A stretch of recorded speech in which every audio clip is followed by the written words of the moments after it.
Fule, inferior spiritual root. 4 words. A cold voice, flat as a ledger entry, and then a man in sect robes moved his eyes off me and onto the next boy in line, because I had stopped being a person and become a number that didn't clear. I was 17 when I heard it. I was 60 when I stopped hearing it. That's not a figure of speech. For 43 years, that voice came back at night. Always the same 4 words. Always with that little pause before inferior, like the man was deciding whether I was worth the breath. I'd wake up in the dark with my heart going, and there'd be rain on the roof, and I'd lie there doing the math I already knew the answer to. Water root, 8 points. 10 is where the bottom of the ladder starts.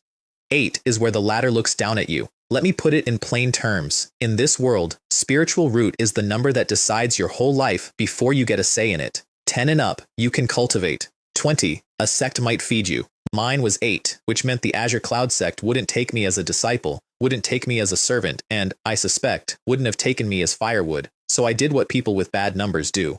I worked. 40 years of working, and here's what I had to show for it. A grade D house on the outer rim of Azure Dragon Bay Market, which is a polite way of saying a shack with a spiritual draft. 2 bowls of spirit rice a day, cut with regular rice because the good stuff was for people whose numbers cleared. Chi refinement level 3, which I'd hit at 30 and had been sitting on ever since like a hen on a rock, and a talent for drawing 2 kinds of talisman, breath concealment and invisibility, at a success rate of just over 30%. 30%, 12 sheets of paper in, 4 talismans out, 8 sheets in the bin. That was my career. I didn't drink, I didn't gamble, I didn't go anywhere. I had spent 40 years being the most disciplined man in that market, and I had produced, as my life's work, a modest surplus of paper. That night, the rain came down hard enough to sound like applause, which felt like a bit much. I got up and lit the lamp on the wall and looked out at the dark, at the blue lightning walking around out over the river, and I said the thing out loud that I'd been circling for about a decade. 60 years. Time to accept it. And here's the part I need you to understand, because everything after this depends on it.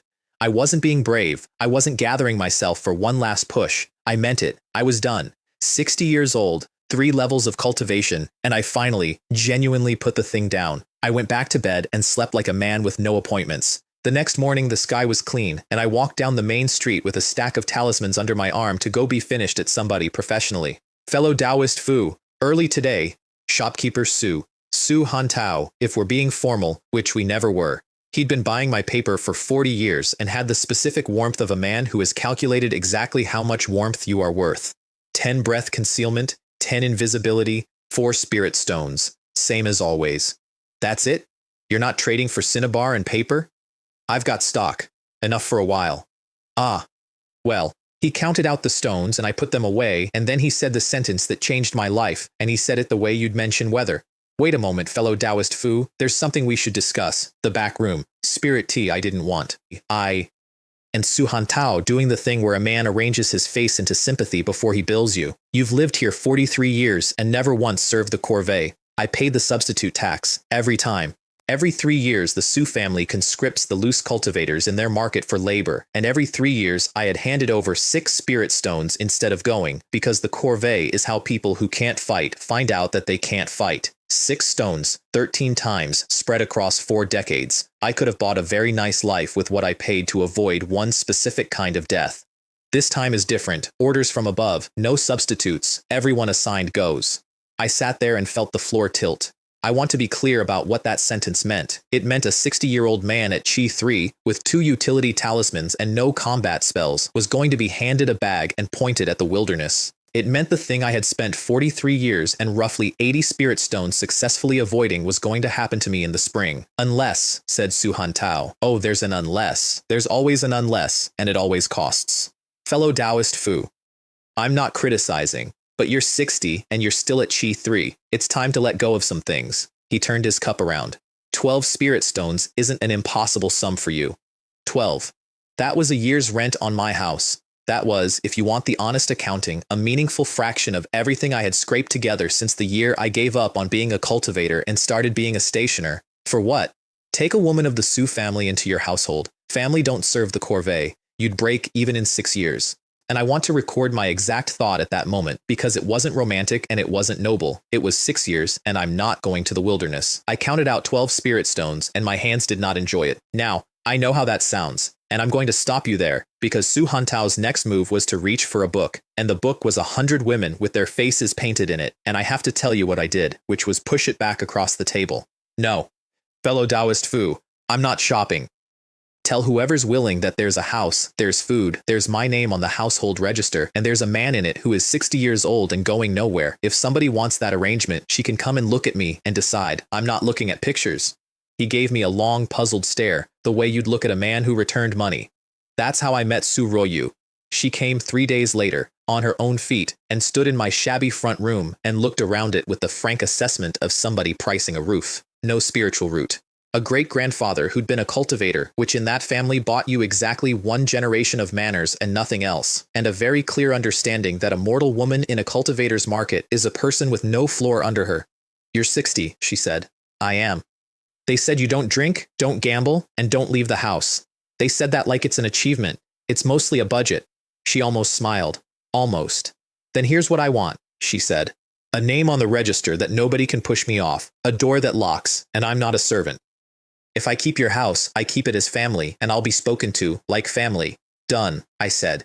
And if it goes bad, you can leave, and the house money goes with you. I'm not buying anybody. I'm buying 6 years of not going to the wilderness. You're getting the same thing I am, which is a floor. We shook on it like two people closing a lease because that's what it was. 10 days later, we held a small banquet that nobody important attended. Su Hantao sent over a talisman worth 1 spirit stone, which was very much in character. The neighbors ate my food and made jokes about my age and went home, and by nightfall, it was quiet, and the house had 2 people in it instead of 1 for the first time in 43 years. And I sat there in the dark with my hands on my knees, 60 years old, 12 stones poorer, with a household register and no future, and I let go of the whole thing, completely, not bitterly. I just set it down. I want you to remember that, because 40 seconds later, the universe finally spoke to me. It didn't announce itself. There was no thunder. In front of my eyes, hanging in the air where nothing had ever hung before, was a jade talisman, half real and half not, turning slowly, with a shine on it like moonlight on deep water. And on its face, small antique gold characters came up 1 line at a time. Rune owner, Fule. Lifespan, 60 of 108. Divine treasury, vast ocean art, proficient, 199 of 200. Realm, chi refinement level 3, 99 of 100. Spiritual root, water, 8. Wood, 7. Fire, 6. Gold, 5. Earth, 5. Breath concealment talisman, proficient, 199 of 200. Invisibility talisman, proficient, 199 of 200. And then the last 3 lines, and I stopped breathing at the first one. Plunderable talents, none. Talent, none. Dao rhyme, none. 60 years. I had waited 60 years for this. Every transmigrator gets 1. That's the deal. That's the arrangement. Everybody who wakes up in a body that isn't theirs gets handed something. Mine had taken 60 years to show up, and it had waited until the exact night I finally stopped asking for it. I sat in the dark and laughed with no sound coming out because that is a genuinely funny way to run a universe. Then I read it again, properly, and the laughing stopped because I couldn't work out what it did. It was a status page, a very detailed, very beautiful status page that told me things I already knew, chief among them that my water root was 8 and my life was going nowhere. Except plunderable talents, none. Not no such function, not a blank, it said none, the way a shelf says none. A shelf that says none is a shelf that expects something. I stared at that line until the lamp burned down. The next morning, I went out to the market with 5 spirit stones to my name and a question I didn't know how to ask. The stalls were setting up. Everybody knew me and everybody had an opinion about the newly married 60-year-old, and I took it, because in a market like that, being laughed at is a form of citizenship. Fellow Taoist Fu, out early for a newlywed. A pear tree in bloom shading a crab apple. Fellow Taoist Fu knows how to live. I've always said fellow Taoist Fu is a lucky man. Look, I've got a black water turtle today, cheap for you. And I stopped. I want to be precise here because I've thought about it a lot since. I didn't have a theory. I hadn't reasoned it out. I looked at a bowl-sized turtle in a bucket and something in my chest moved, the way your hand knows a word before your mouth does. It was a juvenile. Tier 1, low grade, the cheapest live beast on the street. Palm of your hand and a bit. 3 spirit stones, the vendor said. Half price, half gift, wedding present. It's a baby, too. Fellow Taoist, this is a genuine tier 1 low-grade beast. Raise it to adulthood and it sells for 20.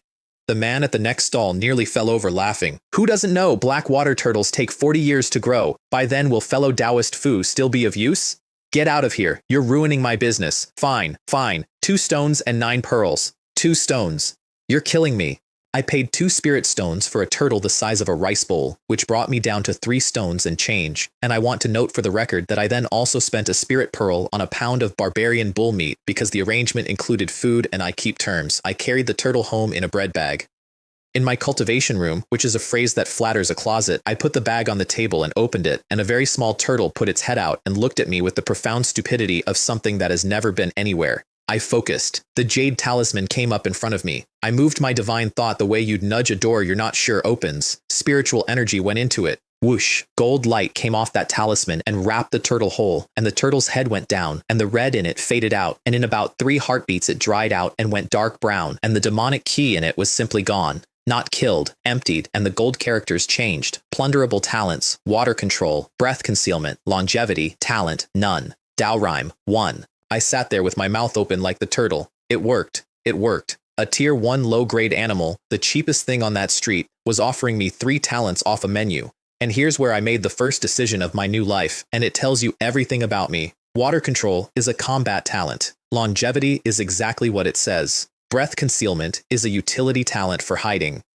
I took breath concealment, not because it was strongest, because I had 3 spirit stones and I needed money, and my whole trade was breath concealment talismans, and I wanted to know if this thing touched my craft. Talent. Breath concealment. 3 of 100. And something in my head opened up like a window in a room I'd been in for 40 years without noticing it had a window. I understood breath concealment, not more information about it. I understood it, the way you understand a language you've been mispronouncing. Then I looked lower, and my eyes stopped. Breath concealment. Talisman. Mastery, 1 of 400. 40 years. 40 years I had been proficient. 40 years of 12 sheets in and 4 talismans out. That line had not moved since I was a young man, and it had just gone up a whole rank because I bought a turtle for 2 spirit stones and pointed a piece of jade at it. I'm not too proud to tell you my eyes went hot. I sat down on the floor of my closet-sized cultivation room and put the heels of my hands against my eyes, and I stayed there for a while, and nobody saw it, and that's the last time I'll mention it. Then I got up and did the arithmetic, because I am who I am. Adult black water turtles cost 20 spirit stones and are large, conspicuous, and the kind of purchase people remember. Juveniles cost 2, fit in a bag, and nobody has ever in the history of the world formed a suspicion about a man buying a small turtle. Small, cheap, boring, repeatable. I've found the correct use of the golden finger, I told the empty room. Do not get careless. The cultivation world is treacherous. 1 slip, and you're dead. I had lived to 60 on exactly 1 principle, and I wasn't about to abandon it in my first hour of having power. Safety first. I made talismans that afternoon, and the paper felt different under the brush. 12 sheets, 5 talismans, 1 more than my lifetime average, and one of them came out with the strokes clean and hard, and the rune practically humming, and when I held it up to the light I knew what I was looking at even though I'd only seen a handful in my life. Premium grade. Premium sells for double. I sat back and let myself imagine it out loud, which I almost never do. Higher success rate, premium talismans, more stones, faster, then more beasts. Then more talents. I heard my own voice go strange. That's a cycle that pays for itself. 10 days later, I walked into Su Hantao's shop with 50 breath concealment talismans and traded the lot for superior grade paper and cinnabar because superior materials raise the odds, and I had just discovered that I was a man who could afford to think about odds. Then I put 10 more on the counter. And these. He glanced down, glanced up, and something moved behind his face. This is, test them. 40 years of trading, and we had never once tested a talisman of mine. He got out the mirror artifact anyway, the flat one that scores them, and I watched a man who had known me since I was a boy hold my work up to the light. Standard grade scores 60, premium needs 90. He ran all 10. It took him about a dozen breaths. Every single one came back above 90. When he looked at me again, the warmth in his face was a completely different temperature, and I filed that away too, because I had just learned what my 40 years of friendship had actually been priced at, and what it repriced at. Talisman Master Fu is capable, he said. Don't worry, I won't push you down on price. Premium goes for double. 4 spirit stones sparkling into my pouch. He poured me the good tea after that. The good tea, which in 40 years I had never once been offered. I spent one of those stones on a low-grade jade hairpin, a real magic artifact, small and cheap, that gathers a thread of water essence and throws up a weak water shield if something comes at you close. I gave it to Su Ruoyu that evening, along with a copy of the Jade Maiden True Scripture, which is Immortal's internal art, nothing fancy, good for the health and good for a long life. She turned the hairpin over in her hands for a while. This is a spirit stone, she said. A whole one. It's a door that locks, I said. You wanted one. That's the portable version. She didn't say thank you and I didn't need her to. She put it in her hair and went to see about the rice, and Su Hantao, who had been watching all of this from over his cup with the expression of a matchmaker checking his own work, nodded to himself like a man whose ledger had balanced. What he was thinking, I found out later, was, this one has a future. What I was thinking was, the vendor still has the second turtle. I got it on the way home. Also a juvenile, slightly bigger, and after some haggling, I got it for 2 stones and 5 pearls, which left me with 5 spirit pearls to my name. Total, all of it, everything. I have never in my life felt richer. That night, the gold light came off the jade again, and the second turtle went dark and dry, and the characters moved. Talent, breath concealment, 8 of 100. Dao rhyme, 3. Breath concealment, talisman, mastery, 42 of 400. 5 points of talent, 2 points of this Dao rhyme, whatever it was, 10 points of craft, 10 points of craft, for 2.5 spirit stones and 1 evening. I sat there and I want to tell you I felt triumph, but what I actually felt was something closer to vertigo, because I had just done in 1 evening what my previous life did in about 8 months, and the arithmetic on the rest of my life had come completely unglued. I restructured my days that week: cultivate, make talismans, sleep, eat, buy a turtle every 10 days, never more often, never from the same story twice. 10 days, 60 talismans, 10 premium, 10 days again, and again. 5 spirit stones every 10 days, 15 a month. 180 a year, and I sat down with that number and had to put the brush down, because 180 spirit stones a year was an income I had literally never allowed myself to imagine. I had spent 4 decades measuring my life in the price of rice, and then, because I have exactly one reflex, I talked myself down. That's gross revenue. Cultivation eats resources. The turtles cost. Don't get careless. Not careless. Never careless. Half a year went by like that, and I want to give you the numbers, because the numbers are the story. Talent, breath concealment, 98 of 100. Dao rhyme, 36. Breath concealment. Talisman. Mastery, 396 of 400. 70 talismans out of 120 sheets. 20 of them premium. 18 spirit stones a month, and I never once sold more than 60 at a time with 10 premium in the batch, because a man who suddenly triples his output is a man who gets a visit, and I stored the rest under the floor like a squirrel with a personality disorder. 60 spirit stones saved, 60 premium talismans put by, and the market, which notices everything and understands nothing, gave me a nickname: Turtle Talisman Master. They said it to my face, and I smiled and took it, because a man they're laughing at is a man they're not looking at. There was only one problem, and it was the same problem I'd had since I was 17. Cultivation technique, divine treasury, vast ocean art, proficient, 200 of 200, realm, chi refinement level 3, 100 of 100, both bars full, both bars stuck. My craft had gone up a whole rank, my talent was about to cap.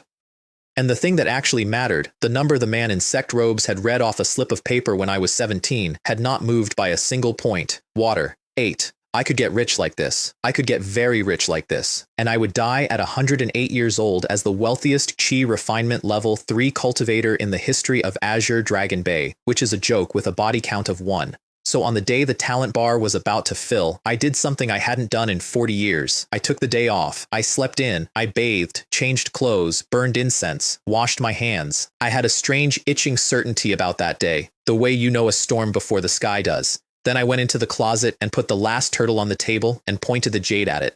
The gold light came, and my mind went out of my body and about 10,000 years backwards. I was in the sea. I was enormous and old, and had been there since before there was a word for there, an unnamed giant turtle in the first ocean, holding my breath in a way that had nothing to do with lungs. I could feel the rhythm of every drop of water on my shell. I was silent the way a mountain is silent. Divine thought only had to stir slightly, and I would dissolve into all that water and leave no trace, no shape, nothing to find. It lasted an instant. It lasted forever. I honestly couldn't tell you.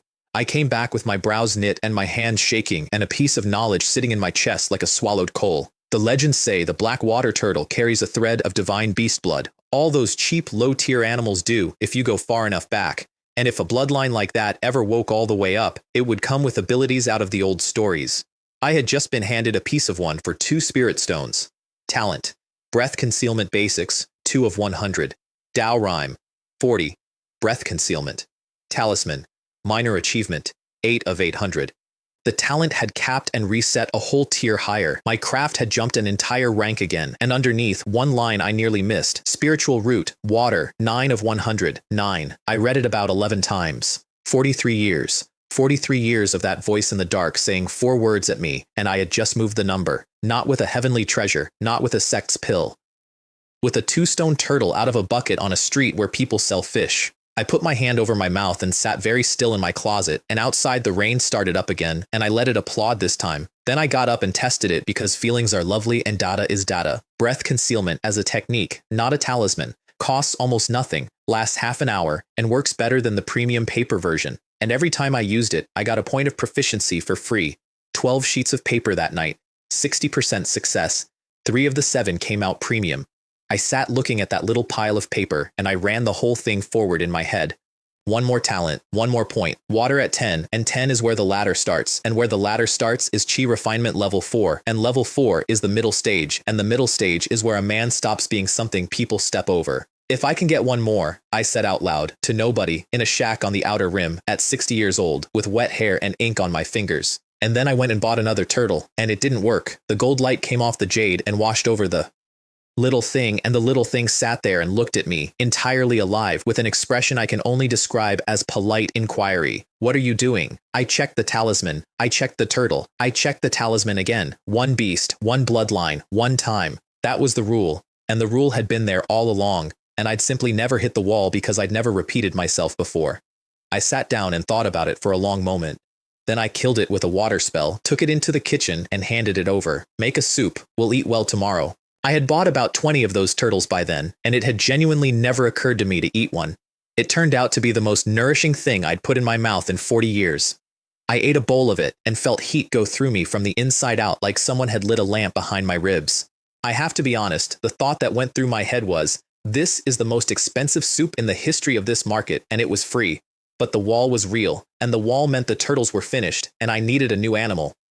I already knew where to look because I'd been staring at the answer for 40 years without seeing it. The cinnabar for a breath concealment talisman is mixed with black water turtle blood. That's why the turtles fed my craft. And the cinnabar for the other talisman I'd been drawing since I was 18, the invisibility talisman, is mixed with the blood of the silver jade fish. Deep water, big rivers, a body that goes transparent so you can't catch it, which is exactly why it's expensive. 3 pearls a pound on a good day, more than 3 times the price of beef. I had over 100 spirit stones. The next morning, I stood in front of the mirror and used breath concealment properly for the first time and watched my own face slide off and settle into somebody else's, a face nobody in that market would look at twice. Then I went out and bought fish from a man who had known me for 30 years and did not know me at all. 4 pearls a pound. I eat a lot of silver jade fish, live ones, half a pound each minimum. If the price is right, I'll buy regularly. He dropped his voice like we were doing crime. 3 pearls. That's the floor. I'll check the other stalls. He wasn't lying. 3 was the floor. I came back and bought 3 pounds and 1 ounce, and he threw in the ounce, and I walked home the long way around twice with a bag of fish and somebody else's face on. And that became my life for the next 6 months. Cultivate, draw talismans, plunder a fish, change my face, buy from a different vendor, come home by a different road. 200 cheap talismans a month, sold in small lots to street sellers who never saw the same man twice. 40 spirit stones off the books. Su Hantao noticed the shape of it and got precisely the wrong idea, which was the point. What's this fellow Taoist Fu is studying the invisibility talisman again? More skills never hurt, and when hunters go out, breath concealment and invisibility work better as a pair. Ha! Fellow Taoist Fu is very thoughtful. Fellow Taoist Fu was very thoughtful. Fellow Taoist Fu had gone from a man who sold paper to a man running 2 identities and a laundering operation out of a shack, and fellow Taoist Fu had done it in 11 months, and if you had told me a year earlier, I'd have laughed at you and then worried about you. 6 months of fish. Talent. Stealth basics. 2 of 100. Dao rhyme. 82. Invisibility. Talisman. Minor achievement. 12 of 800. And the vision came again, and this time I was small and silver and completely transparent in a vast green sea, changing color as the water changed color forever without effort, so that nothing that hunted by sight had ever once seen me in 100 million years. I came out of it and looked at the line I actually wanted. Spiritual root. Water, 10 of 100. 10. Low-grade spiritual root. The bottom rung of the actual ladder. The number the man in sect robes had told me I would never see. And the moment I read it, Something in my chest turned over, and I recognized it, because every cultivator in the world knows the feeling by reputation even if they never once get it. Breakthrough, right there, waiting. I crushed 2 spirit stones in my hands, which at that point was a genuinely painful thing to do to 2 spirit stones, and I sat down cross-legged with my palms up and the mist coming off them, and I ran the divine treasury vast ocean art through the meridians of a body that had been stuck for 30 years. Succeed, and I'm out of the basement. Fail, and I am a 61-year-old man at chi refinement level 3 forever, and I go to the wilderness with a bag in the spring. The energy went around. Dantian first, then the 5 organs in their circle, kidney water to lung metal and back, and it built and hit the wall I had been hitting since I was 30, and went through it. Boom. It sounded like thunder and made no sound at all. Every bone in me came awake at once. I opened my eyes in my own closet with my heart going like a drum and my aura pushing the dust off the floor. Chi refinement level 4. 30% more spiritual power, the middle stage, 61 years old, lifespan, 61 of 112, 4 more years of life just handed over for crossing a line. I sat there in the dark for a long time, and the thing I felt wasn't joy exactly. 43 years is a long time to be told what you are by a man who spent 4 seconds looking at you. When you finally prove him wrong, there isn't a firework. There's just a very quiet moment where the voice in the dark stops mid-sentence and doesn't finish. I'd like to say I savored it. What I actually did was immediately start thinking about how to hide it, because a 61-year-old ascetic who has been visibly stuck at Chi 3 for 3 decades does not simply become Chi 4 one Tuesday, not without somebody in a nice robe getting curious about how, and in this world, curiosity about how is the leading cause of death among people with something worth taking. So I ran breath concealment and dialed my own aura back down and set it to read as exactly what it had always read as, Chi refinement level 3. Then I went out into the market with my new middle stage cultivation carefully disguised as 40 years of failure and started shopping for an alibi. Shopkeeper Sue, do you carry spirit burst pills? He put his cup down. That's how you know you've said something interesting to a merchant. You want to use a spirit burst pill for a breakthrough? I'm 61. If I don't try now, I don't think I get another window. I said it with my face doing the thing faces do when a man has decided something stupid and would like you to respect it. I had practiced that face on the walk over. Fellow Taoist Fu. He leaned in, and to his credit, he sounded like he meant it. Think this through. A spirit burst pill forces the gate. It squeezes out your potential, and it damages your Tao foundation, and the consequences don't end. No wise man does this. Cultivation is defying heaven by definition. I'm 61. If not now, when? Fellow Taoist Fu, shopkeeper Sue. I let a little heat into it. One question, do you have them? He sighed the sigh of a man watching money walk toward a cliff, which, in fairness, is what he thought he was watching.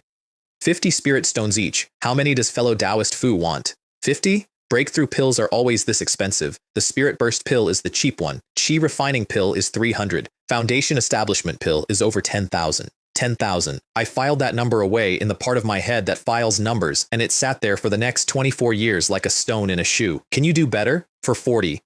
Years of friendship. 48. That's the floor. I'll take one. I opened my pouch in front of him and turned it out, and I want to be clear that I did that on purpose. I let him watch me go from a man with 51 spirit stones to a man with 3. There. I'm bankrupt. I took the bottle, sniffed it, put it away, and walked home with the single most expensive object I have ever bought and had absolutely no intention of using. 48 spirit stones for a lie, and it was worth every one of them because 2 days later I came out of seclusion and let the aura up to level 4, and the entire market did my explaining for me. I didn't have to say a word. That's the beauty of a good alibi. You don't deploy it. You leave it lying around and let people trip over it. Sue Royu got there first, obviously, because she lived with me. You've changed, she said, standing in the doorway with a bowl in her hands and her eyes narrowed. Something's different. I broke through. The bowl did not fall, because she is not a woman who drops things, but it came close. You asterisk what asterisk question mark? Chi refinement level 4. Middle stage. She stood there for a long moment doing arithmetic I could see moving across her face, and then she said the most honest thing anybody said to me that entire year. They gave me a file on you before. Inferior spiritual root, 60 years old, low-grade talisman master, no vices, never leaves the house. She set the bowl down very carefully. I read that file and I thought, well, at least he's stable. And I appear to have signed a lease on a mountain that's turning into a volcano, she said, and went to see about the rice. 2 days after that, the whole market had it, and the market's version was better than mine. Talisman Master Fu broke through because of my black water turtles. That was the vendor, my vendor, standing on a crate. Nonsense, he hasn't bought a turtle off you in 6 months. That's because the foundation was already laid. He ate 20 of them over half a year. 20. And I watched, from about 30 feet away, an entire market population form a theory that was completely wrong, entirely their own, and 100% unfalsifiable. They surrounded me on the street. Talisman Master Fu, is it true? The turtles? I looked at maybe 40 people who had watched me fail for 4 decades and who now wanted me to confirm a miracle in the shellfish trade. I kept my face absolutely flat. Of course they work, I said. 3 spirit stones each. You tell me if they work. The street came apart laughing, and the price of a juvenile black water turtle went from 2 stones to 4 inside a week. Adults went from 20 to 30. They sold out.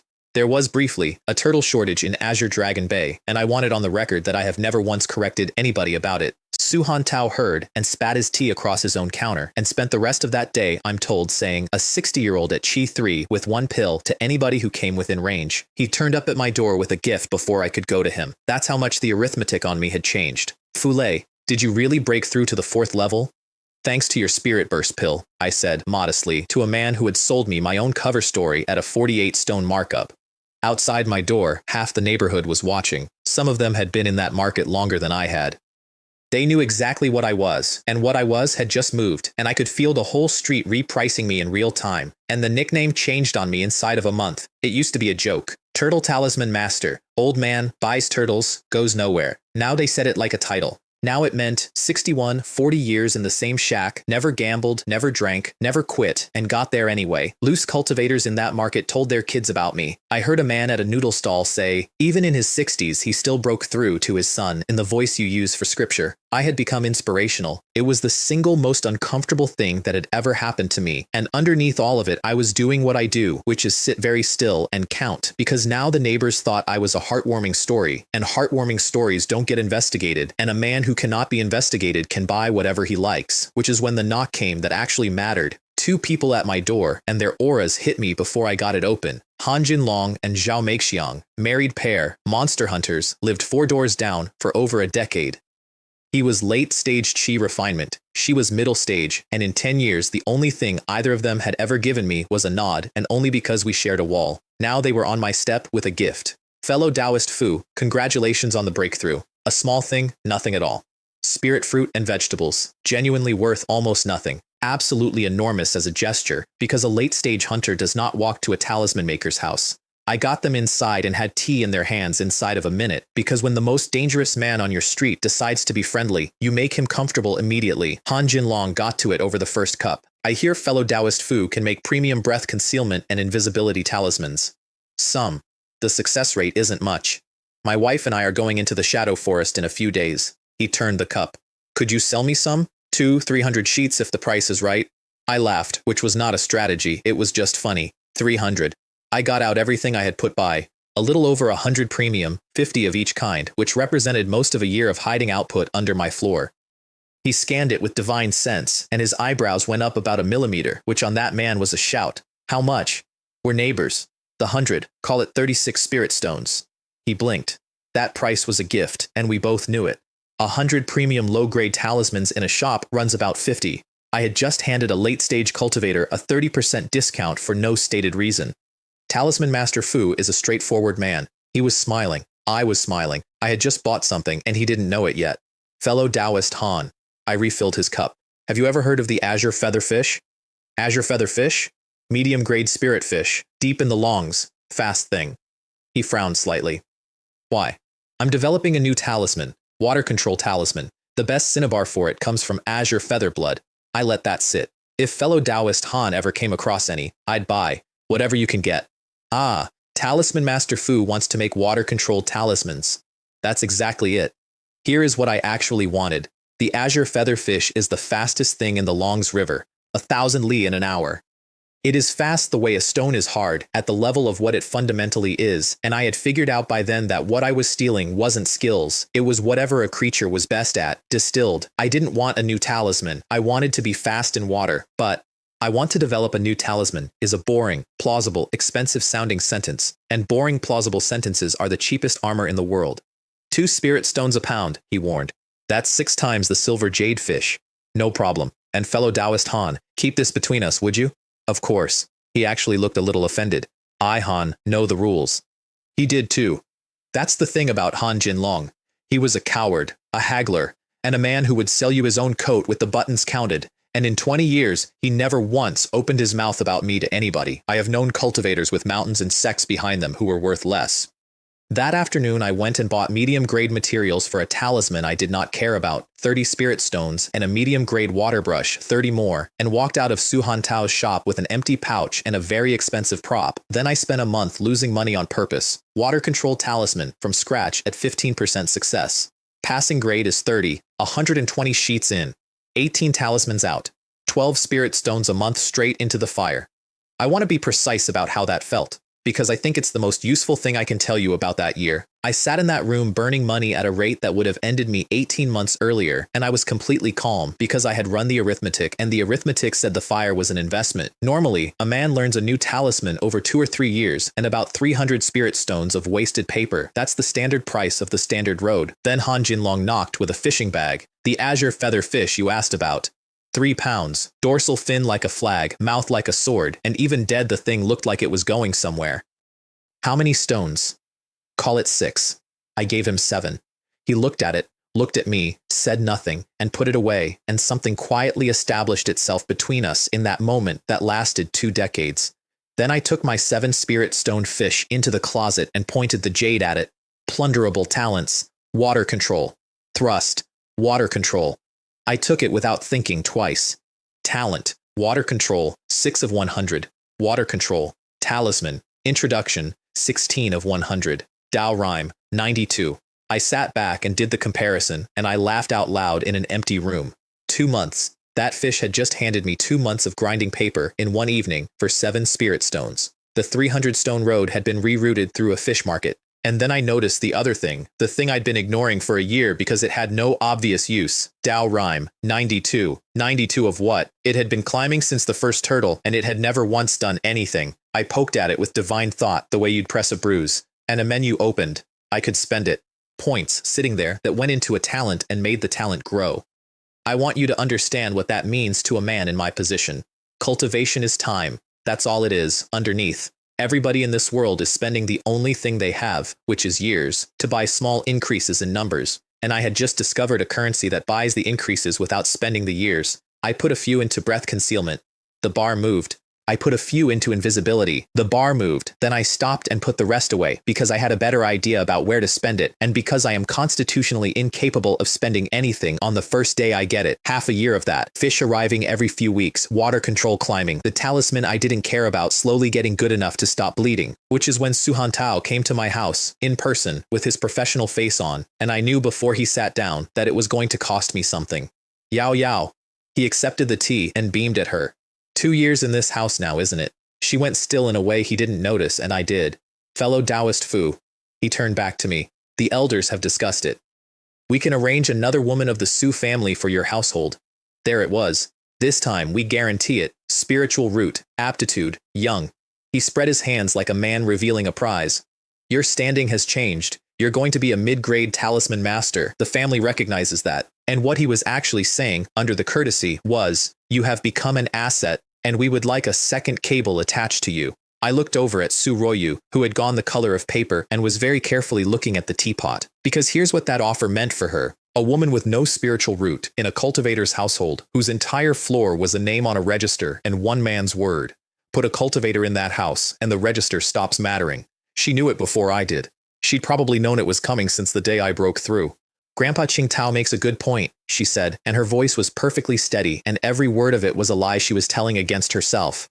Offspring with a spiritual root would be... No, I said. Su Hantao's smile didn't move, but his eyes did. Fellow Taoist Fu. I'm busy. The water control talisman is taking everything I have. Let's talk about this another time. Which is a polite man's way of saying no, and he'd known me for 40 years, and he heard it correctly. He tried once more at the door, dropping his voice the way men do when they think the real offer is the quiet one. Really not in a hurry? I can find you a young one. Beautiful. I guarantee you'd be satisfied. Another time. I shut the door, and turned around to find Su Ruoyu standing in the middle of my front room with her chin up and her eyes bright and furious in a way that had nothing to do with me. You should have taken it, she said. Sit down. I'm serious. That was the family offering you. Su Ruoyu. I sat down myself because standing up at people is a bad habit. When we made this arrangement, you asked for 3 things: a name on the register nobody can push you off, a door that locks, and to be spoken to like family. She didn't say anything. If I let them put a cultivator in this house, all 3 of those go away in a month, and we both know it, and you were about to talk me into it anyway because you thought that was what a good tenant does. I looked at her. I don't break terms, not with anybody, and definitely not with people who can't make me keep them. That's the whole thing. That's the only thing I've actually got. She stood there for a second. You're a very strange old man, she said. I'm a very consistent old man. It looks strange from outside. She went to the kitchen. I heard her banging pots around in there for a while, louder than pots need to be banged, and I let her, and that was the end of that conversation for about 10 years. What I did not say, because it was none of her business, and also true, was that I had no intention of ever having children with anybody. A child is a rope. Anybody who wants leverage on you picks up the rope. I had watched exactly what that costs, up close, about 2 months later, when I got Hanjin Long properly drunk. That was deliberate. I bought a pot of pear blossom wine, 2 spirit stones, which for me at that time was a genuine expense, and I poured it into a late-stage cultivator to find out what he was made of. What he was made of was 2 sons. Both of them have roots, he said, somewhere in the second half of the pot, and his whole face changed. Medium grade, you understand? Medium grade, both of them. The eldest studies alchemy under a high-grade master. The second one's apprenticed to an artifact refiner. That's a fortune in tuition. 10 spirit stones a month, each. He laughed with no joy in it. I'm late-stage chi refinement, fellow Taoist Fu, late stage. And I live in a grade D house 4 doors from you, and I don't go deep into the shadow forest. And do you know what they call me? I did, actually. Everybody did. Sparrow, he said. Sparrow monster hunter, because I turned back. He drank. Let them. I've got a wife and 2 boys who are going to be alchemists. Is it worth dying for a handful of spirit stones? It is not. And I sat there with tea instead of wine, nodding, and thinking 2 things simultaneously, and I'm not going to pretend one of them was nicer than it was. The first thing was, this man will always need money, which means he will always bring me what I ask for. The second thing was, and that is exactly what a rope does to a person. I raised my cup to him. Fellow Taoist Han is right, I said. I think so too. A year after that, the azure featherfish finally gave up the whole thing. I went under. Not literally, I mean the vision took me the way the turtle had, and I was a fish several meters long in the great river, and water simply did not resist me. I could feel the pull of every current in the longs for 100 li in every direction, and it was all just road. I came out of it and read the lines. Talent, water control basics, 2 of 100. Dao rhyme, 268. Spiritual root, water, 12 of 100. 12. 2 points at once, not 1. 2. I did the arithmetic before I'd even finished breathing, because that's the disease. 12. 4 more of these, and I'm at 20. 20 is medium grade spiritual root. Medium grade is the number where foundation establishment stops being a joke and becomes a long shot. Foundation establishment, the thing the 10,000 stone pill is for. I sat in my closet at 62 years old and let myself think about it for exactly as long as it takes to boil water, and then I put it away, because a plan you can't execute is just a nice feeling. Then I spent every point I had, 268 Dao rhyme, all of it, straight into water control. Talent, water control, proficient, 82 of 200. And the whole room lit up, and I mean that in the technical sense because 3 lines moved at once underneath it. Water control talisman, mastery. Water shield technique, mastery. Water blade technique, mastery. I stared at the last 2. Those were the only combat spells I had. 2 garbage spells I'd learned as a young man and never once used on anything, sitting at proficient for 30 years, and both of them had just gone up a full rank without me touching them. Water control isn't a spell. Water control is a multiplier on every water thing I will ever do. 2 months before that, quietly, and without anybody making a fuss about it, I had crossed the line into mid-grade talisman master, at which point I did something I had not done in 43 years of cultivation. I went shopping for a weapon. Talisman Master Fu wants to buy a magic artifact? Su Huntao practically levitated. Of course he did. In his ledger I had gone from a man who bought paper to a man with an income. A defensive one. Good quality. Defensive?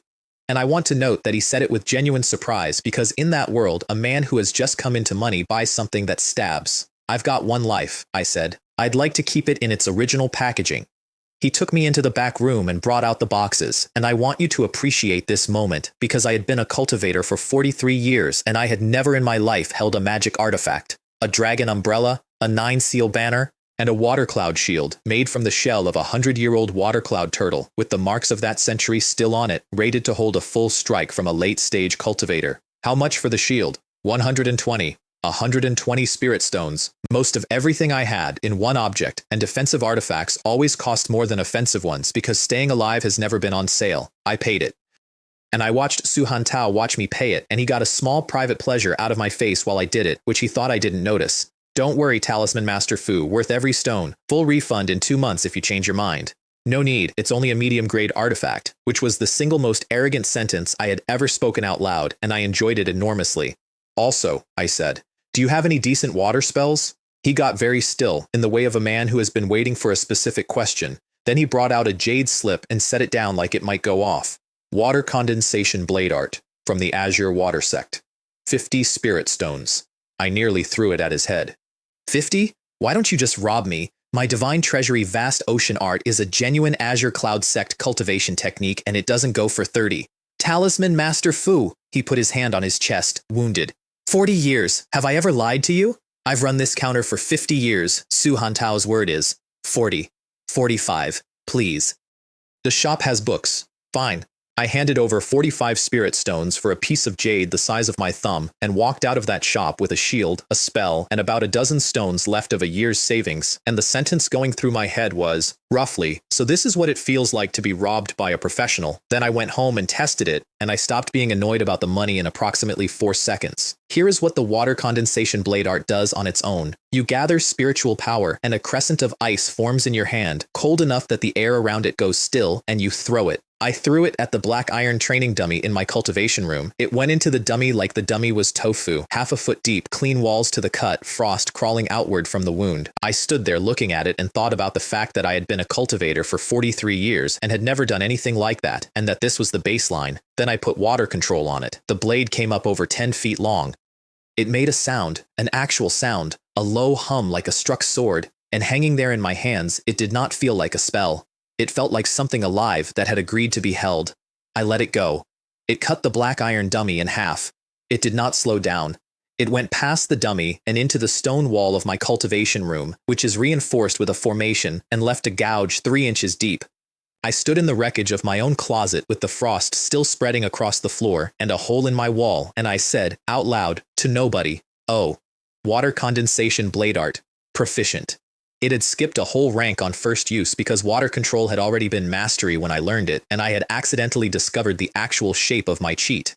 I don't get stronger by getting stronger, I get stronger by getting wider. Every talent I steal multiplies everything I already have, and the multipliers stack, and they stack on things I acquired decades ago for reasons I'd since forgotten. That night I sat down and worked out what I'd actually become, and the honest answer was uncomfortable. I was a 62-year-old man at Chi Refinement Level 4, with a mastery-grade combat spell, a defensive artifact rated for late stage, 4 innate talents, and no combat experience whatsoever. Nobody in that market could have guessed, and if any of them had tried to take my house, I genuinely did not know whether I'd win, because I had never once been hit by anything. That gap between what my numbers said and what I actually knew how to do was going to nearly kill me twice over the next 20 years. But I didn't know that yet.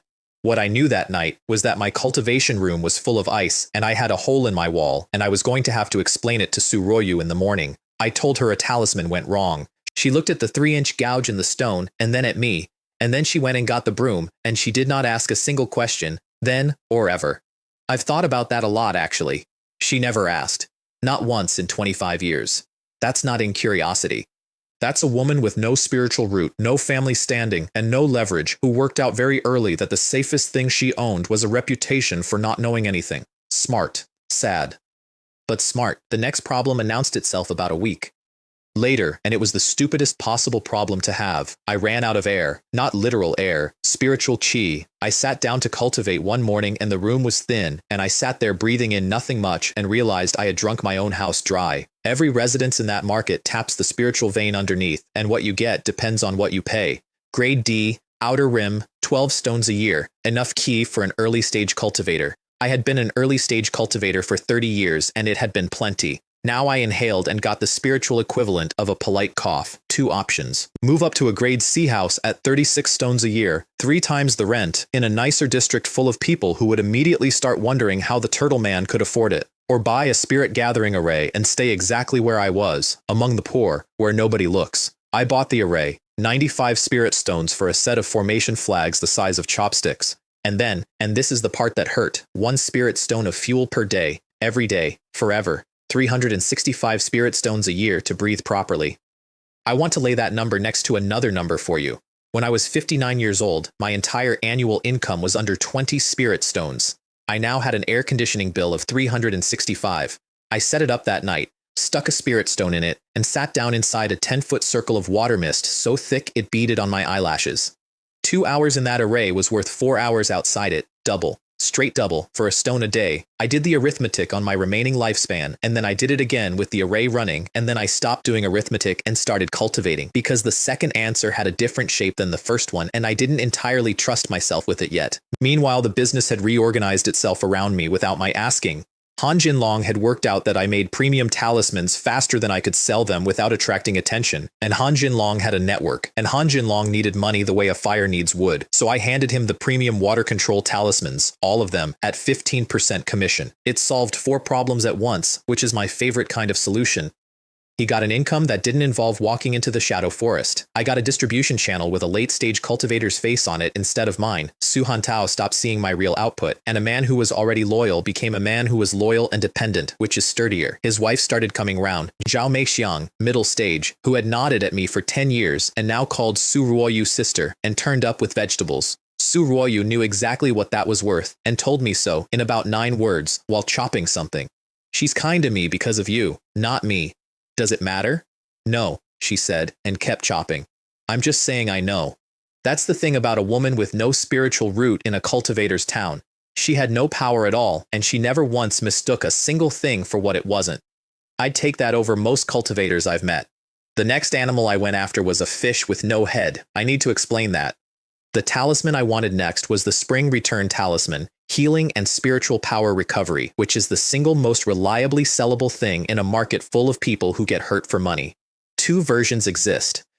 The wood attribute one is common and just restores power.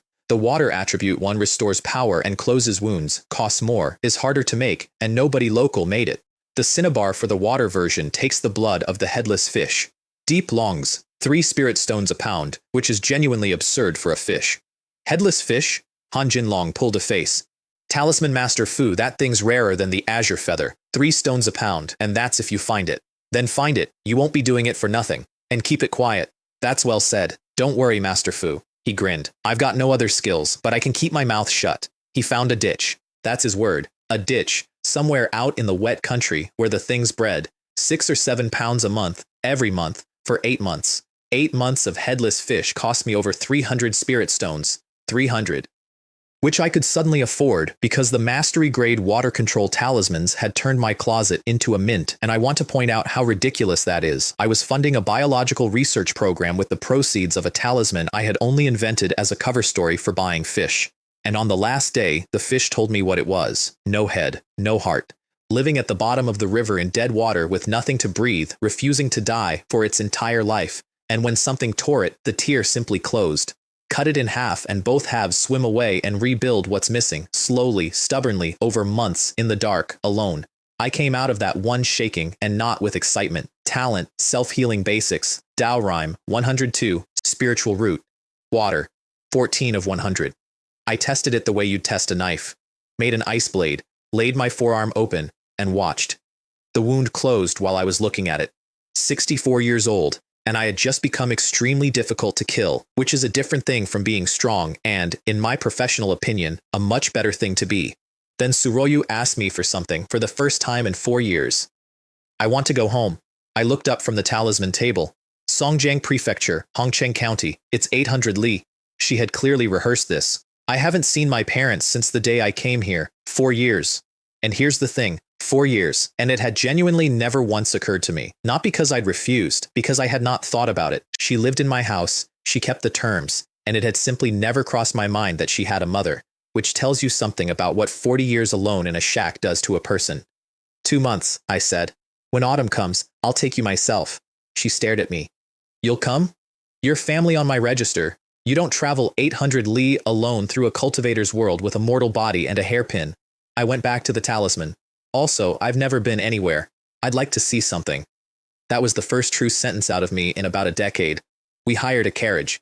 The driver was a man called Old Han, a mortal, and I want to say something about Old Han because he explains the entire world better than any cultivation manual. Old Han was, by the standards of the mortal realm, a top-rank martial artist. A genuine master. In any city down below, he'd have been somebody with a school and students and a reputation. In Azure Dragon Bay, he drove a cart, because up here that is what a top-rank mortal master is for. I paid him 1 spirit stone for the round trip, which was far above market, and he thanked me about 6 times, and I have thought about that exchange periodically for 20 years. Now, while we were rolling south 800 li away, Hongcheng County was quietly falling apart. 2 months without rain, the autumn harvest curling up in the fields, 100,000 people, most of them farmers, watching the sky, and an argument between 2 officials about who was going to pay for it. The county has a guardian immortal, that's the local term for a cultivator on retainer, a man called Su Mingjie, who lives in a temple up the mountain and does rain when asked. The standard fee for a rainmaking is 2 spirit stones. The county treasury did not have 2 spirit stones. The county magistrate had 2 spirit stones and did not want to spend them. So the magistrate got mysteriously ill, took to his bed, and sent his deputy up the mountain instead. His deputy was Su Yihua, Su Royu's father. He went up with 100 taels of gold in a box, which is an enormous amount of money in the mortal world and roughly the price of a nice meal in mine, and the immortal master laughed at him and sent him home. How can 100 taels of gold compensate for the vital essence I lose casting the spell? Tell the magistrate to come himself, show the guest out. And Su Yihua walked back down the mountain, understanding exactly what had been done to him. It was an assessment year. If the drought broke the county, somebody's career ended, and the magistrate had arranged, with real skill, for that somebody to be him. His wife cried about it. A clerk came sniffing around, asking whether their daughter hadn't married an immortal master, testing to see if there was anything left to squeeze. She's been gone 4 years, Su Yihua said. She's never once come back. 3 days later, a carriage stopped outside his gate. I want to describe what happened next accurately because it was the first time in my life I ever saw what I had become reflected in a room full of people, and it was genuinely unnerving. The gatekeeper went in to report. There was a pause of about 4 heartbeats. Then from somewhere inside the house, I heard a man's voice go up an entire octave. Say that again. Sir, the second young miss and her husband have returned. They're waiting at the door. Open the main gate. Everyone out to greet him. The main gate. In a house like that, the main gate opens maybe 4 times in a generation. They came out in order. Father, mother, son, daughter-in-law, then stewards, guards, maids, servants, all of them lining up in the courtyard in about 90 seconds flat, and not one of them looked at me like a man. They looked at me the way you look at weather. Her mother didn't recognize her own daughter at first, rubbed her eyes and looked again. 4 years of spirit rice and beast meat and immortal internal art will do that. Su Ruoyu had gone into that market a magistrate's daughter with a plain face and come back out glowing like something off a temple wall, and her mother grabbed her and howled about her being heartless and gone 4 years, and Su Yihua turned and looked at me. He'd been told by letter that his daughter had married a talisman master. Good enough man, slight problem, nearly 60. He was looking at somebody who appeared to be about 32. Your son-in-law, Fu Lei, greets his father-in-law. Ah, no formalities, please, come in. He didn't dare take the courtesy. There's a phrase they use down there. There is a difference between immortals and mortals. It's not poetry. It's a legal category. Su Royu handed out the gifts she'd spent a week choosing. A longevity pill for her mother. Mortals can only take one in a lifetime, and it buys about 10 years. A ward talisman for her brother to hang in his study. Calming incense for her sister-in-law. The whole lot was worth 2 spirit stones. Genuine junk. The bottom shelf of the bottom shelf. Down there it was a family heirloom. Her mother held that pill bottle in both hands like it was a living thing. Her elder sister came in halfway through and stopped dead in the doorway. Su Rokyong, married to a scholar, a real scholar, passed the exams, respectable, poor. She had spent 4 years feeling sorry for her little sister who'd been sent off to some old man in a cultivator town. She looked at her sister, glowing. She looked at the seat of honor, where her father was smiling at a man in his 30s who was demonstrably not going to die of old age. I watched an entire private grief happen behind that woman's face in about 2 seconds, and then she said, "Little sister, you've become more beautiful," and sat down. That night, Su Yihua took me into his study and asked very carefully whether I happened to know the guardian immortal of the county. I don't. He sighed the sigh of a man out of options and explained the whole thing. The drought, the magistrate's illness, the 2 spirit stones, the box of gold, the door shut in his face. I want to be honest about my reaction because it wasn't heroic. My first thought was that 2 spirit stones is not money. My second thought was that I had spent 48 on a pill I would never swallow, purely for the look of the thing. And my third thought, which is the one that actually moved me, was, this man is being squeezed by 2 people who are both stronger than he is, and he has no way out, and I know exactly what that is like. I was thinking of going up to the temple to offer incense anyway, I said.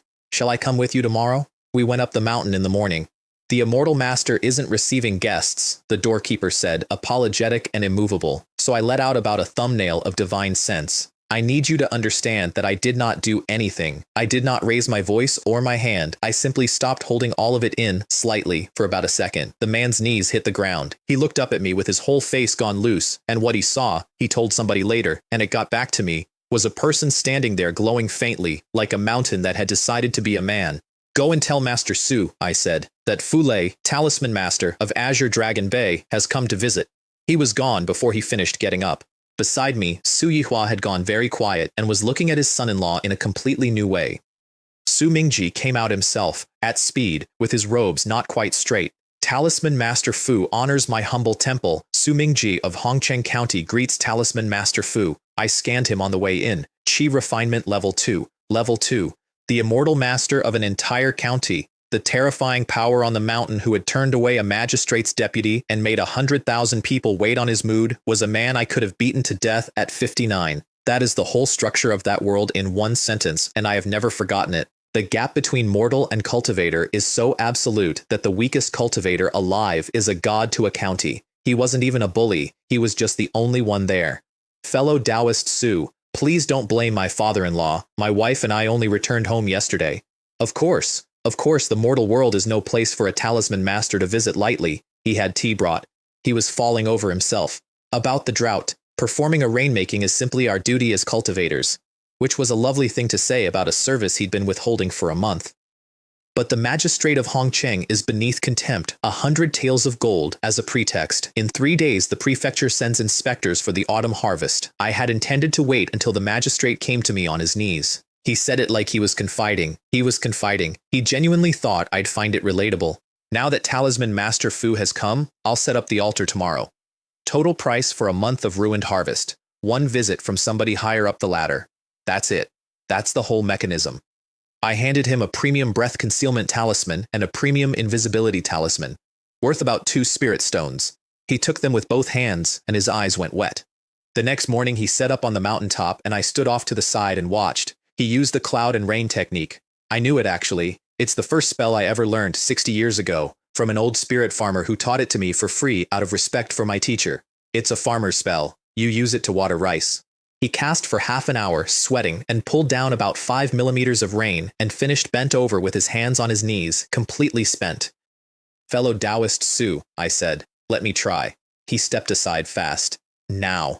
I hadn't used that spell in about 40 years. When I learned it, it made rain fall in a circle 10 feet across, enough to green up a rice paddy, and I gave up farming because farmers starve. But my spiritual power was 10 times what it had been, and I had water control. And the cloud and rain technique is, structurally, a water spell. I made the seal. The sky went black. I don't mean it clouded over. I mean the light went out of the morning across the entire valley, and the clouds came down in layers like something being stacked, and a thunderbolt went across the whole sky, and the wind came up so hard it flattened the grass on the mountaintop, and then the rain arrived. Not fell, arrived, in a solid sheet, over the temple, over the mountain, over the town, over the fields, over every one of the 100,000 people in Hongcheng County. Su Mingjie stood there with his mouth open for a very long time.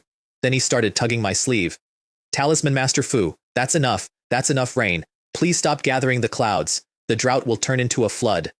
Oh, I stopped. I was, honestly, a bit disappointed. I checked the talisman afterward, and the whole performance had earned me 3 points of water control proficiency. 3 points. For breaking a drought over 100,000 people.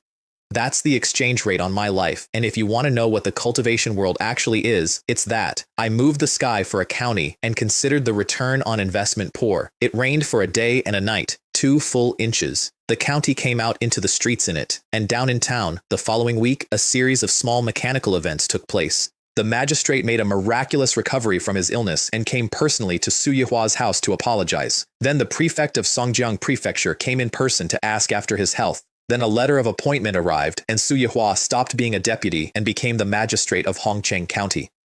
The prefect's parting words were, "If your son-in-law returns, do let me know, Lord Su." Su Yihua bowed and said his humble servant obeyed, and he understood perfectly well that everything he now had came from having one good daughter and one lucky son-in-law, and I don't think that ever stopped tasting slightly of ash for him. We stayed 2 more days, and those 2 days are the reason we left early. Word got around. Every relative Su Royu had ever had turned up, cousins, nephews, an uncle by marriage who I am confident she had never met. They came to reconnect and to reminisce, and then, one at a time, to ask. Spirit pills. Spirit stones. Could the immortal master perhaps look at their son? Could the immortal master perhaps spare a talisman? There was a rumor going round the county that she had been given eternal youth and an inexhaustible supply of miracles, and everybody had come for their share. I said no to all of it pleasantly and let her watch me do it, and after the 2nd day she came and found me in the courtyard. "I want to go back. We've got another 5 days arranged." "I know." She was looking at her own hands. "I can't breathe down here. The air's got nothing in it, and my skin's gone. I don't know. Dull." She looked up. "And they're going to age, all of them. My mother's going to be gone in 20 years, and my sister looks older than me already, and I'm the younger one. That's the part nobody warns you about with the mortal world. You can visit it, you just can't stay, because staying means watching a clock that only runs in one direction, and one day you notice you're the only person in the room it doesn't apply to." "Then we go tomorrow," I said. She nodded and stood there a moment longer. "Thank you for the rain. It cost me nothing." "I know," she said. "That's why I'm thanking you. And that, for whatever it's worth, is the closest thing to a compliment I received in the first 80 years of my life." We got home, and Han Jinlong was on my doorstep before I was through it. "Talisman Master Fu, do you have any of the premium spring return talismans left?" "A few." "Why didn't you make more?" "Because I was 800 li away breaking a drought," is what I could have said. Turns out he'd been handing my water attribute spring return talismans to working hunters, and they'd found out what everybody eventually finds out. The water version doesn't just refill you, it closes you up, and it does it fast enough to matter in the 10 seconds where a man decides whether he keeps an arm. They'd stopped asking for the wood version, they were asking for mine by name. The price had gone from 2 spirit stones to 3, and Han Jinlong, riding 15% of that with no risk and no capital, had the specific glow of a man who has discovered a hole in the world. Then I went to buy materials, and Su Han Tao raised his prices on me. 30 to 36. That's sharp practice. "Talisman Master Fu, please. In 2 months the Azure Cloud sect is sending cultivators out on another land reclamation. Everybody's stocking spring return talismans. Materials are up everywhere." He spread his hands. "This is good news for you. As the tide rises, so does the price. I'll buy your standard grade at 30% over, premium at 40% over." He was right, and he was skimming, and both of those things are permanently true about merchants. I bought 360 sets of materials for 108 spirit stones and nearly emptied myself out again, but that phrase had caught on something: land reclamation. Every year, the Azure Cloud sect drives loose cultivators out into the wilderness plains to open new ground, and every year, a percentage of them don't come back. The going rate is about 1 in 10. Nobody publishes it. Everybody knows it. This year, the sect was offering 10 foundation establishment pills to the top contributors. 10 foundation establishment pills. The 10,000 stone item.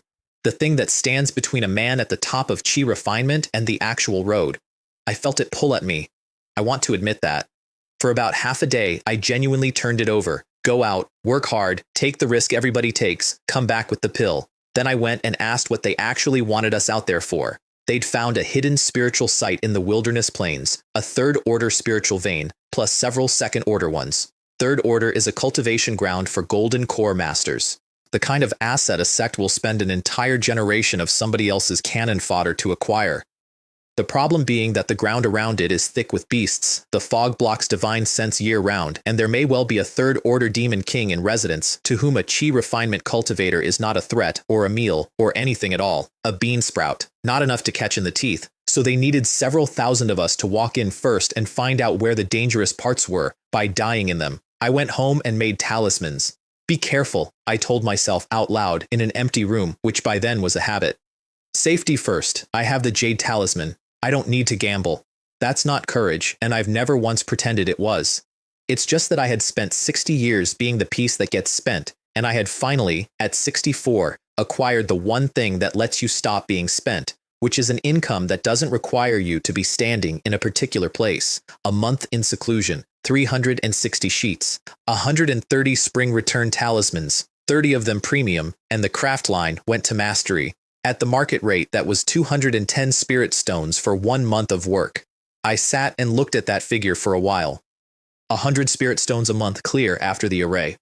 And the food, and the rent. When I was 59, I had counted out 6 spirit stones for the corvée tax and felt it in my chest for a week. I split the batch 3 ways, 10 premium into my own storage for emergencies, 100 standard to Suhantao for materials, 20 premium to Hunjin Long to move quietly, and then I sat down in the array with a spirit stone burning under me and got back to the only thing that had ever actually mattered, water. 14, 6 more points to 20, 20 is medium grade. I had money now. I had a craft that printed money. I had an array, a shield, a mastery grade blade art, and 4 talents. And I was still, on paper, exactly what a man in sect robes had said I was when I was 17. I hadn't forgotten. I have never once forgotten. I just had a budget for it now. The next thing I bought was 2 books, and they cost me 5 spirit stones, and one of them rearranged my entire understanding of what I actually was. I went in wearing somebody else's face, because by then, that was simply how I left the house. The shop sold jade slips, spells, techniques, and the cheap end of the trade, travel journals and cultivation memoirs at a stone apiece, none of them guaranteed to be worth anything. Anything on beasts? A proper bestiary? Of course. Wilderness monster bestiary. Over 3,000 species catalogued out of the wilderness plains, tier 1 low grade all the way up to Demon King, with illustrations. 4 spirit stones. 3. We don't haggle. I'll sample it first. He let me. I put it to my forehead and got about a dozen entries before the restriction closed it, which was enough. 4. And you throw in a book. He agreed reluctantly and then warned me, genuinely warned me, which I respected, that the free ones aren't verified. Read them, don't follow them, don't come back here with chi deviation and blame me. I picked the one with the grandest title on the shelf because I am not immune to marketing. Essays of Perfected Qingshu. Perfected, that's the title you only get at Golden Core. A man 4 whole realms above anything I had ever stood next to had written a book, and it was on a shelf for 1 spirit stone because it contained no techniques. I read it that night in about an hour, 10,000 words, no spells, no methods, no secrets, just an old man thinking about one thing over and over, spiritual chi. That's it. That's the whole book. A Golden Core master spent his retirement writing down that spiritual ki is the substance of everything, that spiritual veins are where it comes from, that a cultivator is just a thing that absorbs it and holds it, and that so is a beast, and so is a magic artifact, and that the reason artifacts turn into scrap metal down in the mortal world is that there's nothing there to feed them. He wrote that a high-level cultivator who walks into the mortal realm starts leaking, and the rocks and trees around him start to wake up. He wrote that this is why beasts eat cultivators, not malice, not hunger even. To a beast, a cultivator is a walking spring. And I sat there in my shack at 64 years old, with a piece of jade floating in front of my eyes, and the whole thing turned over. Because I had spent 2 years thinking I was stealing talents, abilities, tricks, breath concealment from a turtle, invisibility from a fish, like picking pockets. I wasn't.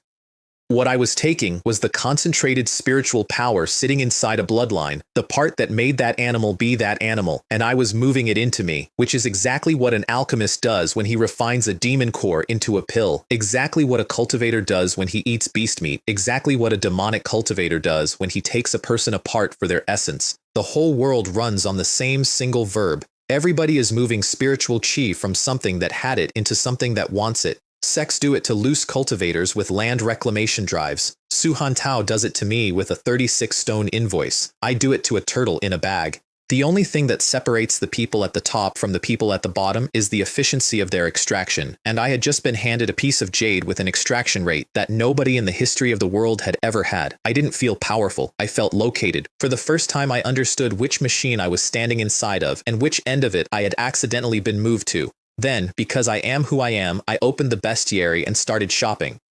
My requirements were extremely boring, which is the point. Water attribute, tier 1, medium grade, common, cheap, and with some talent that isn't just a slightly better version of something I already had. I found it about 40 entries in. Mantis shrimp, a palm-sized nightmare that lives in every river in the world and costs 2 spirit stones a pound. Here's what a mantis shrimp does. It has a pair of folded limbs that it fires like a hammer, and it fires them faster than a crossbow bolt, fast enough that the water in front of the strike boils from the friction, and the shockwave alone kills things it didn't touch. Everything else in the ocean got big, or got armored, or got teeth. This thing got acceleration, and it got so much of it that physics started coming apart around it, and it did all that while remaining approximately the size of a shoe. The talent list came up: water control, iron fist, critical hit. I took critical hit. Meanwhile, the ground I was standing on had started to move, and I only noticed because I made a habit of asking.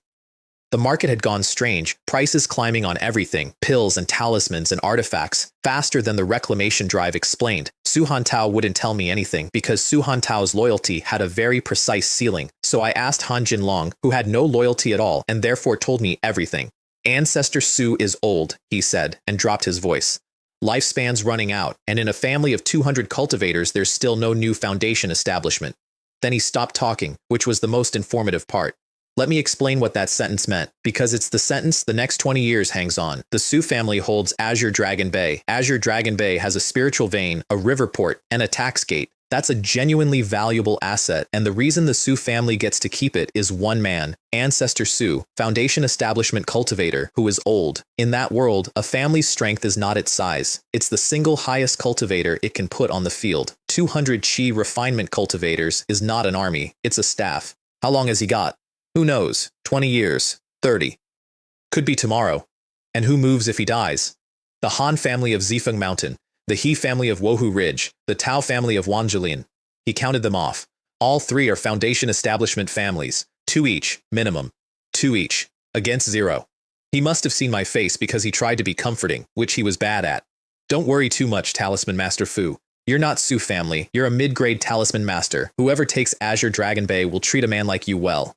He meant it kindly. What he had actually just described was being livestock during a change of ownership. I went home and worked out my exits. Mine was easy. I had breath concealment, invisibility, water control. Outside the market wall is the Longzhe River, and the Longzhe River runs 3,000 li to the sea. Su Ruoyu's was harder, and I sat with it for a while before I found it. Send her down, into the mortal world, to Hongcheng County. There's a rule the Azure Cloud sect enforces across the whole continent. Cultivation family wars don't reach the mortal realm. It's not mercy, it's that the mortal realm is the substrate everybody farms, and you don't burn the field you're fighting over. She was on my register, but she wasn't Su family blood, and she had no root, and that made her invisible in exactly the way that would save her life. That night I went to the river for the first time. I registered out at the gate like a man taking a walk, went along the embankment until the lights were behind me, and then put on breath concealment and invisibility and stepped off into the black water. I want to describe this properly because it's the closest thing to a religious experience I've had. 64 years, 4 decades in one shack. A man who had never been anywhere, never fought anything, and had organized his entire existence around not being noticed. I went under the surface of the Longs and something in my chest unlocked.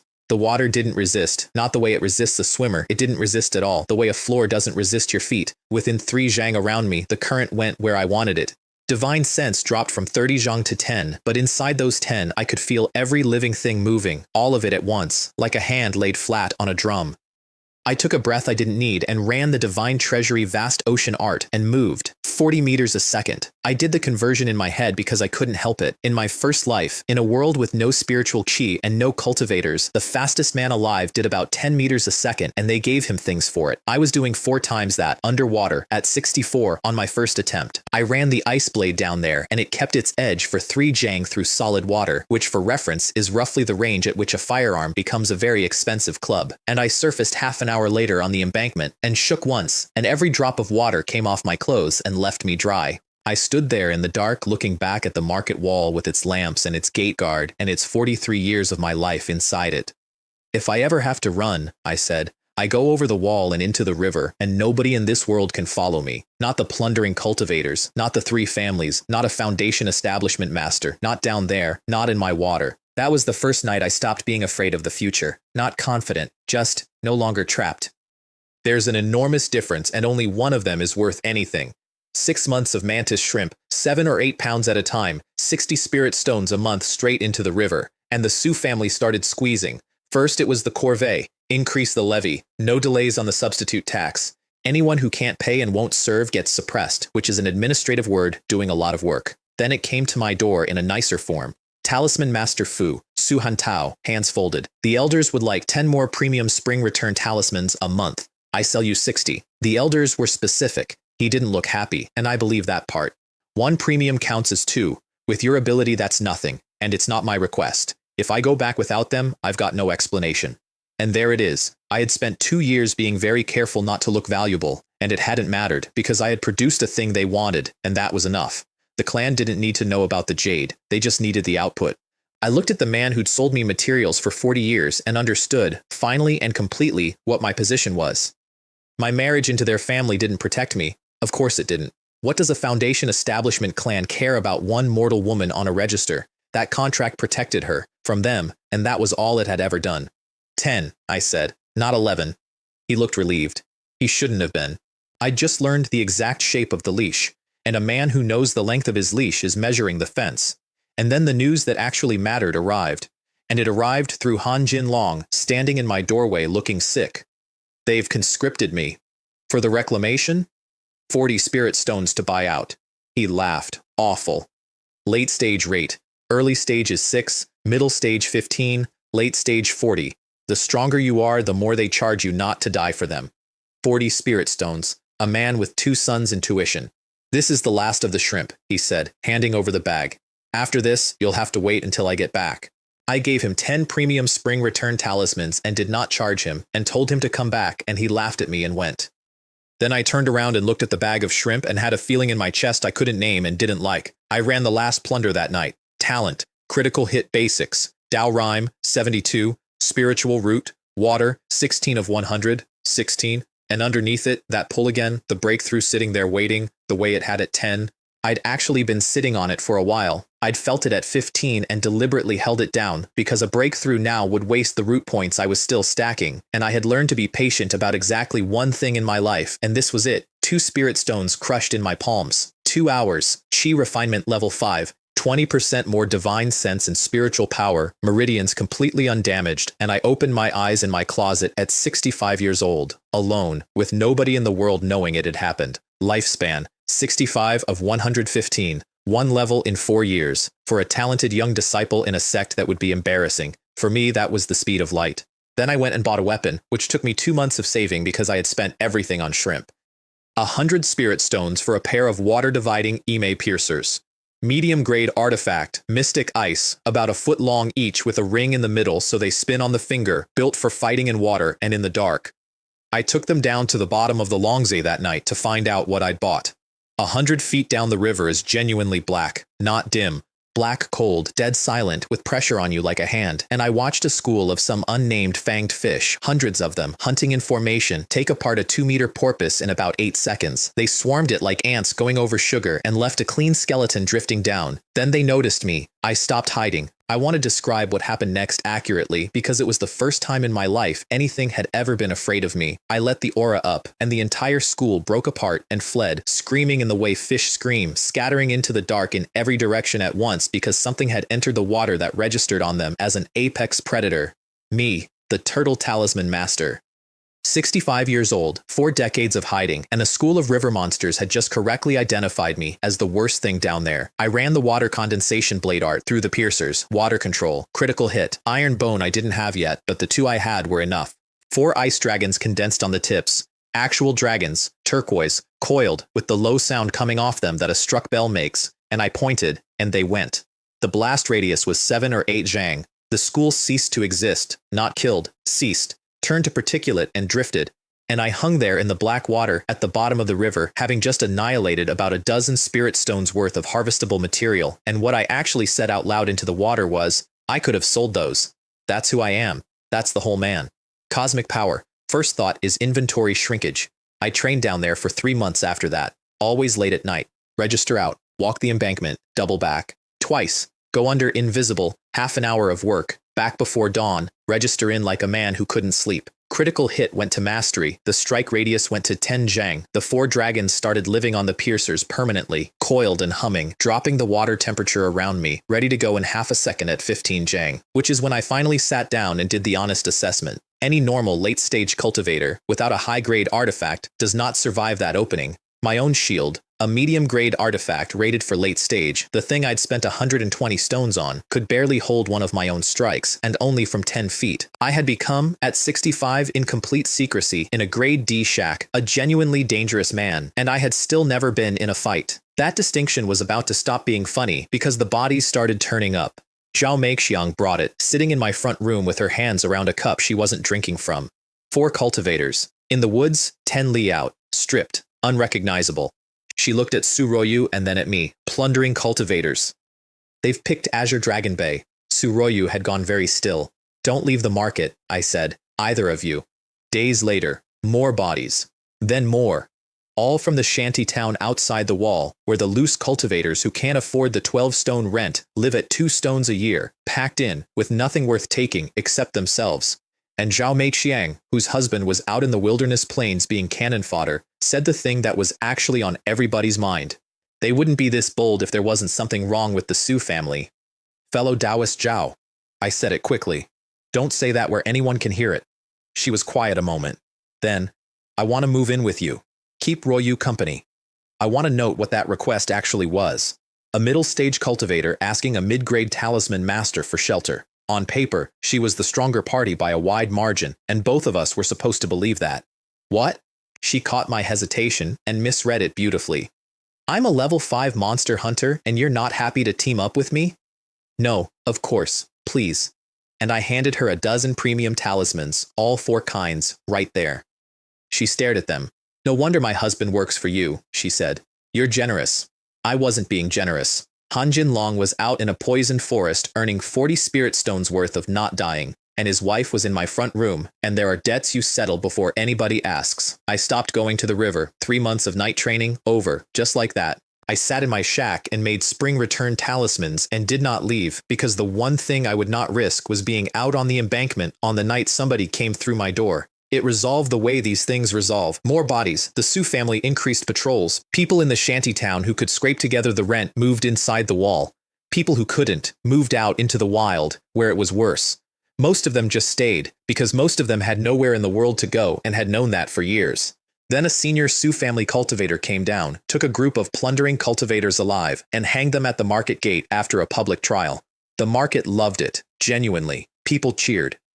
As expected of the Su family, and I stood at the back of that crowd and watched a clan restore confidence in its brand, and understood that the intervention had cost them 1 afternoon and had been withheld for 2 months, and that the reason it happened at all was that the loose cultivators in that shanty town generate the revenue, and revenue that is too frightened to work is a problem on a ledger. Nobody died in the inner market. It was never about the shanty town. Life went quiet. I cultivated. I made talismans. Han Jinlong came back 3 months into a 6-month deployment, poisoned but alive, having correctly run away from a second-tier snake demon at the first sign of it. Everyone around me went down at once, he said cheerfully, showing me a faint scratch on his cheek.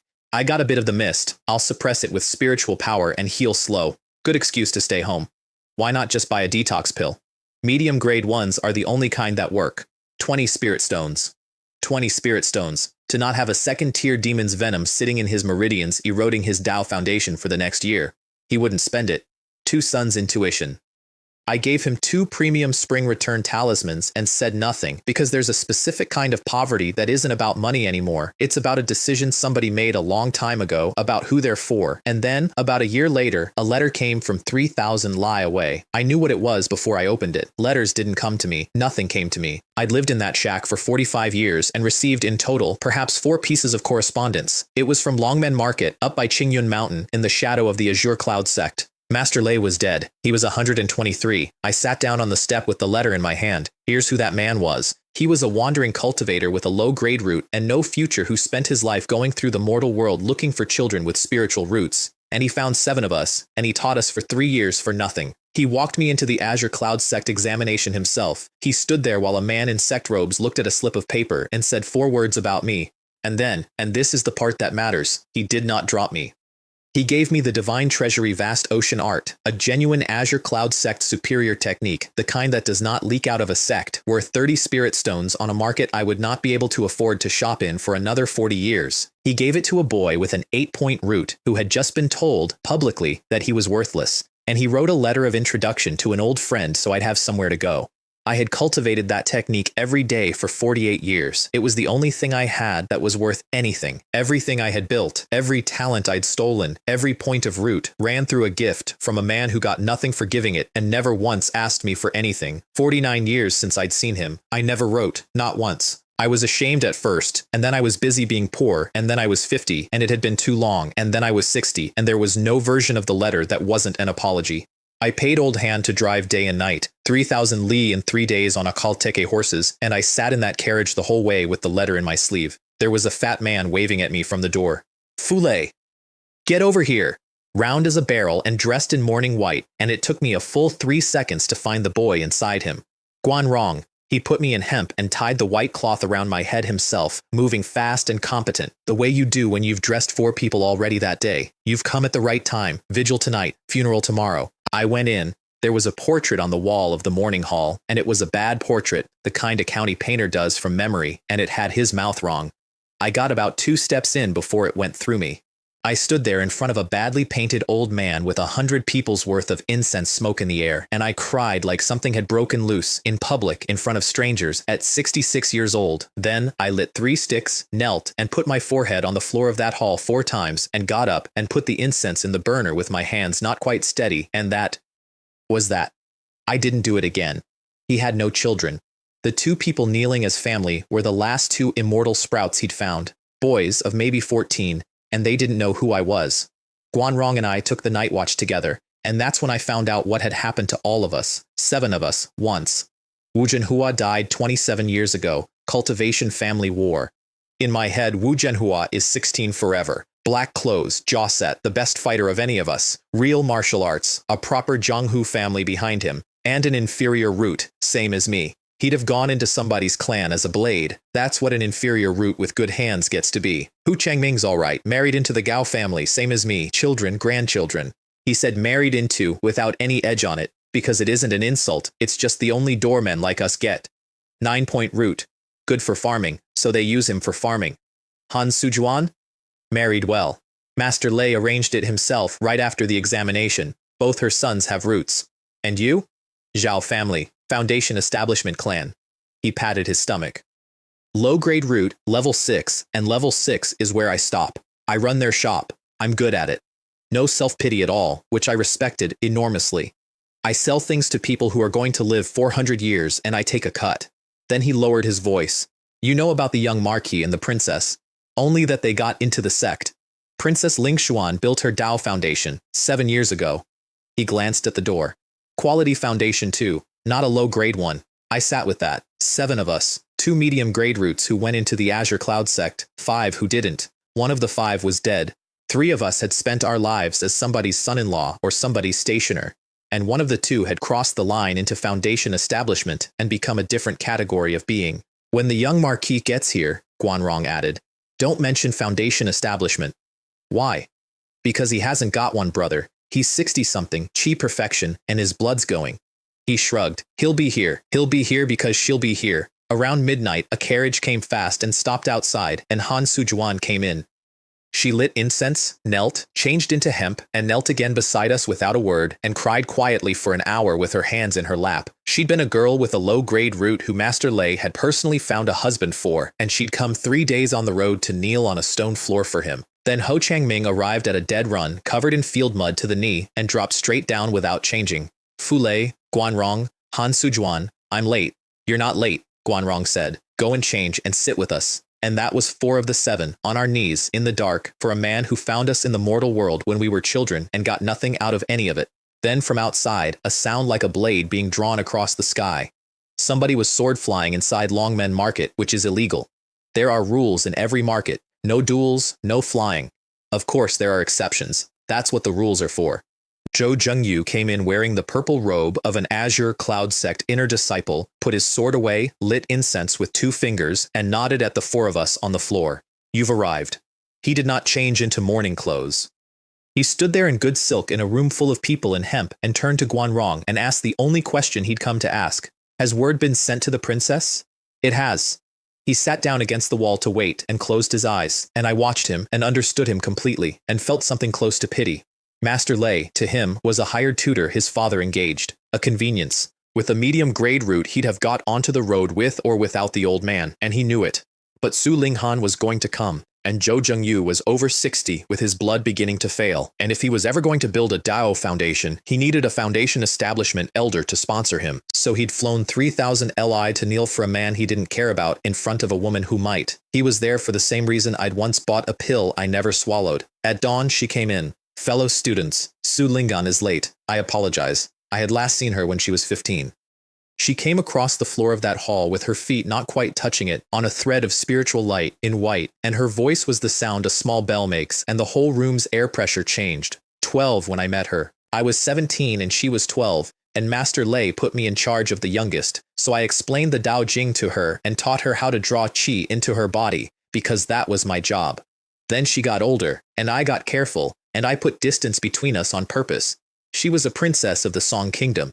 Even an unfavored princess is not somebody a boy with an 8-point root gets to stand next to. Zhou Zhengyu was on his feet before she'd finished speaking. Princess Lingshuan, perfect timing, I've only just arrived myself. She nodded at him about a quarter of an inch. Then she lit her incense, knelt, and asked Guanrong what hour the funeral procession left, and when he told her, she said, "Then let's see the master off together," and went to change into hemp. Zhou Zhengyu was in mourning clothes about 90 seconds later. We buried him at 7 in the morning, all 6 of us walking. At noon we ate at Juxian Tower, in the best private room, and that meal is where I found out that I had a problem. There was no seating order given. Su Linghan took the head naturally. Zhou Zhengyu went to her right, Guanrong to her left, and the rest of us filled in below, which is exactly correct and how it should have gone. Then she said, "Guanrong, change places with Fu Lei." Guanrong was up before she finished the sentence and hauling me into his seat, and 4 people's divine sense hit me at once, because that's not a small thing. That is a foundation establishment elder, in public, in front of witnesses, physically moving a man up the table. In that world, seating is not manners, it's a ranking, and she had just amended it. Zhou Zhengyu scanned me twice, then a third time, and then leaned on me. I want to describe this properly. He didn't do anything overt. A Qi perfection cultivator simply lets his presence out, the same trick I'd used on a doorkeeper in Hongcheng County, and anybody below him gets a very clear physical sensation of where they stand. I ate my food. I wasn't being brave. Iron Bone hadn't happened yet, but I had critical hit and water control at mastery, and a body that had been reorganized by 4 different animals, and honestly, it just felt like weather. I heard him hiss between his teeth, because a mid-grade talisman master at Qi refinement level 4 does not sit under a Qi perfection cultivator's pressure and keep chewing. Guanrong, who is the smartest man of the 7 of us by a distance, read the entire room in 1 second, laughed loudly, and started telling a long stupid story about the time Ho Changming set a shed on fire when we were children, and the moment passed, and I have owed Guanrong a favor ever since. And I sat there and looked at the 5 of them and did the sum. Guanrong, 300 pounds. Han Sujuan, a girl the last time I saw her, now a woman with gray coming in. Ho Changming, twice the size he'd been, hands like spades.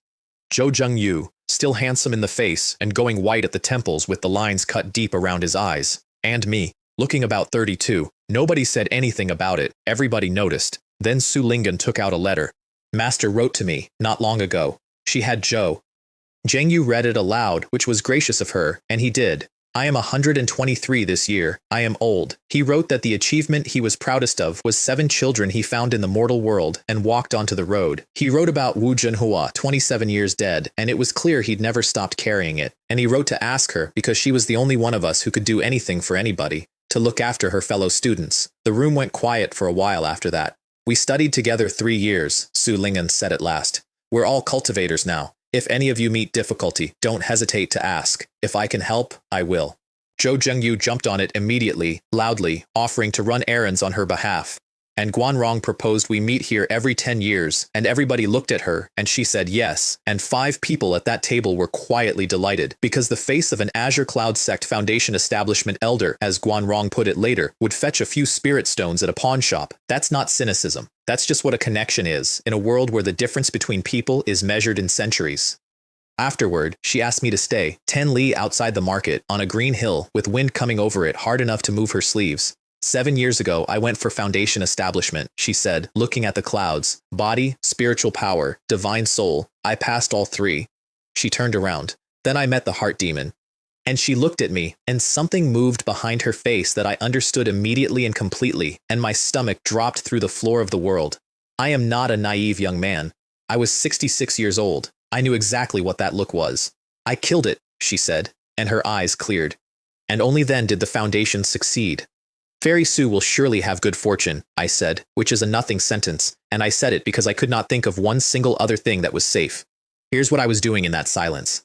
I was thinking, whatever she saw in there, it wore my face when I was 17 and she was 12, and that person does not exist, and has not existed for 50 years, and I am not going to pretend to be him for anybody's sake, including hers. I heard you married, she said, 5 years ago. When there was no road left, I made an arrangement with an ordinary woman of the Su family. She keeps my house. She's family on my register. Su Lingan looked at me for a long moment. Your household is fortunate, she said, and something went out of her shoulders. I felt it more than saw it, the way you feel a held breath released across a room. Relief. I hesitated. There were about 4 things I could have said, and every one of them was a door I'd have to keep open for the rest of a very long life. I said nothing. Silence is a complete sentence, and it has never once been quoted back at me. I'm returning to the sect, she said.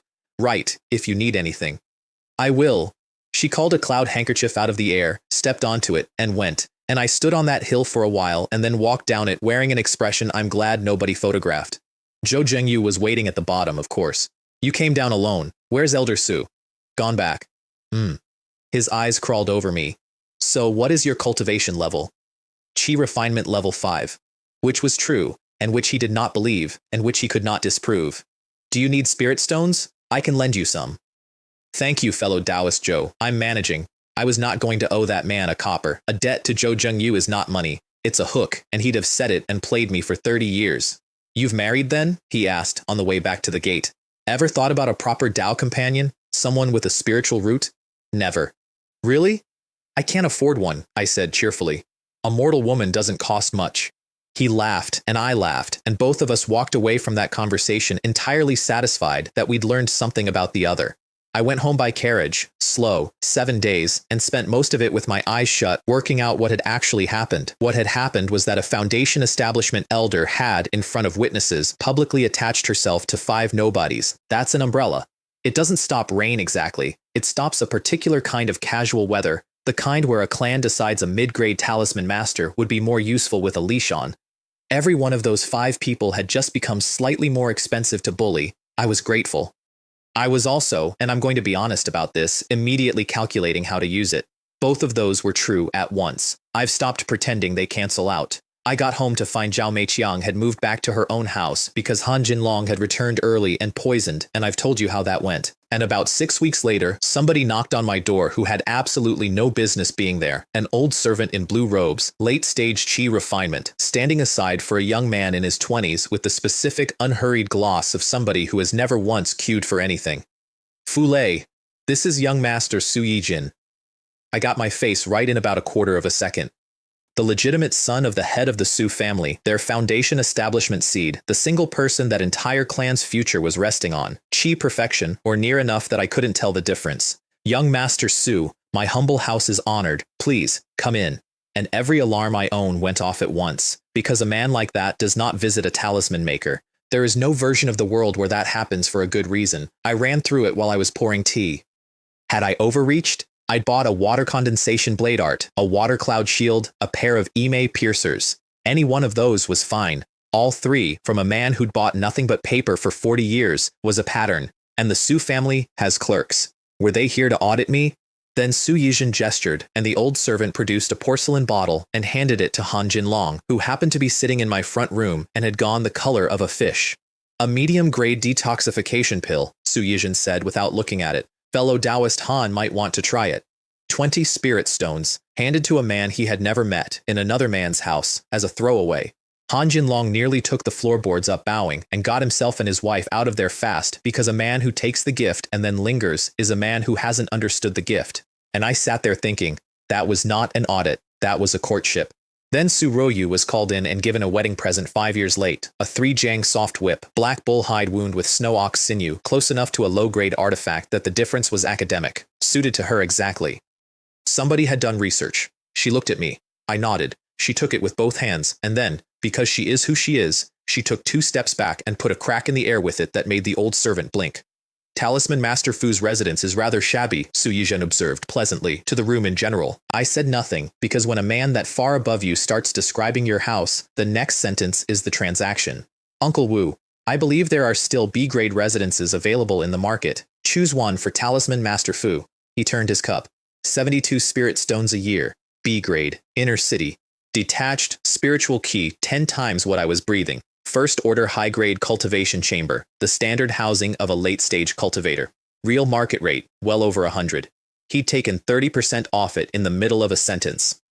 The way you'd wave away a bill, and I wanted it. Genuinely, physically wanted it, because I was breathing through a straw in that shack and my array was papering over it at a stone a day. Then thank you very much, young Master Su. He made pleasant conversation for another quarter hour. Then he stood up, and at the door, with his back half turned, he asked the question he had come to ask. Is Talisman Master Fu acquainted with Fairy Su of the Azure Cloud sect? And there it was, 3 months. It had taken 3 months for a private conversation on a hillside 3,000 li away to become a line item in a Foundation Establishment Clan's strategy meeting. We studied together in the mortal world, I said. 3 years, as children. Oh, I heard there was a gathering recently. His smile widened by a millimeter. How nice. He already knew. He'd known before he crossed my threshold. The detox pill, the whip, the 30% discount. All of it was priced against information he already had. Somebody had reported that gathering. My money was on Zhou Zhengyu, who would have mentioned it to precisely the right person while appearing to complain about the food. If Talisman Master Fu requires anything, Su Yizhen said, come to me. If I'm unavailable, tell Uncle Wu. And he left, and I stood in my doorway and finally understood my own position, which was not the position I'd thought I was in. I had spent 2 years being terrified that the Su family would find out I was strong. They didn't care that I was strong. Strong is cheap. They had 200 cultivators. What they cared about was that a woman who could build Dao foundations had, in public, in front of witnesses, moved my chair up the table. They weren't buying a talisman master. They were buying a phone line. And one day, when it suited them, they would want me to invite her to Azure Dragon Bay, and her simply being seen at their gate would be worth more to that clan than everything I would produce in my entire life. I took the house. Of course I took the house. When somebody hands you a discount because they've mispriced you, you take the discount. That's not cleverness. That's just arithmetic.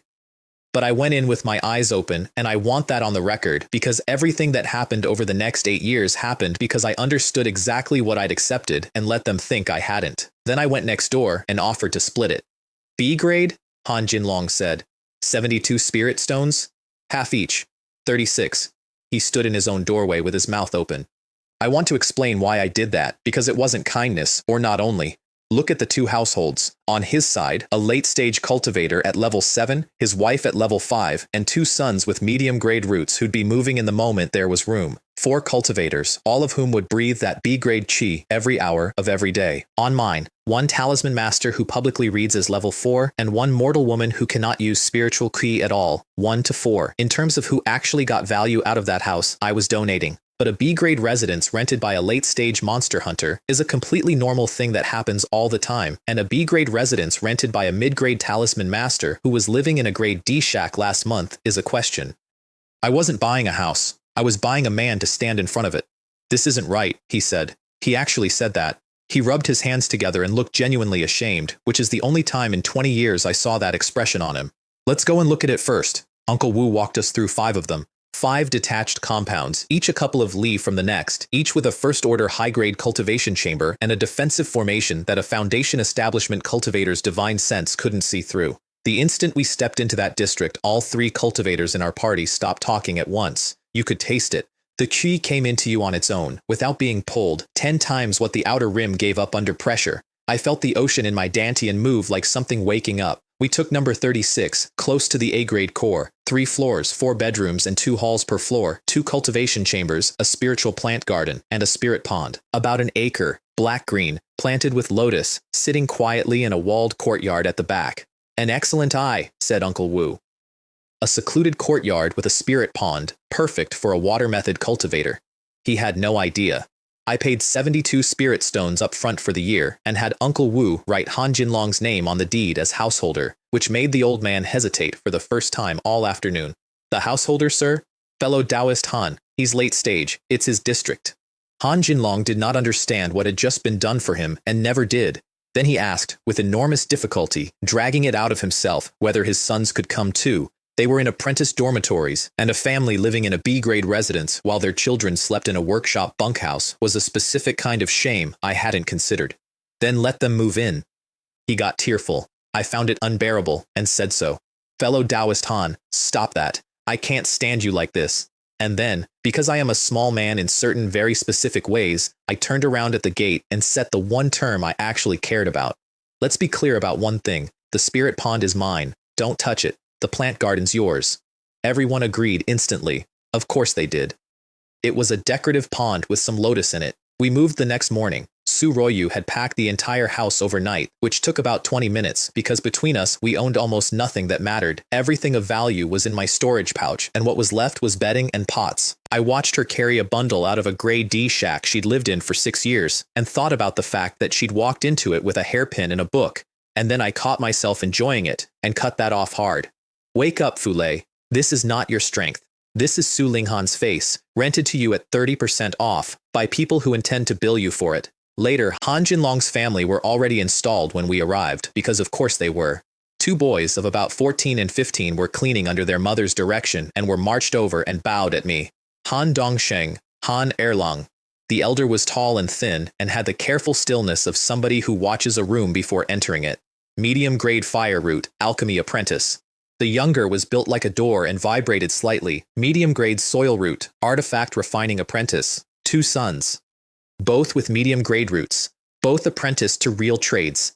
I gave them a thumbs up genuinely, because a monster hunter who lives in a grade D house so his children can have that, is a man who made a decision and stuck to it for 20 years, and I know exactly what that costs. I gave them a few premium talismans as a housewarming. Their mother took the talismans off them about 90 seconds later and handed them to their father to sell. Both boys stood there with their faces very carefully arranged and did not say one word, and I decided, definitively, in that moment, watching a mother strip a gift off her own children in front of the man who gave it, that I was never having children under any circumstances whatsoever. Not because she was cruel, she wasn't. She was a woman with 2 tuitions and a husband who runs away from things, and she was doing correct arithmetic. That's the problem. That's exactly the problem. The arithmetic is always correct, and it eats everybody who does it. I went to look at my pond. I waited until the other 4 were busy with rooms, then went invisible, which since level 5 had gone to minor achievement and was now genuinely airtight, put on the EMI piercers, and went in with water control running. The pond was an acre across, 100 feet deep, and at the bottom of it, in the dark, there was a hole 2 meters wide with a current coming through it, an underground river. I hung there in the black with my heart going, and did the test any water cultivator would do.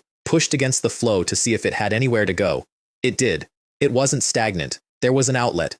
So I lit 4 ice dragons on the piercers just in case, and went in.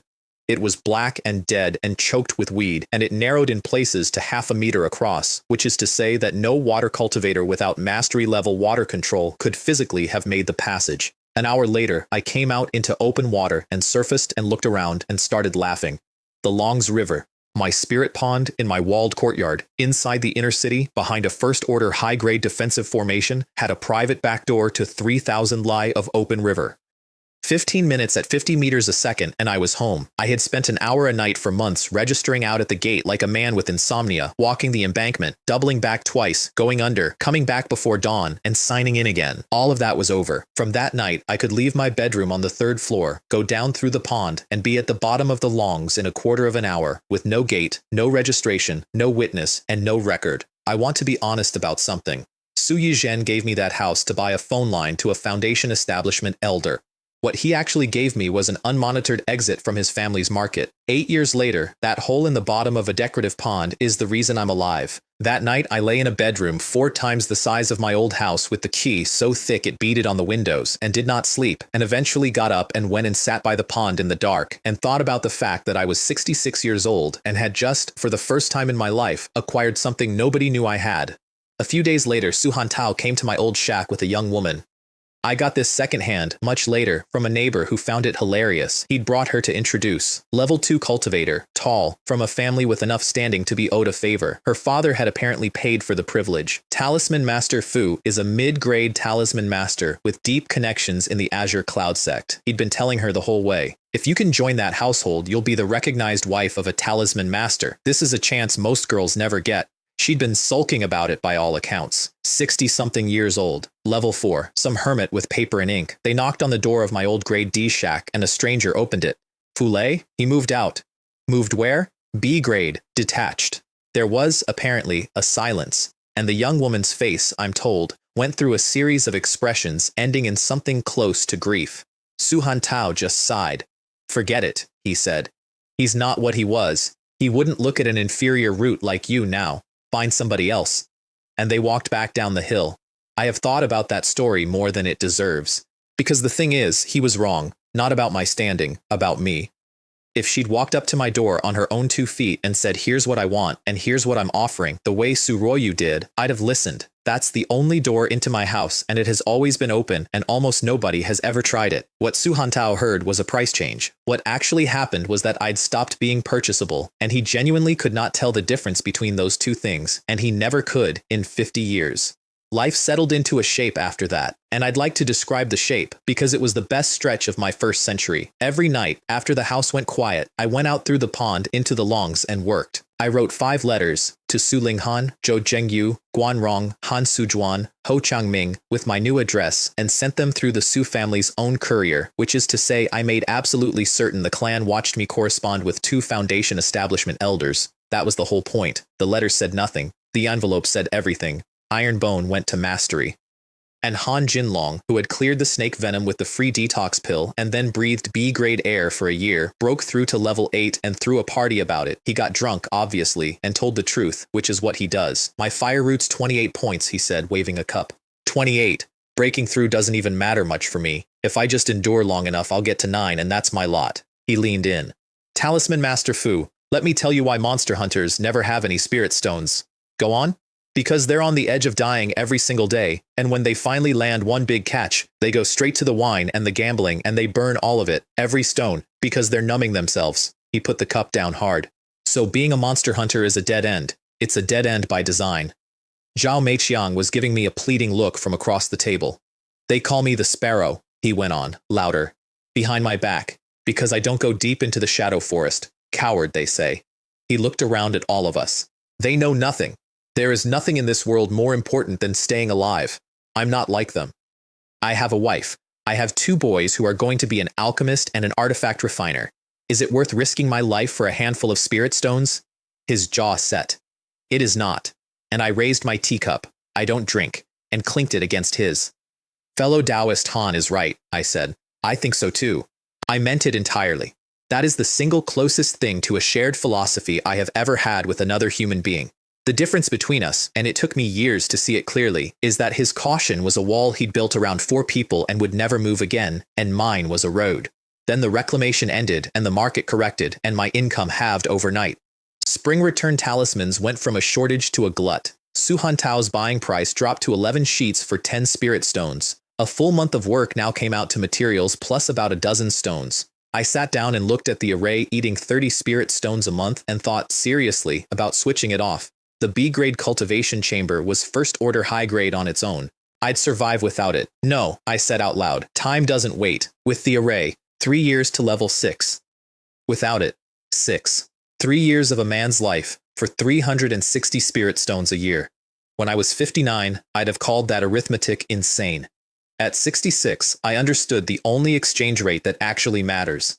I sent Han Jinlong out with 20 premium talismans and 1 other item. Also, get rid of this for me, the Spirit Burst Pill. He came back that evening with 95 spirit stones, 54 for the talismans, 41 for the pill, 48 I'd paid, 41 back, 5 years later, which means my entire cover story, the thing that explained a 30-year jump in cultivation to an entire market and a foundation establishment clan and made all of it go away permanently, had cost me a net 7 spirit stones. 7 spirit stones. I have never made a better purchase in my life, and I never will. Then I went hunting through the bestiary again and found the water cloud turtle, tier 1, medium. Grade. An adult weighs hundreds of caddies and costs 400 or 500 spirit stones because the meat extends life and the shell is what defensive artifacts are made of. My own water cloud shield had come off one, but they lay hundreds of eggs and almost none survive, so juveniles are cheap. Fist-sized 2 spirit stones, bowl-sized 5 or 6. 3 or 4 at a time, I told Han Jinlong.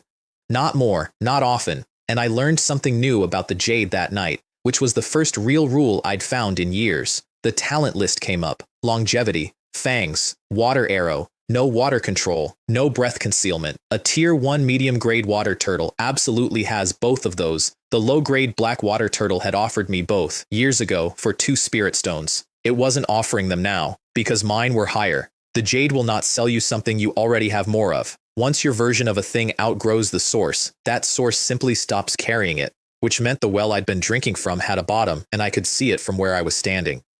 Every animal I could afford was going to run out of things to teach me, and the next tier up was going to cost me an order of magnitude more. I took longevity, 21 points on the first pull, and 18 Dao Rhyme, which was the highest quality per stone I'd ever seen. Whatever longevity is, it sits deep in that bloodline.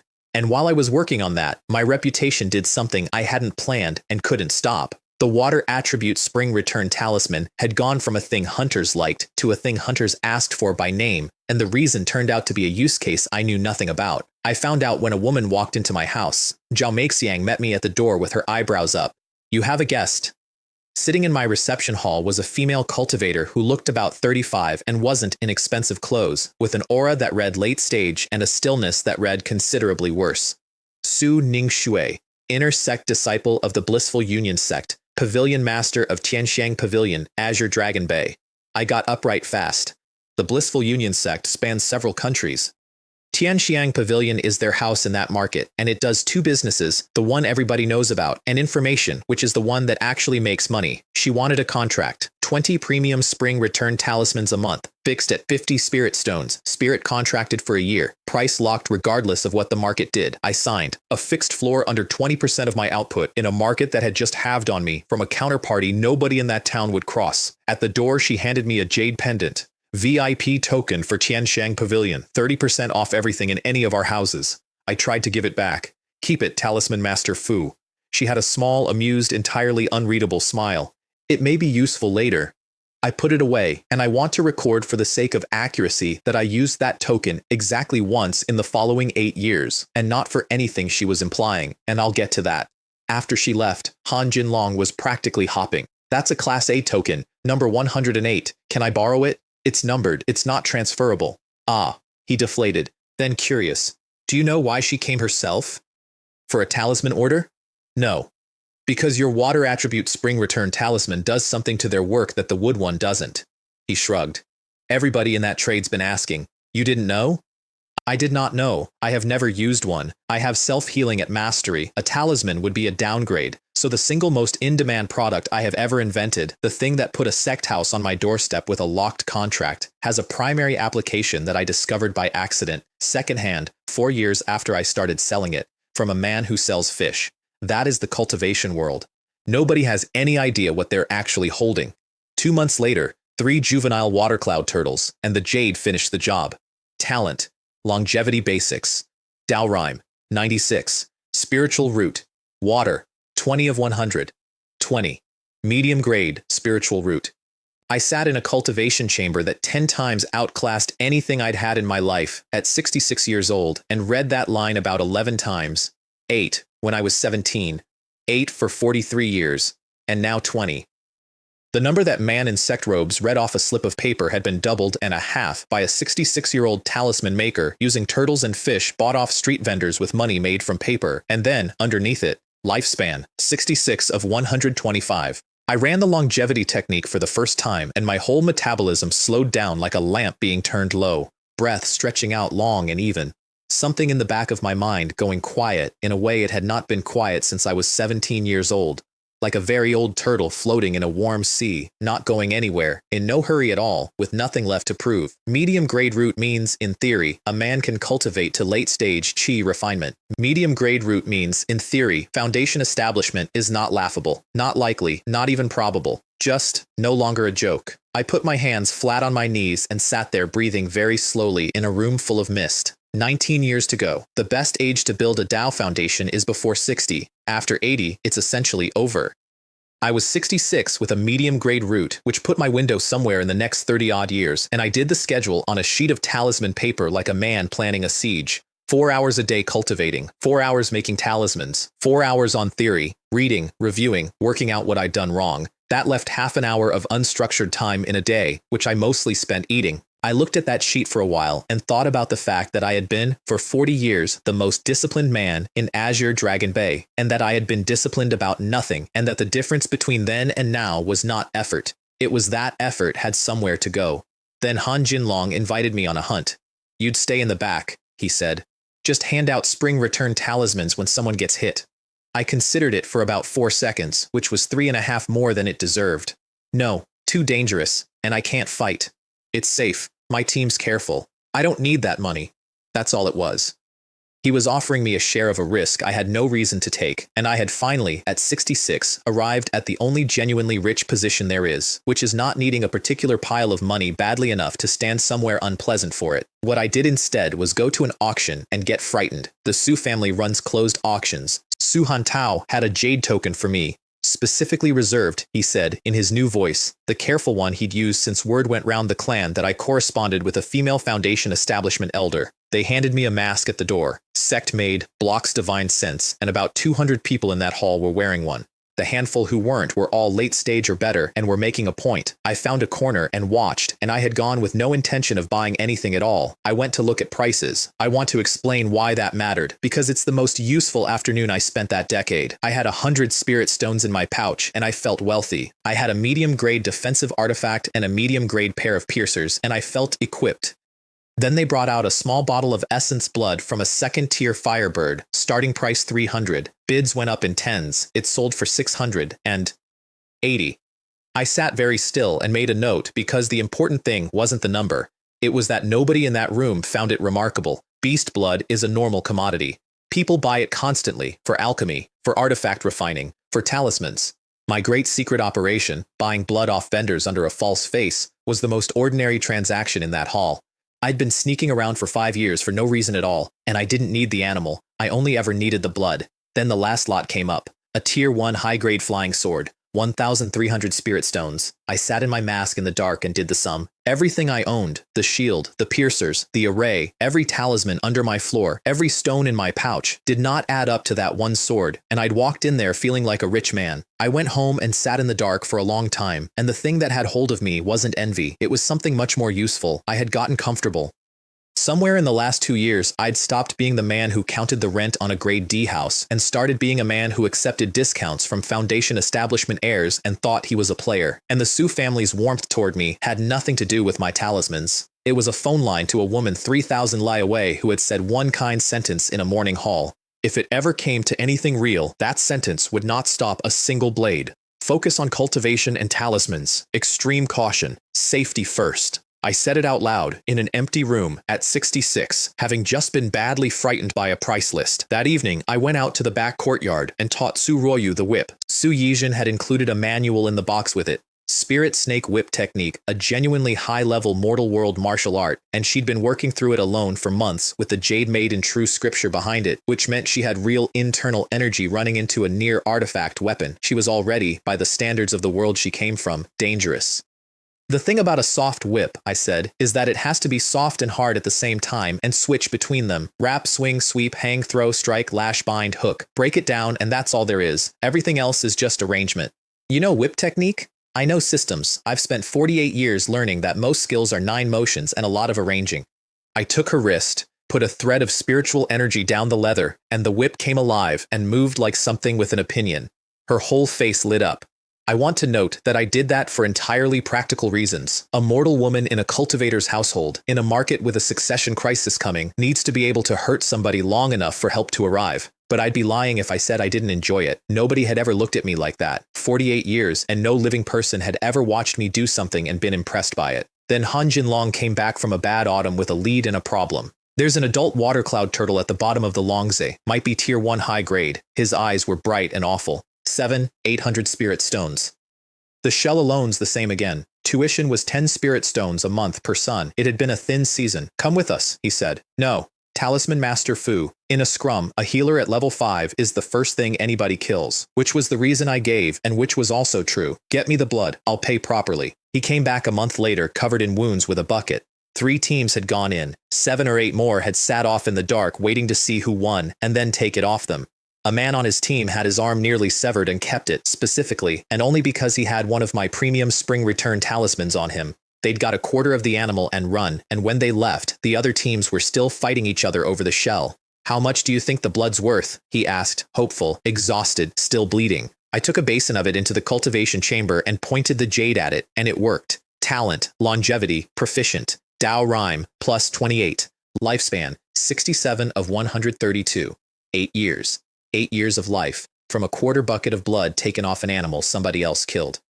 I came out and told him 80 spirit stones. The market rate was 60. I know, because I checked afterward. I overpaid by a third, deliberately, and let him think he'd done well.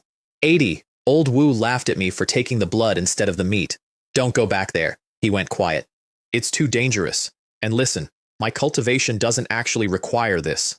I want you to understand that. It's convenient. It isn't necessary. He looked at me with an expression I've never forgotten. Talisman Master Fu, he said. You're a good man. But these days it's hard for good men to survive. If I don't go, what happens to my two boys? He shrugged and grinned, and it was ghastly. They're going to be an alchemist and an artifact refiner. The fortune teller said I'd have good fortune in my old age. The older I get, the more blessed I'll be. Zhao Meixiang was crying quietly in the corner and telling him to stop bragging. Which is more important, I said, your life or spirit stones? Life is important. He said it immediately without hesitation, like a man who'd worked it out long ago. But without the spirit stones, life is not important. I stopped arguing. There's a point past which you're not persuading somebody, you're just refusing to accept who they've decided to be, and everybody's entitled to their own fate. 10 days later, I'd refined the whole bucket. Longevity proficient at 24, another 106 Daorime, all of it dumped straight into self-healing. And 2 months after that, Han Jinlong came through my door at a run, white to the lips. Su Yili stole the foundation establishment pill from Su Yizhen, and the breakthrough failed. I stood up so fast, I knocked the brush off the table. Let me lay out what that sentence meant, because it's the hinge the next 8 years turns on. The Su family had no successor. Ancestor Su was old, so the clan had mortgaged the revenue of Azure Dragon Bay Market, borrowed heavily, and traded sect merit points bought from other cultivation families to obtain one foundation establishment pill from the Azure Cloud sect. One pill, 10,000 spirit stones, the entire future of a 1,000-year clan, bought on credit against the town I lived in, and the second son had taken it and burned it and failed. How? I actually couldn't finish the sentence. How does something like that happen in a family with 1,000 years behind it? Han Jinlong looked at me like I was very young. Talisman Master Fu. It's a foundation establishment pill. Brothers turn on brothers, fathers kill sons. This has always happened. What's strange about it? He spread his hands. Besides, Su Yili and Su Yizhen are half-brothers and competitors. Where's the brotherhood in that? Then he said the part that mattered. With Ancestor Su still alive, they'll hold. But if Ancestor Su goes too? He didn't finish it.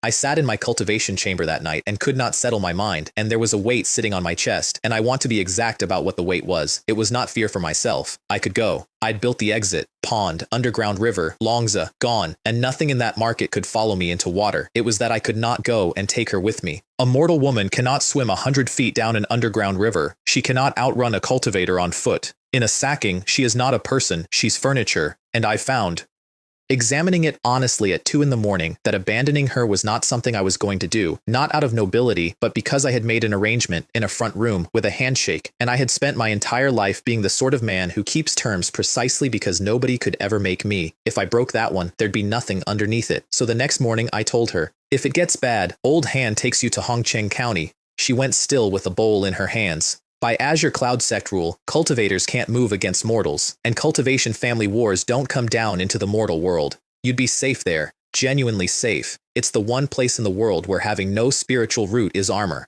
I won't go. Suroyu, I won't leave. Her chin came up. I want to stay with you. If it starts, I can't protect you. I made myself say it flatly. You'd be the thing they use to make me stand still. That's not a guess. That's how it's done. She stood there for a long moment, and I watched her understand it and watched her hate it. I'll do as you say, she said. It probably won't come to that. I'm just laying track. And afterward, very quietly, when it's settled, would you come and get me? Of course I'd come and get you. I looked up from the table. You're on my register.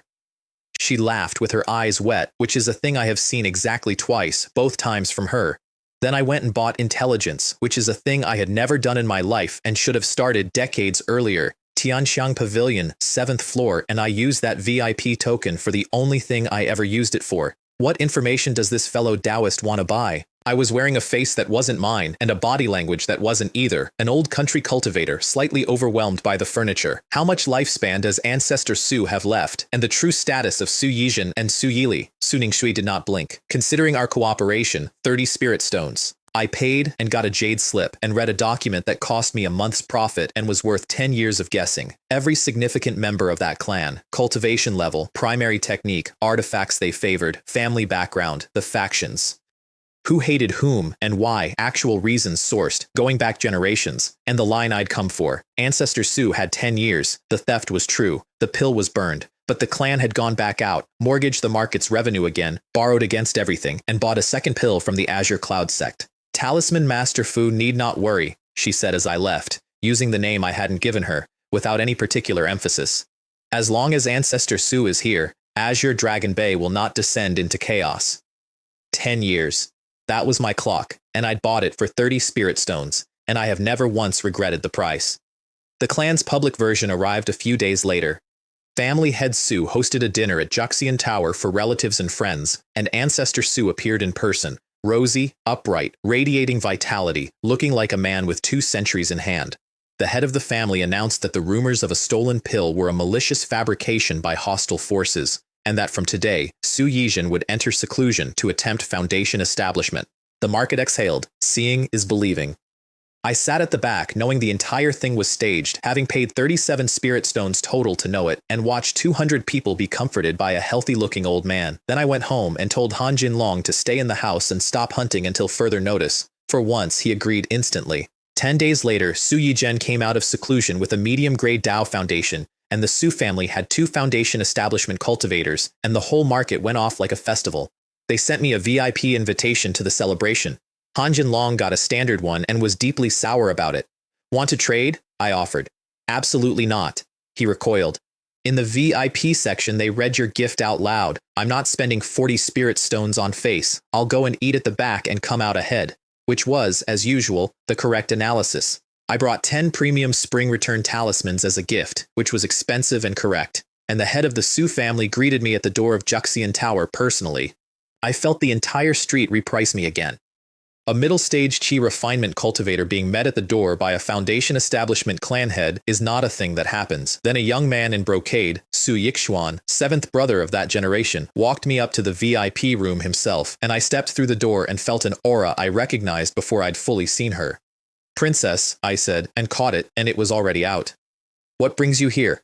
Su Linggan was sitting at the head of that room in white, newly promoted elder of the Azure Cloud sect, 3,000 li from home. In a private room in a market town at the foundation establishment party of a minor clan, along with Ancestor Su, Su Yizhen, and 3 foundation establishment cultivators from the 3 families who'd been circling that market for a decade, the Su family had, at last, cashed the phone line. I don't know what they paid to get her there, or what they promised. It doesn't matter. What mattered was that every man in that room now had visual confirmation that the Su family had a connection to the Azure Cloud sect, and the price of moving against that market went up accordingly. Talisman Master Fu. Fairy Su came in person and you arrived late. Su Yizhen, smoothing it over, delighted. 7th brother, take Sister Royu to the family's women. Su Royu started to follow him out. Wait. Su Linggan got up from the head of the table. She crossed the room and stood in front of a mortal woman with no spiritual root and looked her over carefully and nodded. Sister-in-law, I'm Fu Lei's fellow student and old friend. Has he ever mentioned me? When his teacher passed, my lord mentioned it once. That he studied in the mortal world with 6 close friends. Su Royu's voice was completely level, which given the circumstances was extraordinary. He didn't say their names or their deeds. That's exactly what I'd told her, word for word, 5 years earlier. My name is Su Linghan, elder of the Azure Cloud sect. And she took a purple jade bracelet off her own wrist and put it into a mortal woman's hands. On our first meeting, a gift for sister-in-law. Fairy Su, this is far too valuable, I started. It's called the Purple Jade Sword Heart Bracelet. She wasn't looking at me. It holds 9 of my sword intents. It can be triggered by true ki alone. By true ki. Not spiritual power, meaning a mortal with an internal art could set it off. Meaning it was, specifically and deliberately, a weapon built for a woman with no spiritual root. 9 strikes from a foundation establishment elder, in a bangle, on the wrist of somebody everybody in that market considered furniture. I looked at Su Royu. Su Royu looked at me. I nodded. Thank you so much, Fairy Su. May Fairy Su be blessed. And she bowed properly and put it on and had no idea what she was wearing, because to her it was a beautiful piece of jewelry from a great lady. I knew exactly what she was wearing. So did Ancestor Su, and I watched him watch it happen, and I watched him revise something behind his eyes. The banquet went on. Sulinghan sat at the head, tasted one piece of spirit fruit, touched nothing else, and let 5 foundation establishment cultivators toast her one at a time. Then she rose after about the time it takes an incense stick to burn, took her leave of Ancestor Su and said, "Fule, see me out, outside the wall, under a 1,000-year tree, with the market lights behind us." "Fule, has your spiritual root improved?" I stopped walking. Breath concealment at minor achievement will fool anything up to late stage. It does not fool a foundation establishment cultivator who is looking. I thought about lying for approximately 1 second and discarded it, because a lie you can't maintain for 200 years is not a lie, it's a delayed problem. "I obtained a secret technique," I said. "It raises aptitude." "Can it reach medium grade?" "It should." "That's good." She looked off toward the river. "You need medium grade for foundation establishment, at minimum." Then, quieter. "Keep the bracelet safe, the one I gave her. In a critical moment, it could save both your lives." And I understood that the bracelet had never been a courtesy. She'd walked into that room having already worked out that a mortal woman in my house was the exact place where I could be broken, and she'd armed her in public in front of the Su family so that everybody watching would know she'd done it. "Fairy Su," I said. She turned. "I'm not the 17-year-old boy you remember." I said it as gently as I know how, which is not very. "I'm 67 years old." She was quiet for a moment. "I know," she said. 50 years have gone by like a dream. Only today do I realize who I am." Then briskly, because she is not a woman who lingers in an open wound, "Your aptitude is ordinary, Fule, but your Tao heart is unwavering. If you can raise your root to medium grade, there may be hope for foundation establishment." She called the cloud handkerchief and stepped onto it. "Write to me if you need anything." And she went, and I walked back to the gate through the dark, past the guard, past the lamps, into a market that had just decided I was somebody, on the strength of a woman who had known me when I was worth nothing. I want to say I felt warm about it. What I actually felt, walking home, was the arithmetic clicking over. She was right. The root was the whole game, and I was at 20, and 20 is the floor of the thing, not the door. I needed more animals, bigger ones, and every one of them was going to cost an order of magnitude more than the last. The Su family sent women to my house for a while after that, not crudely. Nobody proposed anything. Young female cultivators of the clan would simply call on Su Royu, sister this, sister that, with small gifts, on ordinary afternoons, at a rate of about 1 a week. I handled it by being in the cultivation chamber every single time, because a man who is cultivating cannot be interrupted, and that is a rule so absolute in that world that it functions as a locked door. Su Ruoyu and Zhao Meixiang handled the rest, steering visitors away from the workshop end of the house with a competence that suggested they discussed it. After a few months, the clan took the point, and the visits thinned out into festival gifts, which I answered with talismans of matching value. Exactly matching. Never more. Because that's the trick with a clan like that. If you take more than you give, you're a debtor. If you give more than you take, you're a supplicant buying favor. The only safe position is dead level, forever, so that no ledger anywhere ever has your name in it with a number attached. Meanwhile, I finally understood what I'd actually been sold. The 3 families, Han of Zifeng Mountain, He of Wohu Ridge, Tao of Wanjulan, had all opened shops in Azure Dragon Bay after the celebration. Perfectly friendly, 2 foundation establishment cultivators apiece, same as the Dings now had. Even, balanced, neighborly. Except that most of the market's revenue was going to service the debt on a foundation establishment pill, and Ancestor Su had 10 years, and Su Yizhen's Tao Foundation was medium grade, which is respectable and is not the same thing as an old monster with 2 centuries of accumulated everything. The clan had spent its future to buy the appearance of a future, easy to invite a god in, hard to send one home. And I was a mid-grade talisman master living in their inner city on a discounted lease, with a mortal woman on my register, and a 9-strike bracelet on her wrist that I sincerely hoped nobody ever had cause to test. 7 or 8 years, I thought. Get to late stage, then leave with her, quietly, before the roof comes down. Where I go is obvious. East, to the sea. The Longs runs to the East China Sea, and the East China Sea has islands, and the islands have more water beasts per square li than the entire Longs Basin. Cheap ones, powerful ones. Enough to take a route from 20 to wherever it can be taken. That was the plan. 7 or 8 years and out, I got about 4. In the meantime, Han Jinlong brought me a bucket of green-scaled snake blood, and I confirmed something I'd suspected since the auction. Jade scale serpent. Tier 1 medium grade, water attribute, several meters long, amphibious, not venomous. He'd taken it off a hunt and drained it before anybody could tell him not to. Here's the thing I wanted to test. Every plunder I'd ever done had been a whole animal, alive or freshly dead, a turtle in a bag, a fish, a bucket of shrimp. But essays of perfected Qingshu said the talent isn't in the animal, it's in the bloodline, and the bloodline is in the blood, which meant I didn't need to buy live beasts I couldn't afford. I needed to buy blood off beasts other people had already killed for other reasons. I poured a quarter basin and lit the jade. Plunderable talents, insight, agility, devour. It worked. An adult beast, dead for days, drained into a bucket by a man who had no idea what he was carrying, and the jade read the bloodline off it like an open book. That single test expanded my supply from animals small enough to smuggle home in a bag to any creature in the world that somebody somewhere has killed. I took insight. 2 weeks later it finished. Insight Basics, 106 Dao Rhyme, and Water Root at 22. And I got the single most useful talent of my life, and it isn't close. Insight is not sight. It's the thing a snake does with a forked tongue, reading the pressure of the air, the minute vibration of a room, the shift of weight before a step, micro-expressions, changes in breathing, the exact half-second where a man's intent moves before his hand does. Within 30 feet, the world slowed down and got legible. I paid Han Jinlong 80 spirit stones for a bucket the market valued at 60, and told him the standing order. I'll take more, but every time, a different species. 3 years after that I broke through to Qi Refinement Level 6 at 68, and the numbers had started doing something interesting. Lifespan, 68 of 135. With insight running, my divine sense reached 30 zhang, which is what a Qi perfection cultivator gets, 2 full levels above me.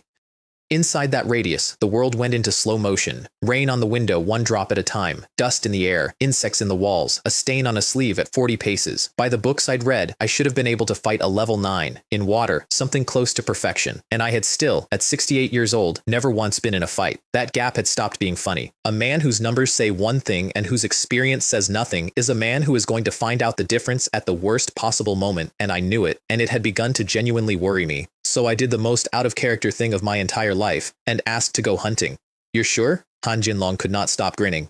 Fellow Taoist Han, I've cultivated immortality for 50 years, and I have never fought a battle. I need combat experience before I need it. That was true. The other true thing, which I did not say, was that I wanted beast blood at wholesale instead of retail, and that the fastest route to a lot of blood is standing next to the people doing the killing. His team was 6. He was the captain, which genuinely surprised me. He gathered the intelligence, planned the operations, and split the spoils. And the reason was obvious once I saw it. Every one of them was alive because the sparrow had spent 20 years refusing to go anywhere interesting. Gao Xiangdong, level 8, wood, puppet master, ran a 3-foot golden mantis construct on point with compound eyes that rotated 360 degrees and reported back. The Chen brothers, level 6, earth, twin body refiners with tower shields of refined gold and black iron. Shu Zijian, level 9, metal, the strongest of them, with a matched pair of sun and moon wheels and the personality of a closed door.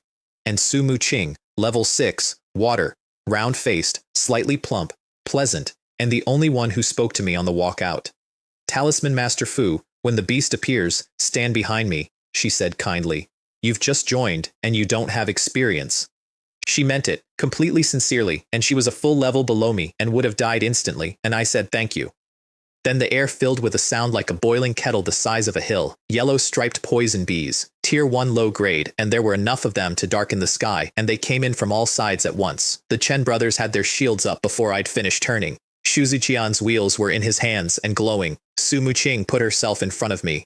Han Jinlong swore, and the Fire Phoenix blade came out, an actual high-grade artifact which told me exactly where 20 years of commission money had gone, and swept a crimson arc through the swarm that dropped a third of it out of the air as ash. I stood behind a level 6 water cultivator with my hands empty and did absolutely nothing and ran insight and watched. That was deliberate. I'd come to learn, and you cannot learn anything about a group's actual capabilities while you're busy solving their problem for them. Half an hour later, in the reeds at the edge of a swamp, insight caught something coming in fast and low. Careful! The mantis puppet exploded into fragments. An armored crocodile came out of the grass at a dead run, dark brown, tier 1 high grade, the size of a boat, and took Gao Xiangdong in its jaws. Shu Zijian's sunwheel intercepted at the last possible instant, and the two of them slammed apart, and the thing went back into the water. Then it hunted him, deliberately. It kept surfacing under him and driving him back, and Shu Zijian would not go into the water because he's a metal cultivator, and in water, a metal cultivator is a man holding an anchor. Su Muqing bound it with a white silk ribbon. It tore the ribbon apart and threw her backward with blood on her mouth. I caught her with a cushion of water, put a premium spring return talisman against her back, and watched her meridians close while she was still falling. She looked up at me with an expression I'd get very used to over the next 20 years. We're both water, she said. Why is your spiritual power purer than mine? I'm a level higher than you. Then the crocodile broke off from xianxia, turned in the water, and came straight at me, at the back line, where the two shield brothers and the injured woman were, and where the demonic pressure rolling off it had already frozen all three of them solid. I want to describe the next 2 seconds honestly. I did not have a plan. I did not feel brave. What I felt was a very cold, very simple arithmetic. That thing reaches Su Muqing in 1 second, and she is at 0, and nobody else is in range. I moved. The piercers were on my fingers. Water control. Critical hit. 4 ice dragons, 3 zhang long, and I was close enough to see the saliva hanging off its jaw. You like biting people, I said. Let's see how hard your head is. There was no thunderclap. It was quieter than that, a sound like silk being cut. The head kept going up on momentum. Everything below the neck started coming down. Silence over that swamp. Xianxia, 30 feet out on his wheel, had turned around to come and save us, and arrived in time to watch a thing he had failed to scratch for 10 minutes come apart in 2 flashes of blue. I had my storage pouch open before the body finished falling, drawing the blood out of the air, and I used the 2 remaining dragons to drag the pieces up onto the grass. Then I looked up and found 5 people staring at me like I'd grown a second head. Talisman Master Fu, Su Muqing, chewing her lip. Are you actually a level 5 water cultivator? Level 5. I only just broke through. I didn't change expression. Is there a problem? No. Then shouldn't we be dealing with this before something else smells it? That got them moving. 400 pounds of meat at 5 or 6 spirit stones a pound. Hide, teeth, claws, bones, all artifact refining material. I'd bought a second storage pouch specifically for blood because I was not going to be the man carrying a bucket. Su Muqing came and stood next to me while I worked and said, apparently to nobody, the hide and the teeth and the claws are the valuable parts. Relatively speaking, the blood's the cheapest thing on it. She was telling me I was about to be cheated without saying so where the captain could hear. I could have kissed her. Instead, I said out loud so everybody could hear, as agreed, I take the blood. Fellow Taoist Han distributes the rest however he sees fit, and I want to be clear that this was not generosity. I had just publicly waived a claim on several thousand spirit stones in front of 5 people who had watched me one-shot a tier 1 high-grade beast. You cannot buy what that purchased. 5 veterans went from who is this old man to whatever he is, he doesn't grab, permanently, in 1 sentence. On the walk back, we passed 3 other hunting parties. One followed us for a while, thinking about it, and gave up when Xianxia turned around. When you're out here, Su Muqing told me, you trust your team and nobody else. Not families, not sects. The worst are the plundering cultivators. They don't care whether you've caught anything, because to them, a cultivator is the catch. The accounting came 3 days later, and Han Jinlong did it properly. Materials, 1,730. Meat, 2,320. Blood, 180. 4,230 spirit stones for 1 animal, split by contribution. I was first at 880, Xianxia second at 760. Even the Chen brothers who came last got over 400 each, 7 mid-grade spirit stones in my hand, and 60-odd pounds of blood in my pouch. For comparison, my talisman workshop, running flat out for a month, cleared about 100. Talisman Master Fu, Han Jinlong was practically bouncing. No offense, but if I'd known you were this strong, I wouldn't have held back all these years. The 2 of us together, who dare touch our team in this whole market? I put the cup down harder than I needed to. Watch your mouth. He stopped. There is always someone stronger. Always. And if you're going to walk around with that attitude, I need a different partner, because you'll pick a fight you can't finish, and I'll be standing next to you when the bill comes. He apologized sincerely and left fast, and I heard him muttering on the stairs. Power like that. And more of a coward than the sparrow. A pause. Well, he is the turtle talisman master. Then I went and refined the blood and found out what a tier 1 high-grade animal actually carries. Plunderable Talents. Nail chewing. Immunity to 100 poisons. Copper bones and iron armor. Death roll. Stealth and camouflage. 5. Every animal I'd ever taken had offered 2 or 3. This one had 5, and it was only 1 grade above the shrimp. I took immunity to 100 poisons, and the reason was Han Jinlong's face with a scratch on it, and a man who wouldn't spend 20 spirit stones to get a second-tier demon's venom out of his own meridians. Dao rhyme. 288 from that alone. Spiritual root. Water. 25 of 100. 3 points at once. Half again what the water cloud turtle had given me. And then I sat down and gave myself the lecture. Out loud, in an empty room, because somebody had to. One lucky score is not an income. Those men risk their lives for this. If it were easy money, why is Han Jinlong poor? Without Xu Zijian at level 9 on that road, how many fights would we have had to win just to carry it home? Nobody succeeds easily. I was not going to be the exception because I got a nice afternoon. Hunting is how I travel, I told the room. Talismans are my foundation. Then I went back down to the bottom of the longs at night and started doing the thing I'd actually been missing for 50 years, which was practicing how to fight. Not spells. I had spells. I had more spells than I knew what to do with. Footwork, angles, firing from a moving position, killing a thing behind me, 10 Zhang lateral in one motion, and 4 dragons converging from 4 directions on a spot I wasn't standing in. And I found the sentence that fixed my actual problem, which had never been power. Be calm and be fast. And when you strike, strike with everything, so that a second strike isn't required. That's it. That's what 50 years of never fighting had left me missing. Not strength. Decisiveness.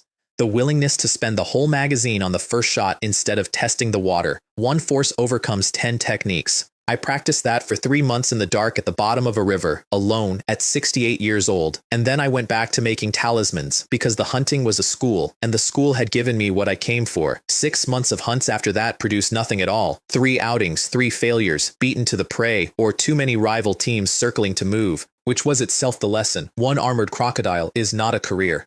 It's a good afternoon that everybody in that trade tells stories about for the rest of their lives while going quietly broke. Then 2 things arrived in the same season. The first was a letter. Zhou Zhengyu had built his Dao Foundation and was inviting me to the celebration, and mentioned in passing that Su Lingan would attend, which was the actual content of the letter. I declined politely, sent 20 premium spring return talismans as a gift, and wished him a bright road. We'd agreed to meet every 10 years. It had been 4. A 3,000 li round trip to stand at the back of a room and watch a man collect on an investment is not a use of time. The second was that the Su family found copper, not ordinary copper, purple essence copper, in the Luoying Mountains, right under the market. And a mine is not a spirit field. A field yields what the season gives you. A mine yields whatever you can put men into. So they started hiring, and the terms were extraordinary. 12 spirit stones a year base wage, more for output, and this is the part that told me everything, a full year paid in advance on signing a spirit contract, 12 spirit stones a year. Which is, to the stone, the annual rent on the cheapest housing inside the market wall. That is not a coincidence, and it is not generosity. It is a number chosen by somebody who worked out the exact price of moving a family out of the shanty town and offered precisely that and not 1 stone more. Sign here and your wife and children sleep behind the wall. They signed in droves. Men from the shanty town, men from the outer rim, middle-stage cultivators, some of them, because a mine is dark and brutal and stable, and hunting is bright and brutal and random, and a man with children will take the mine every single time. The clan was scraping every warm body it could reach into a hole in the ground, and the reason was obvious to anybody who'd spent 30 spirit stones on intelligence. They were servicing a debt. I mention it because 6 months later, Han Jinlong came to my door with a lead, and the timing was not accidental. The clan was squeezing, income was thin, and men were taking risks they'd have laughed at 2 years earlier. Water-repelling rhinoceros, he said, near the longs, tier 1 high grade. I got the bestiary out before he'd finished the sentence. It looks like a blue ox, bead-like scales, a permanent light shield, and one talent that matters. It repels water. The river opens for it. They live near the sea, and one had wandered 800 li up the wrong river. Is the intelligence good? It's good. The little bastard took 2 spirit stones off me for it. Then he sold it to at least 3 other teams. Probably. Xu Zijian had a flying boat by then, tier 1 high grade, 1,500 spirit stones, bought with his crocodile share. 7 or 8 people, faster than anything else in the air at that grade. We left the Chen brothers behind. Too slow. And the moment that boat lifted off, something went wrong in my chest. I want to describe this accurately because it's the first time it ever happened to me. We climbed, and the ground went away, and I felt a pressure behind my sternum, like a hand closing. Not fear exactly, wrongness. Fly along the surface of the river, I said. Xu Zixian looked back at me. Nobody objected, so he dropped the boat down until we were skimming the longs, and the moment the water came up under us, the pressure came off like a released fist. Everyone else thought I was being cautious about being seen. What had actually happened was that my own instincts had informed me, without consulting me, that away from water I was worth a fraction of what I was worth on it, and that I should never be more than 100 feet from a river again for as long as I lived. Water method cultivators talk about this. I'd read it. There is a difference between reading it and having your own body tell you. 2 weeks out. Halfway there, we passed another boat going the same direction. That's old Gao's crew. Han Jinlong went the color of ash. Same heading, I knew that little bastard sold it twice. Shu Zijian fed a mid-grade spirit stone into the boat's formation and we picked up speed. And Han Jinlong, the sparrow, the coward, the man who ran from everything, gave the briefing, and I finally understood how he'd stayed alive for 40 years. When we find it, Talisman Master Fu goes all out. Fellow Taoist Su supports him. Gao and I take watch. Fellow Taoist Shu keeps the boat close for extraction. He looked around at us. Anybody comes within 30 jang, warn them once. Then his face changed. Anybody comes within 10 jang, whoever they are, strike first. Nobody blinked. I revised my assessment of the man significantly. We got there, and it was already gone.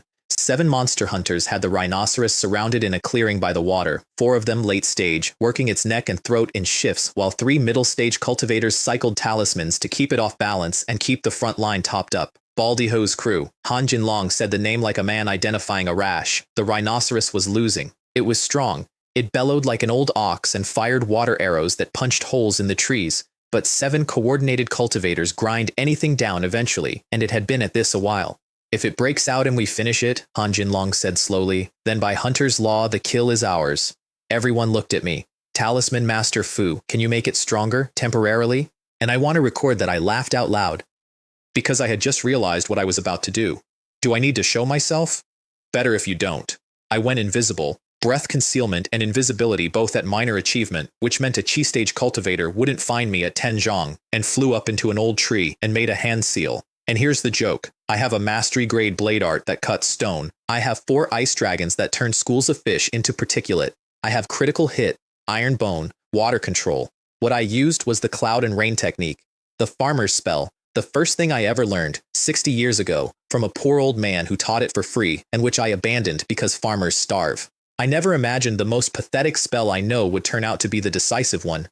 The sky went black. Baldy Howe's face came up and I watched him understand, and I watched him be far too late. Everyone, full strength, now! Then the rain hit, not a shower. The same thing I'd done to a drought in Hongcheng County, compressed into one clearing, and every drop of it landing on an animal whose entire nature is water. The rhinoceros drank the sky. It came up glowing.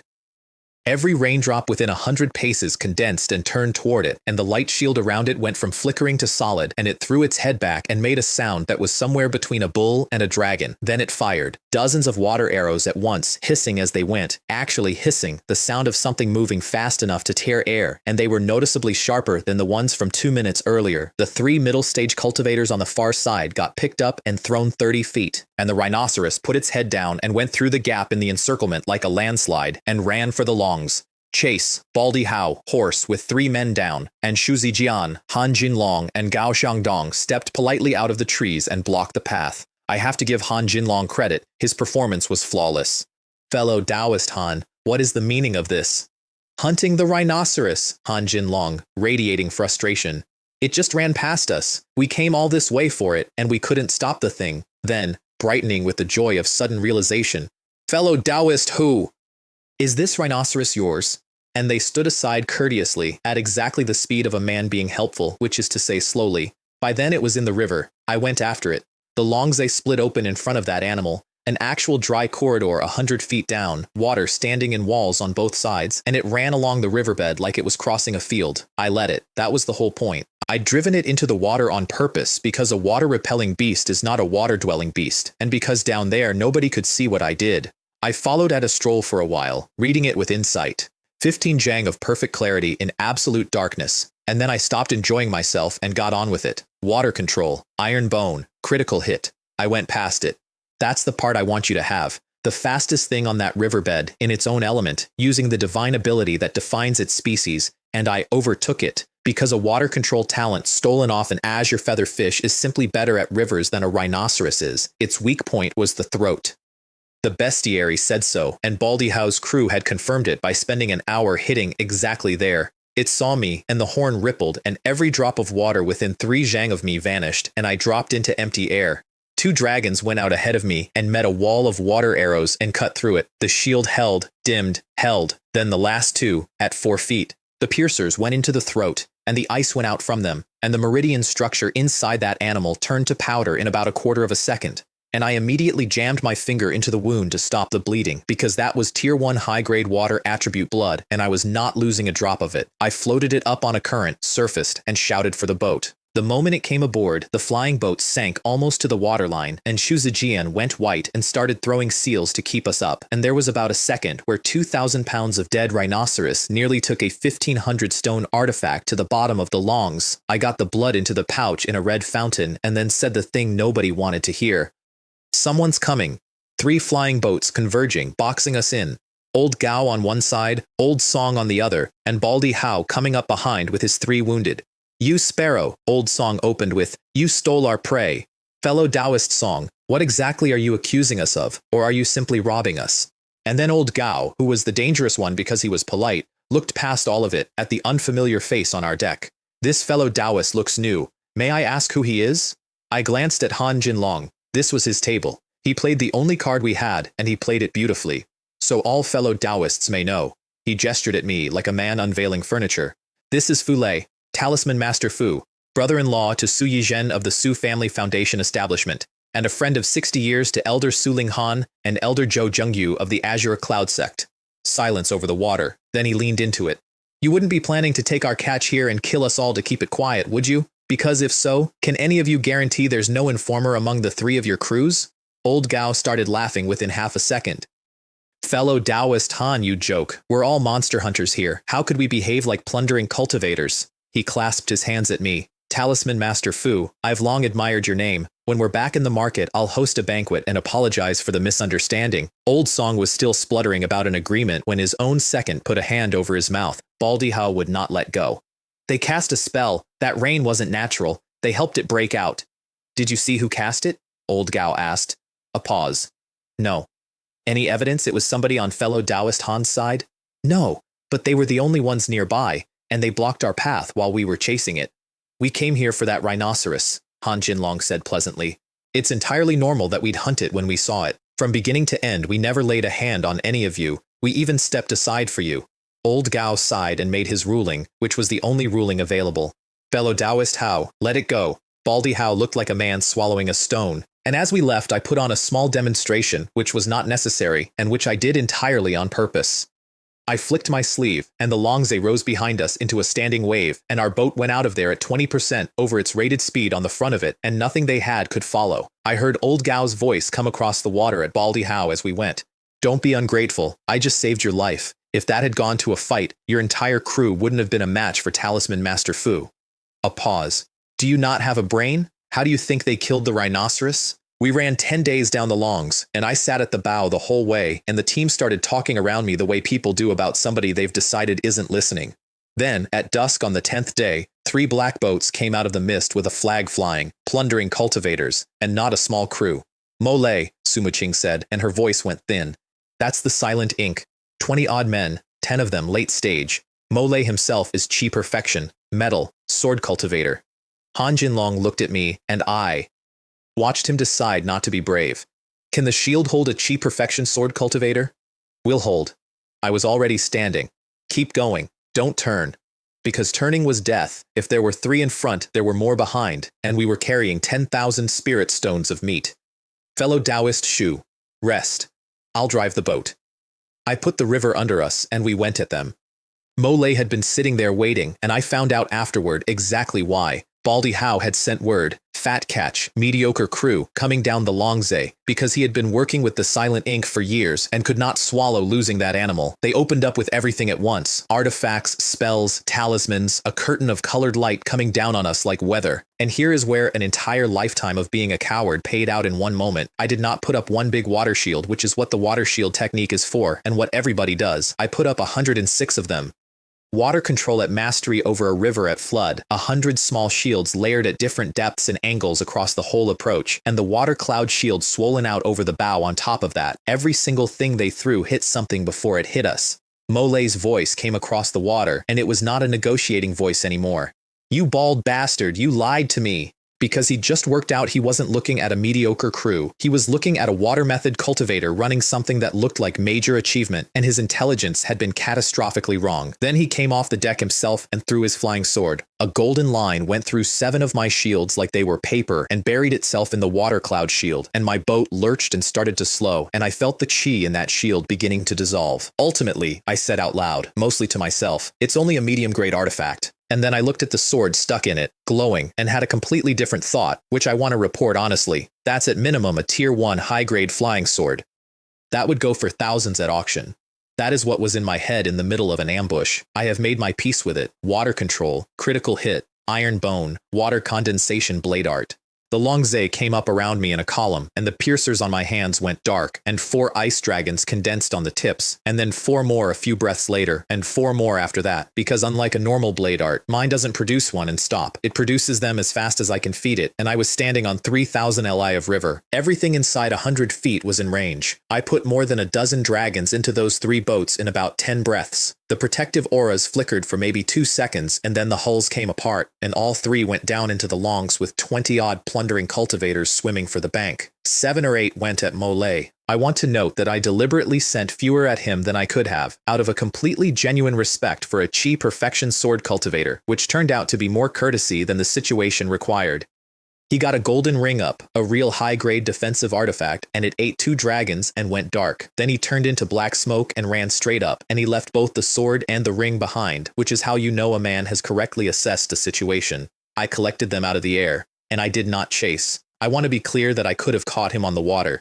But he'd gone up, and he'd gone up because he'd worked out what I was in about 4 seconds, which was genuinely impressive, and every foot of altitude took me further from the only thing that made me dangerous.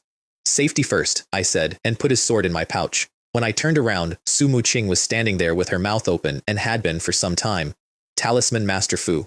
She reached up and physically pushed her own jaw closed. What is your actual cultivation level? Chi refinement level 6. Impossible. I am also level 6. I am also a water cultivator. Her voice cracked. The gap is a little large. It's a bit large, Gao Xiangdong agreed.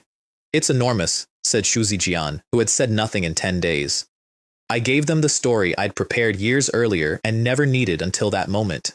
The techniques I practice are sect secrets, and some years ago I awakened certain latent bloodline talents, which is, if you examine it, entirely true and explains nothing at all. Take me as a disciple, Su Muqing said immediately. I'm sorry, the techniques carry restrictions. They can't be transmitted.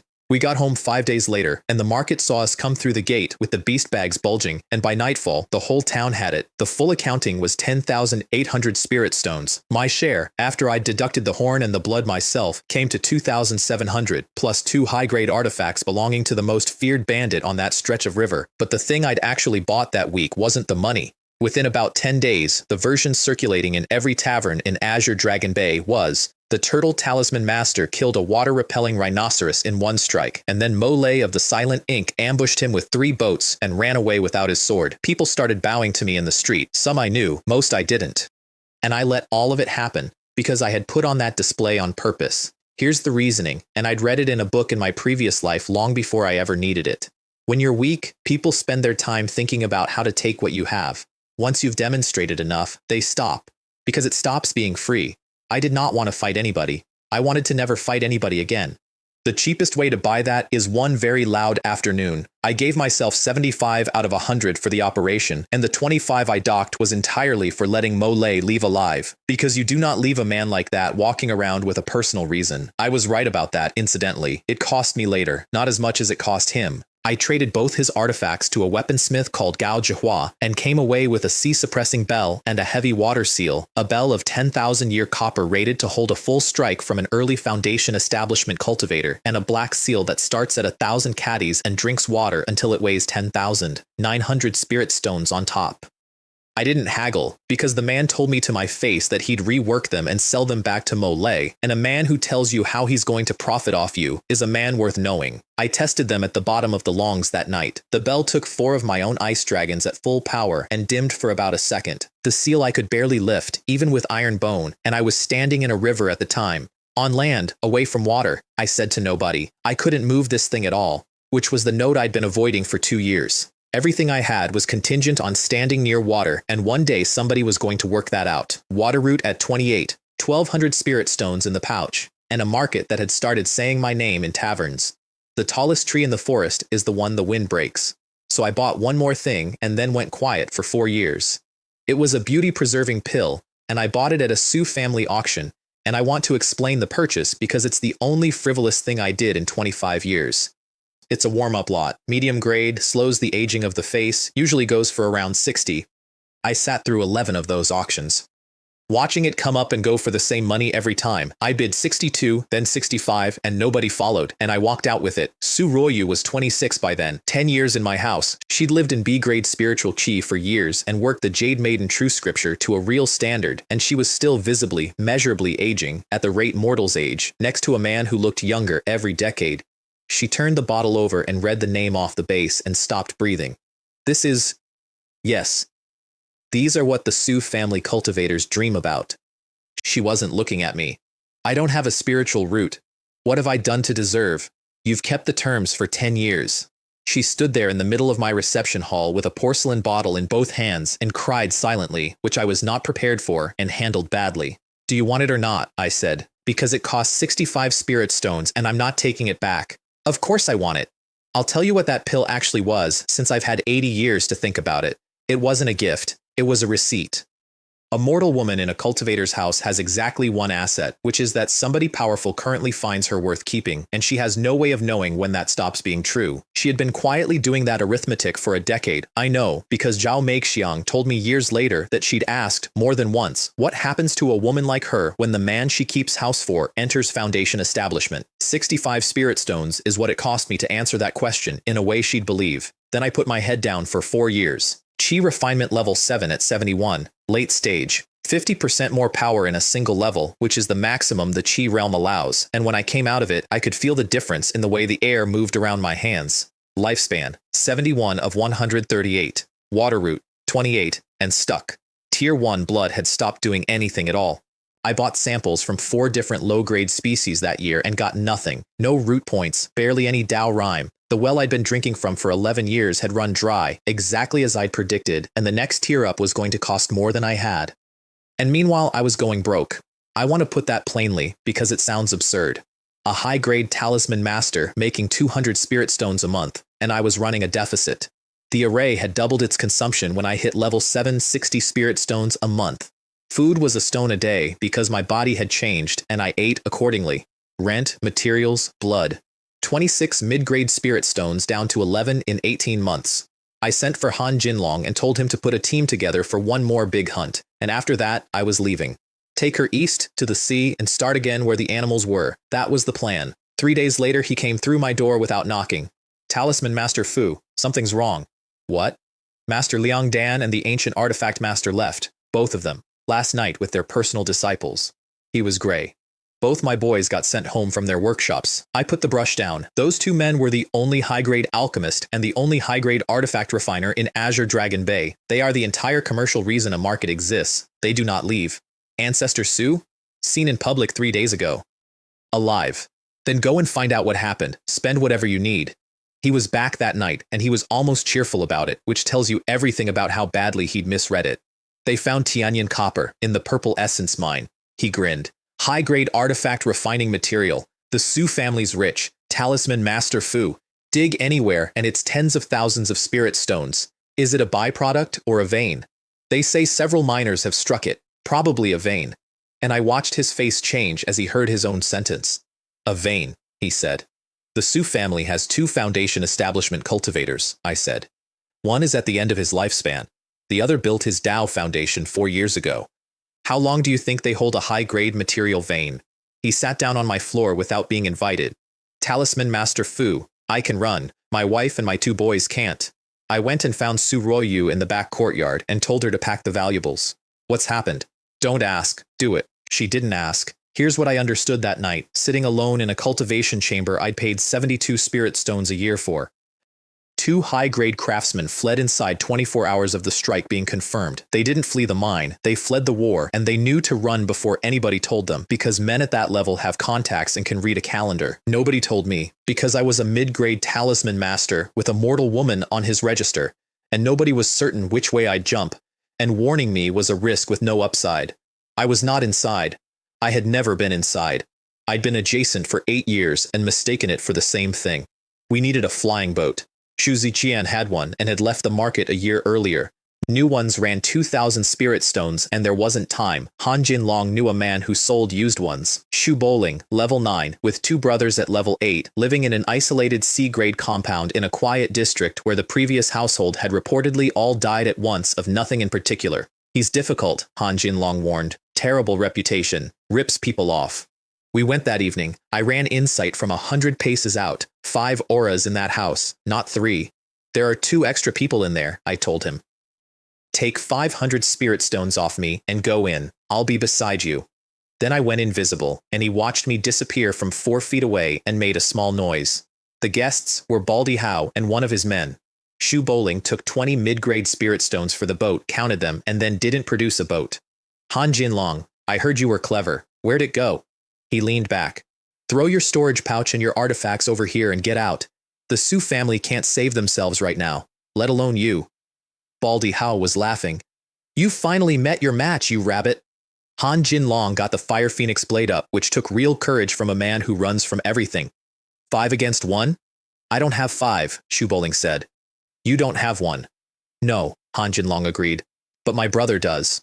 I'd been standing in that room for 4 minutes, and there was a well in the courtyard. The water came out of it, through the doorway, into the reception room, and 4 ice dragons went out of the flood at 4 men in about a second and a half. 4 heads left 4 sets of shoulders. Baldy Hao still had the grin on his face. Shu Bowling was faster than I expected. He had a tier 1 high-grade golden talisman up before the water reached him, a genuinely good defensive piece. So I put the piercers away and took out the heavy water seal. It drank the well and swelled to the size of a millstone, and I dropped it on him. The shield held. His arm did not. 10,000 caddies came down on a man holding a shield up and the bones went. Talisman Master Fu, stop. This is a misunderstanding. I know something. I know a secret you'd want. The seal came down a second time. I collected 5 storage pouches and everything they were carrying and told Han Jinlong to bond the boat and then burn the bodies. He was still standing there staring. Move! We can't be here! He moved, and we had just finished destroying the evidence when the sky came apart. The sound arrived first, a rolling boom that shook the ground under the compound, then a second, then a dozen. I got the window open and looked out over Azure Dragon Bay. The protective array over the market was lit up like a lantern, and things were hitting it. Beams of light, in colors, coming down out of the dark in an arc from the north. Spirit energy cannons, I said. Warship batteries, at least 7 of them. Han Jinlong made a sound. Azure Dragon Bay can't be held. And I knew that in about 4 seconds, and here's how. A cultivation family cannot field 7 warships. A cultivation family cannot field 1. 7 warships is a sect, and a sect that shows up with 7 of them on the night the mine assay came back has been planning this for months. Then the fire started inside the wall, and I understood the rest of it. Somebody had put men in that market a long time ago, and they'd lit it from the inside on cue. Get the boat up. Go. We went in low over the streets. I've been asked since what the sacking of a market looks like. It doesn't look like a battle. Battles have sides. It looks like several thousand poor people discovering simultaneously that the rules have been switched off. Loose cultivators who'd lived in that market for decades were kicking in the doors of shops they bought rice at last week. Men I'd nodded to at stalls were fighting each other over things they couldn't carry. Somebody had set fire to the row of talisman shops for no reason I could construct. 2 men saw our boat and threw artifacts at it out of pure opportunism. The water cloud shield ate both. I put a blade through the second one's neck and did not slow down. Extraordinary times, I said to myself, because Han Jinlong was flying and hadn't asked. Then the market's array went down. It made a sound like a bell being dropped, and every private formation in the inner city died at once as their power source vanished, and every locked door in that district became a door. There was a crowd outside my house when we came over the wall. 15, maybe 20. Insight gave me their heart rates before it gave me their faces, and every one of them was up. That's the Talisman Master's compound. There's money in there. Everyone in. I took his head off from 30 feet in the air, and the rest of them scattered. Inside, on the second-floor landing, Zhao Meixiang, armed with Han Dongsheng and Han Erlang behind her, both of them holding weapons and neither of them steady, and on the stairs above them, Su Royu, with the bullwhip in her hand and the bracelet on her wrist, standing in front of the door to her own room. She saw me and went white and burst into tears, which she had not done during any of the preceding hour. Don't be afraid, I said. I'm back. I'll get you out. We left through the east gate. I'd chosen it days before, for one reason. It's the gate nearest the river. Along the way it was, I'm not going to describe it. There were people on the ground and people on fire and people screaming for help at a boat that wasn't stopping, and Han Jinlong did not stop, and I killed 4 or 5 of the worst of them on the way past, and that was every single thing I was able to do. I have thought about that ride for a long time. There's no version where I save that market. There's barely a version where I save the 6 people on that boat. But I want it recorded that I didn't try, and that the reason I didn't try was arithmetic, and that the arithmetic was correct, and that being correct has never once made it sit any better. Only 2 warships were covering the East Gate, and there was a gap, and we went through it in a crowd of several dozen other people fleeing on flying artifacts. Outside the wall, in the dark, the refugees had already started robbing each other. The difference between a meek monk and a plundering cultivator, Su Muqing told me once, is about one thought. She was wrong. It's about one night. We put down under an old tree well away from the crowds, and Han Jinlong set a medium-grade illusion formation around us, which is a basic monster hunter skill, and the first genuinely useful thing anybody did that night. Talisman Master Fu. His eyes were red. What if we went and took one? Just one? Everyone else is. Sit down. But the people who got out of that market first are the elites. There are no easy targets out here tonight. I didn't look up. I'm not going, and neither are you. Fly the boat. Father. Han Dongsheng, 20 years old, quiet. Life's more important. Erlang and I are nearly through our apprenticeships. We'll support the family. You won't have to hunt anymore. And I looked at that boy and thought, you see it more clearly at 20 than your father does at 90. 12 li further on, we found the Su family, about 10 of them on the ground, fighting and retreating, with more than 20 pursuers behind. Su Yixuan was at the back, the young man in brocade who'd walked me to the VIP room at the celebration, and he was covered in blood and running on his last breath. And among the men chasing them, I recognized faces. Men who had bowed to that boy in the street 8 days earlier and called him 7th Master. They were hitting harder than anybody. Qihong's sect put a bounty on Su family heads, somebody down there shouted. Don't cut the grass and leave the roots. I stepped off the boat. Uncle Fu can hold 20 people? I heard Han Dongsheng ask behind me. Talisman Master Fu never does anything he isn't sure of, his father said with total confidence, which was the nicest thing he ever said about me. Su Yixuan got up the slope, saw me, and dropped to his knees. Fule, the Su family will not forget this. Run. I can only hold them a moment. Instead, he stood up and turned around. Everyone under 20, scatter and run. Everyone over 20, stay and cover Talisman Master Fu. And I want to record my actual thought at that moment because it was not noble. You idiot, I'm not dying for your clan. I intend to kill all 20 of these men and take everything they're carrying, and you're going to get in the way. Stay here, I said, and went invisible. The reason I used invisibility was not fear. It was that there were 23 of them spread over a hillside, and if they scattered, I'd have to chase them individually. The man at the front stopped walking. A point came out of the back of his skull. Then 4 more, in about 2 seconds, all of them through the brow, 1 strike each. It's Fule. He's using invisibility. They bunched up. Protective talismans came up all across the group, which is exactly what I wanted, because a cluster is not 20 problems. It's 1 problem. I let the invisibility go, and the piercers came out to 10 feet, and I swept once, like wind through leaves. The middle of that formation simply stopped existing. 5 late-stage cultivators survived the first pass by having good enough artifacts, and I went through them at close range specifically so I wouldn't damage their storage pouches, and one of them got as far as Talisman Master Fu, spare, a dozen breaths, start to finish. I went through the bodies with a beast bag while Han Jinlong burned them and got over 30 storage pouches and 20-odd artifacts because those men had spent the evening looting a city and I had just consolidated the entire proceeds. Su Yixuan tried to give me a brocade box. There's no need. Talisman Master Fu. I did this for my household. I closed his hands around the box. She's your family, that's all. He put it on the flying boat anyway and led his survivors off into the dark. I opened it later. Inside was a water attribute flying sword, deep turquoise, and when I put a thread of energy into it the thing sang. Han Jinlong, who knew weapons, took one look and said the name out loud. Azure Water Sword, top grade, Talisman Master Fu, that's a top grade flying sword. I found out years afterward that it was standard issue for an inner disciple of the Azure Water sect, that the Su family had acquired it somehow generations back, and that they had spent decades feeding it water spirit stones to raise it from high grade to top. It was, at that moment, the single most valuable object I had ever held, and it had been handed to me by a bleeding 20-year-old whose entire clan had been destroyed that night because I stopped for 4 minutes on a hillside for reasons that were almost entirely selfish. I've never worked out what to do with that. So I just kept the sword and used it for the next 20 years and killed 3 Foundation establishment cultivators with it. 2 days later, the warship found us. It came up the river behind us like a castle deciding to move, and the pressure of it flattened everybody on that deck. "They're here for us," I said. "Stop the boat. Rest. Let's see what they actually want." An old man in bright red robes came out onto the deck of that warship and flew down to hang 30 feet off our bow. "I am Lin Xinghe, elder of the Qihong sect, Foundation Establishment, Fire Cultivator." Fu Lei greets Elder Lin. "I hear you're acquainted with Su Lingen and Zhou Zhengyu of the Azure Cloud sect." "We've been inseparable friends since childhood," I said shamelessly. "Very well. For their sake, I'll forgive you this once." He waved a hand like a man dismissing a waiter.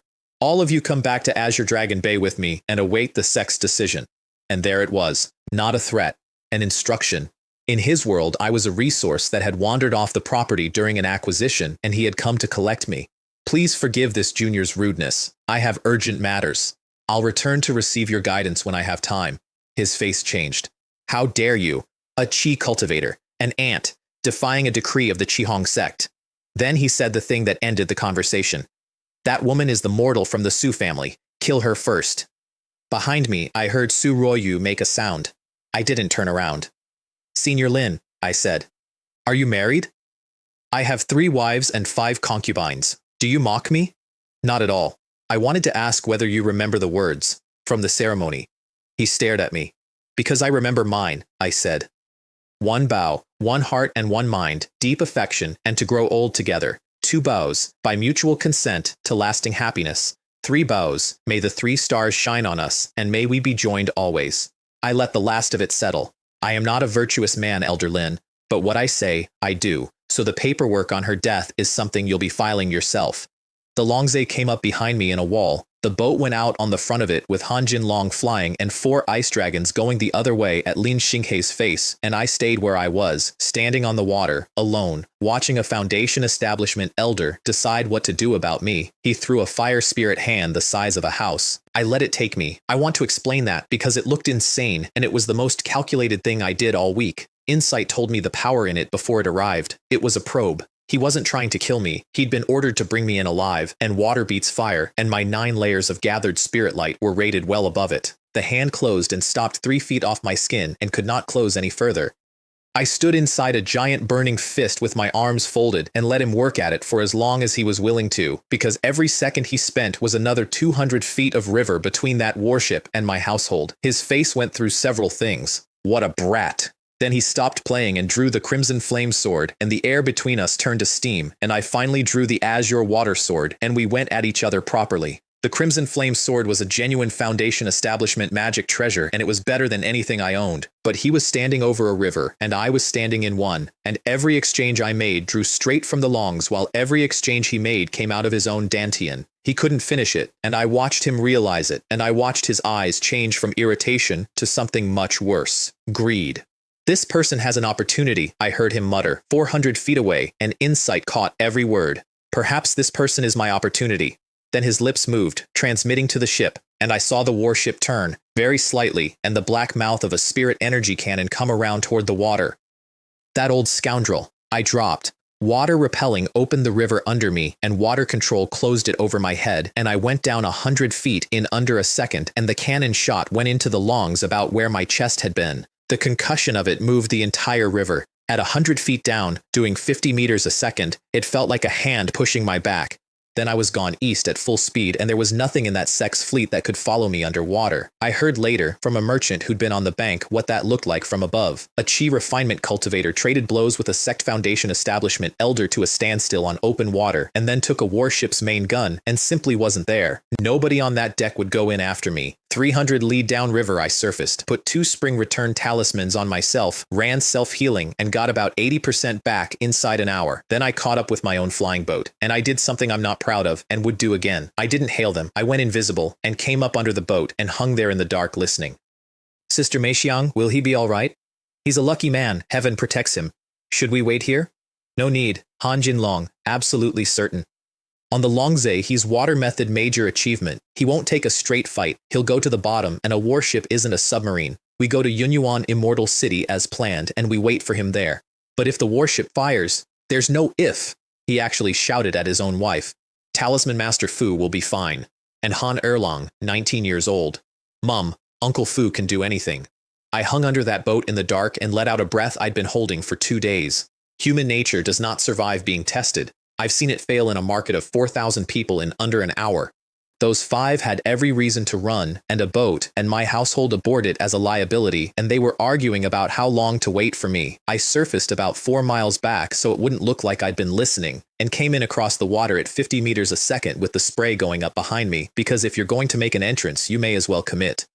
Suruoyu was on her feet waving before I was halfway there. I came over the rail and shook once and was dry. Your household hasn't eaten in 2 days, Zhao Meixiang said. She's been watching the water. We put down in a swamp that night, and I emptied the beast bag onto the ground in front of all of them. 32 storage pouches, 24 artifacts, about 10,000 spirit stones in loose currency, plus pills, talismans, refining materials, the accumulated portable wealth of everybody who tried to rob the Su family that night, consolidated by me at the end of the worst evening in the history of Azure Dragon Bay.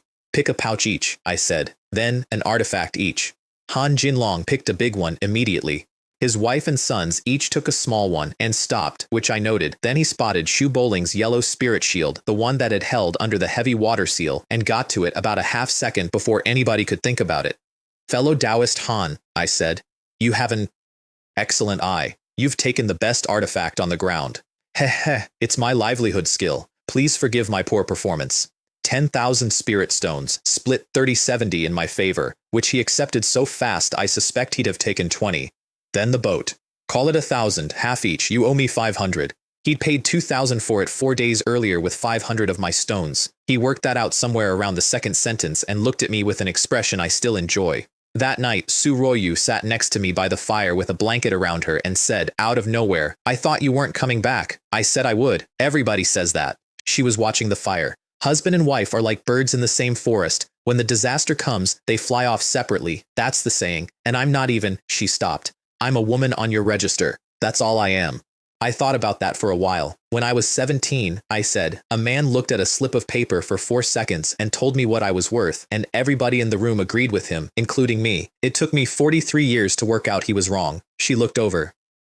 I'm not letting anybody else's 4-second appraisal stand, I said. Not his, not Lin Xinghei's, not yours about yourself. You're on my register. That's not a small thing. That's the only thing I've ever actually promised anybody. She didn't say anything, but she stopped watching the water after that. A month down the river, and then the water changed color and the horizon went flat and enormous, and I saw the East China Sea for the first time at 71 years old. Yunyuan Immortal City runs for hundreds of li along that coast, 100,000 cultivators, built on a third-order water spiritual vein, held by a golden core true person of the Azure Water sect, with a protective array that can turn back a third-tier sea beast.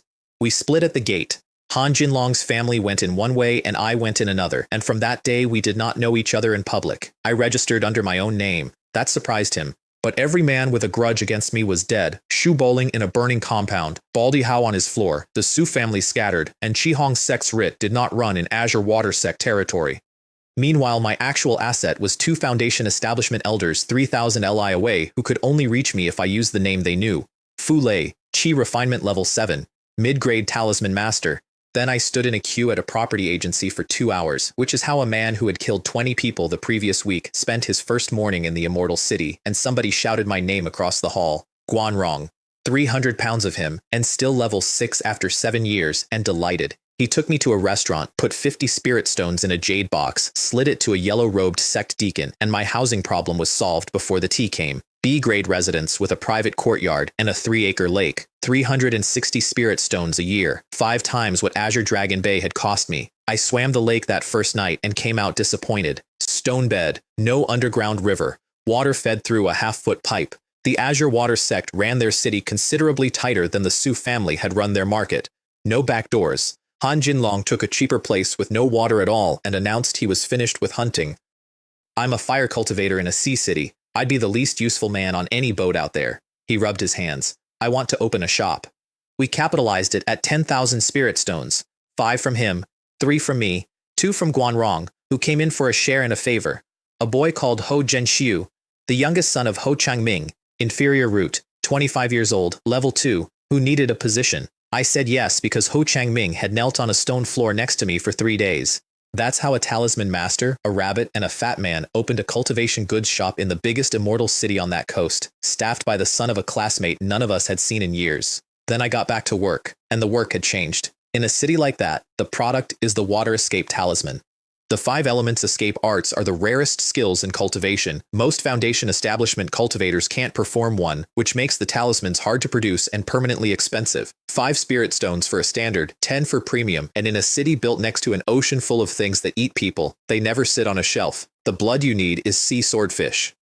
Adults run 10 meters and 1,000 caddies with an upper jaw like a sword, and they do 200 meters a second, and their essence blood goes for 700 or 800 a bottle, but they grow from a centimeter to 3 meters in a year, which means juveniles are everywhere and cheap. Han Jinlong put out a buying notice, and his son delivered the first batch within days. Plunderable Talents, Water Escape, Blade Thrust, Death Strike, Rapid Growth. I took Water Escape and then spent 3 months and 700 spirit stones discovering that a high-grade talisman is a completely different animal from anything I'd made before. 12 sheets, 1 talisman, 10 spirit stones gone for 1 piece of paper. At that rate, I'd have needed 40 years to reach a 30% success rate, and I did not have 40 years. And this is the point at which I finally did the thing I'd been too much of a miser to do for 11 years.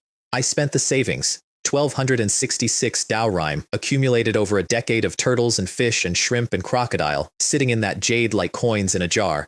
I dumped it into the craft. Beginner to proficient, 158 points. Proficient to mastery, 810 more. And on the other side of it, I was drawing 4 premium water escape talismans out of every 12 sheets, at a market price of 10 spirit stones each, and the entire operation went from bleeding me to clearing 200 a month.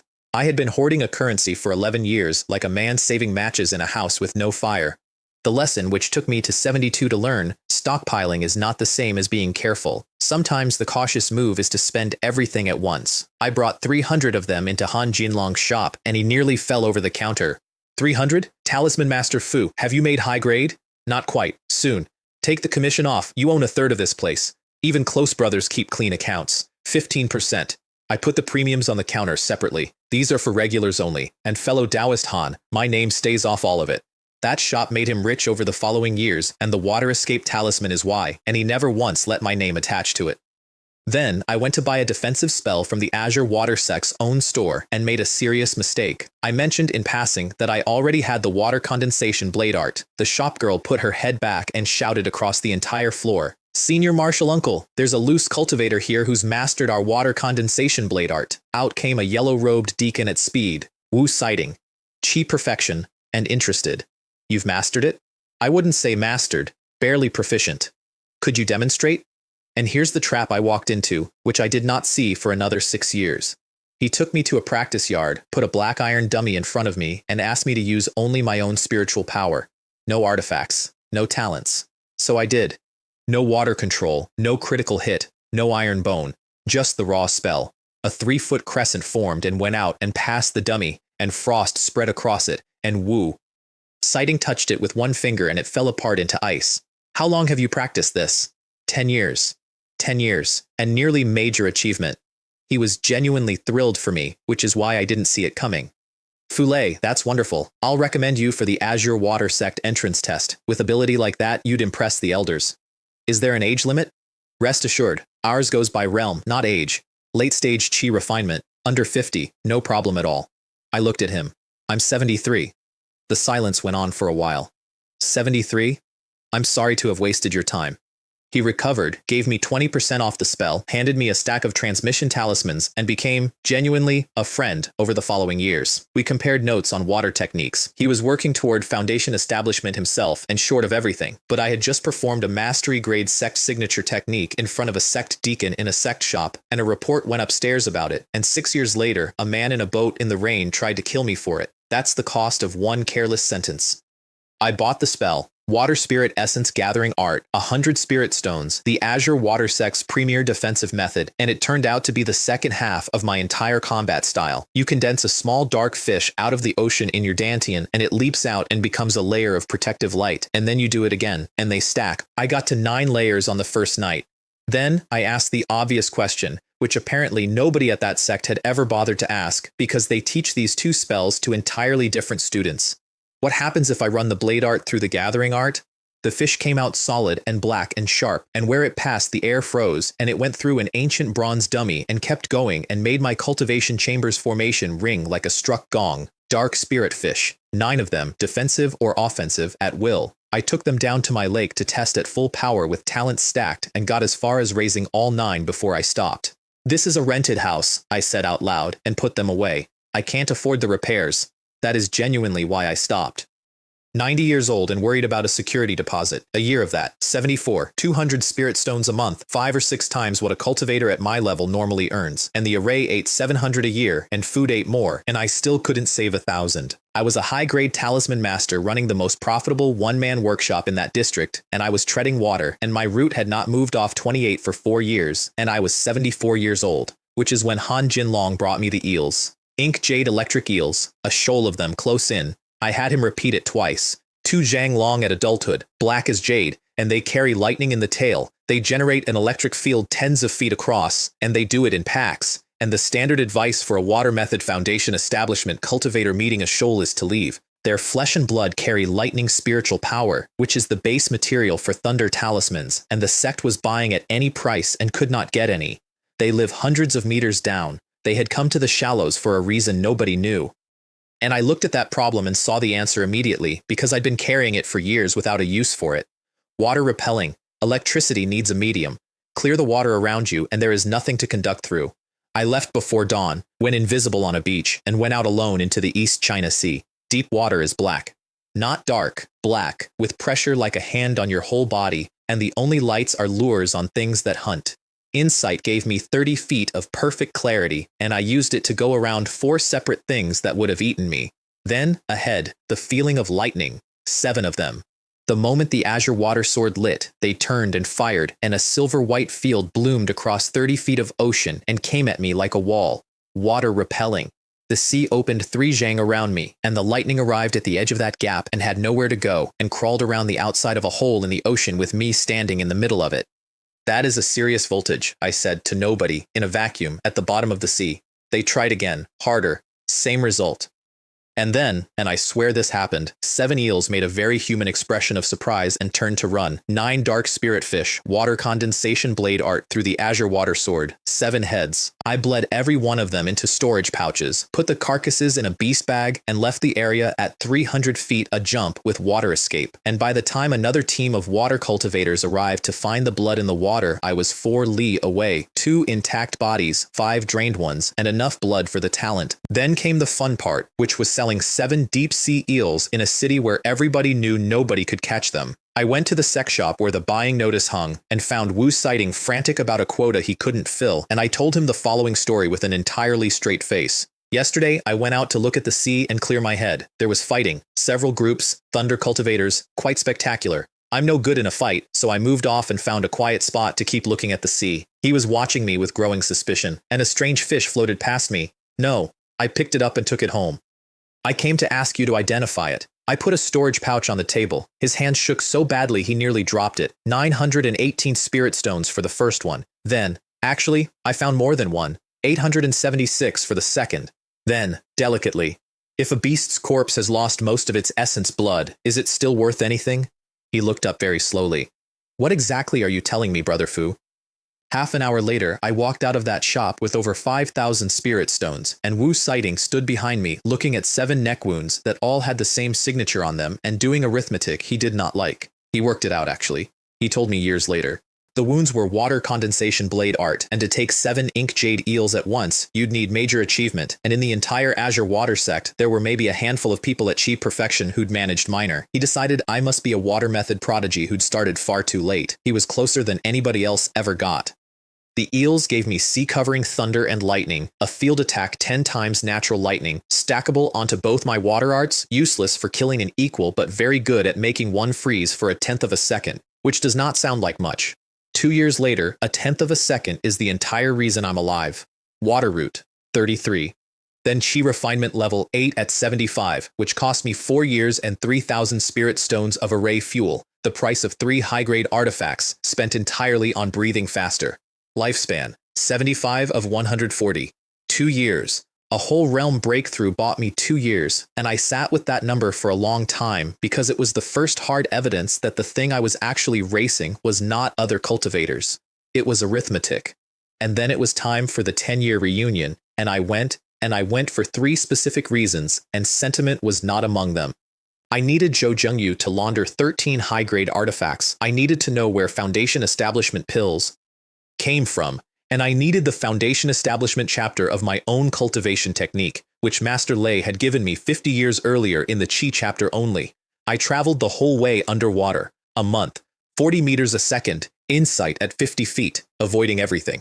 Guanrong met me at Juxian Tower, which he now managed because Zhou Zhengyu had bought it, a newly minted Foundation Establishment elder with enormous debts, trying to earn his way out. And at that reunion, I watched a man destroy himself in about 4 minutes. Han Sujuan's husband came, uninvited, with a 6-year-old boy, and sat down in the head seat of a private room he had no business entering, and started eating the spirit fruit, medium-grade root on the child. He wanted him apprenticed to Su Linghan or Zhou Zhengyu, and he had come to that funeral anniversary gathering to arrange it, and he told his wife across the table that if she failed to secure it, he would divorce her and put her out of the Gao family. He did not look at me or Ho Changming once. By our auras, we were middle-stage nobodies. Then Su Linghan came in, and the temperature of the room changed, and she looked around it and said, "Guanrong, change places with Fu Lei." And Zhou Zhengyu came in behind her and saw a stranger in the head seat and threw him out of the building, and then coldly told Han Sujuan to go out and look after them. Her face when she left is a thing I still think about. 60 years of friendship ended in a doorway because her husband could not read a room. I got the information I came for. The Azure Cloud sect does not sell Foundation Establishment pills at any price to anybody. But, and this was Su Linghan, leaning forward, if you collect all the materials yourself, she and Zhou Zhengyu would stand as guarantors and get a sect alchemist to refine them for me. 3 principal ingredients and 8 auxiliary. The hardest is the huasheng fruit, 300 years old minimum. Or, she said, a high-quality demon core in its place, 2nd-tier beast. I wrote that down in my head and underlined it twice. Zhou Zhengyu bought the 13 artifacts for 5,000 Dao, 40% of market, the standard rate for goods with no history, plus another 2,400 for the loose pills and talismans. He'd resell them at a markup using his elder's face as the warranty, and both of us knew it, and neither of us mentioned it. 17,000 spirit stones, half a Foundation Establishment pill. And on the way home, at the mouth of the Longzhe, Insight found a man waiting for me, Lin Xinghe. They told me the misunderstanding was resolved, I said. Su Linghan and Zhou Zhengyu did right. He was already drifting closer. But public matters are public and private matters are private. Hand over your storage pouch and your artifacts and come with me. Then he stopped pretending. Kill you, and it's all mine. He'd put watchers in Longmen Market for years with one instruction, report when Fu Lei registers, and then come and sat at the only river mouth I could use. On land, in a forest, away from open water, I lost the first exchange badly. His flying sword cut a 1,000-year tree in half lengthwise and went half a foot into 9 layers of my gathered spirit light and stopped 3 inches from my skin, and I understood that everything I'd learned about my own strength had a footnote on it that said near water. He hunted me through those trees for several minutes. I hid. He cut down the forest. I ran. He chased. I took a hit off the sea-suppressing bell that threw me 40 feet and put blood in my mouth. Surrender. I surrender. You should have surrendered earlier, and I want to note here that I was, at that moment, entirely serious. If he'd taken it, I'd have gone with him and worked out an escape later.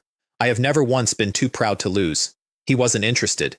He wanted me alive and broken, which meant he wanted time, which meant he made the mistake. I ran badly and visibly, dragging a leg, spitting blood in one specific direction for about 4 minutes, toward the river. He came in for the kill over open water with a Tenjiang fire dragon, and I let him get all the way in before I stopped limping. Water control, critical hit, iron bone, turning rivers and seas. No, I didn't have that yet. Water condensation blade art and water spirit essence gathering art, 9 dark fish into the azure water sword, over 3,000 lie of river feeding me. His fire dragon evaporated. He got out one sentence. I have never seen a water method like this, from a Qi cultivator, and then tried to leave. The heavy water seal came down out of the sky, and he blocked it with a fire flag magic treasure and broke off running. I caught him, and then it stopped being a duel and became something I had never done, which was fight another person hand-to-hand with pure spiritual power for several minutes, both of us bleeding out of the face, exchanging blows dozens at a time, until it was nothing but who could take more damage and keep going, which was me, because of a fish with no head that I bought 11 years earlier for 3 spirit stones a pound. Self-healing at mastery closes wounds while you're still taking them. He was healing at the speed of a Foundation Establishment cultivator's constitution. I was healing at the speed of something that doesn't die when you cut it in half. And when I finally got an opening, I put sea-covering thunder into the sword.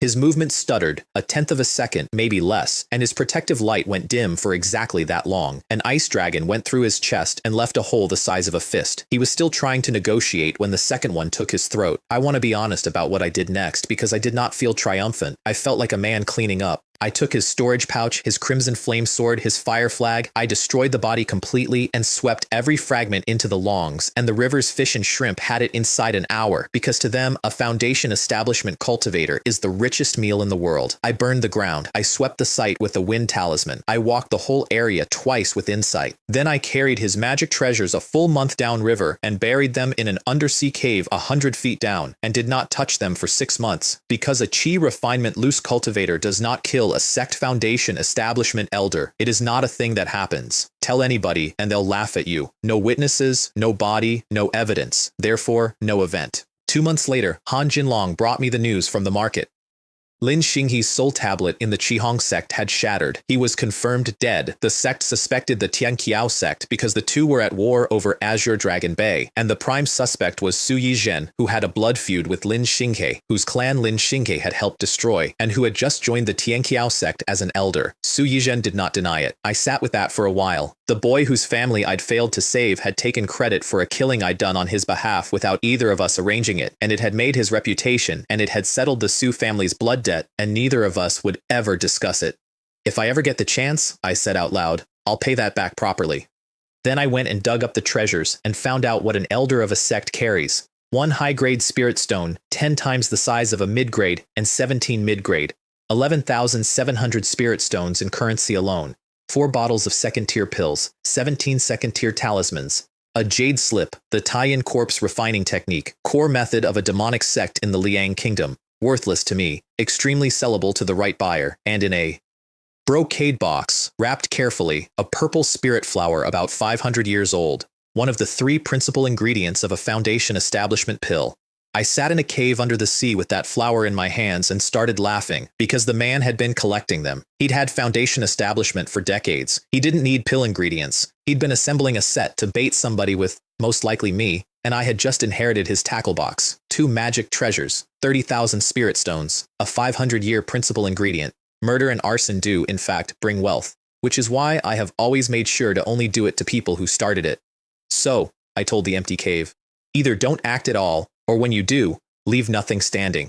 That is the closest thing to a philosophy I have ever formed, and I formed it at 76, in the dark, at the bottom of the ocean, sitting on a dead man's savings. I was rich now, and being rich made me stupid for about a year, and then a snake fixed it. The silver hook sea snake was spotted off Mingyang Island. Top grade, water attribute, and its venom kills a late-stage cultivator in a few breaths. Medium-grade antidotes don't touch it. I put out a buying notice for the blood and stayed home, because I had immunity to 100 poisons at minor achievement and no interest whatsoever in finding out where its ceiling was. Then the reports upgraded. It wasn't top grade, it was about to break through to second tier. The Wen family of Mingyang Island lost several late-stage cultivators trying, declared a blood feud with an animal, and posted a bounty. Then the 5 Poison sect turned up and beat the Wen family off the water. Then the Azure Water sect turned up, fought the 5 Poisons elder to a draw, and the 2 of them agreed on the only rule that has ever governed anything out there. Whoever kills it, keeps it. And then Han Jinlong brought me the part that made the whole coast lose its mind. There's a new underwater spiritual land surfacing next to it. A second-tier spiritual land, close to shore. You can build an island stronghold on one of those. The last one that came up at auction went for over 300,000 spirit stones. So I went out to watch, because for once I wanted something everybody wanted, and the only way to get blood from a second-tier beast was to be standing there when it died. There were 400 cultivators on that water, and 6 water method foundation establishment cultivators among them. Azure Water sect, under a purple-robed old man called Taoist Xuanming. 5 Poison sect, under an elder in a straw hat called Lin Qingshan. Mingyang Island's Wen family, 30 strong, with their ancestor and their family head, and 70 or 80 loose cultivators behind 2 of their own, Wu Renhao and Lin Jintang. I surfaced in the middle of all of it and stood on the water without a drop on me and let 6 foundation establishment divine senses go over me at once. That was deliberate. If I was going to bid for that blood afterward, I needed to not be a beggar, and somebody waved at me. Shu Zijian, 7 years on from a swamp in Azure Dragon Bay, and he'd made chi perfection, and he was standing on his sunblade wheel looking like a proper expert.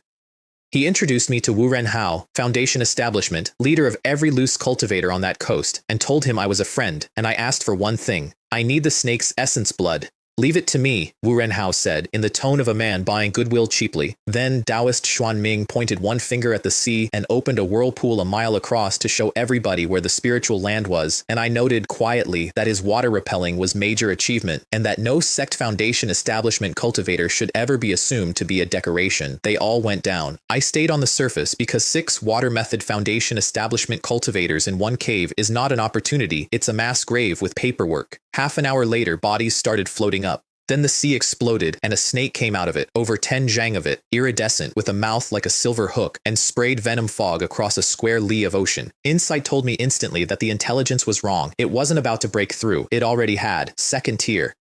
I put a wall of water up and pulled Shu Zijian back out of the fog, and the men who weren't fast enough started screaming, and I'm not going to describe what happens to a cultivator who breathes that. And then I watched Taoist Xuanming of the Azure Water Sect do something I have never forgotten. He engaged the snake, with obvious effort, visibly straining, cutting at it, and being driven back, and he was steering it. Every time it broke off, his swordwork turned it back toward the mass of loose cultivators. He was feeding it, wearing it down on other people's bodies so he wouldn't have to spend his own reserves in front of the 5 poisons elder standing 40 feet away. Nobody else saw it.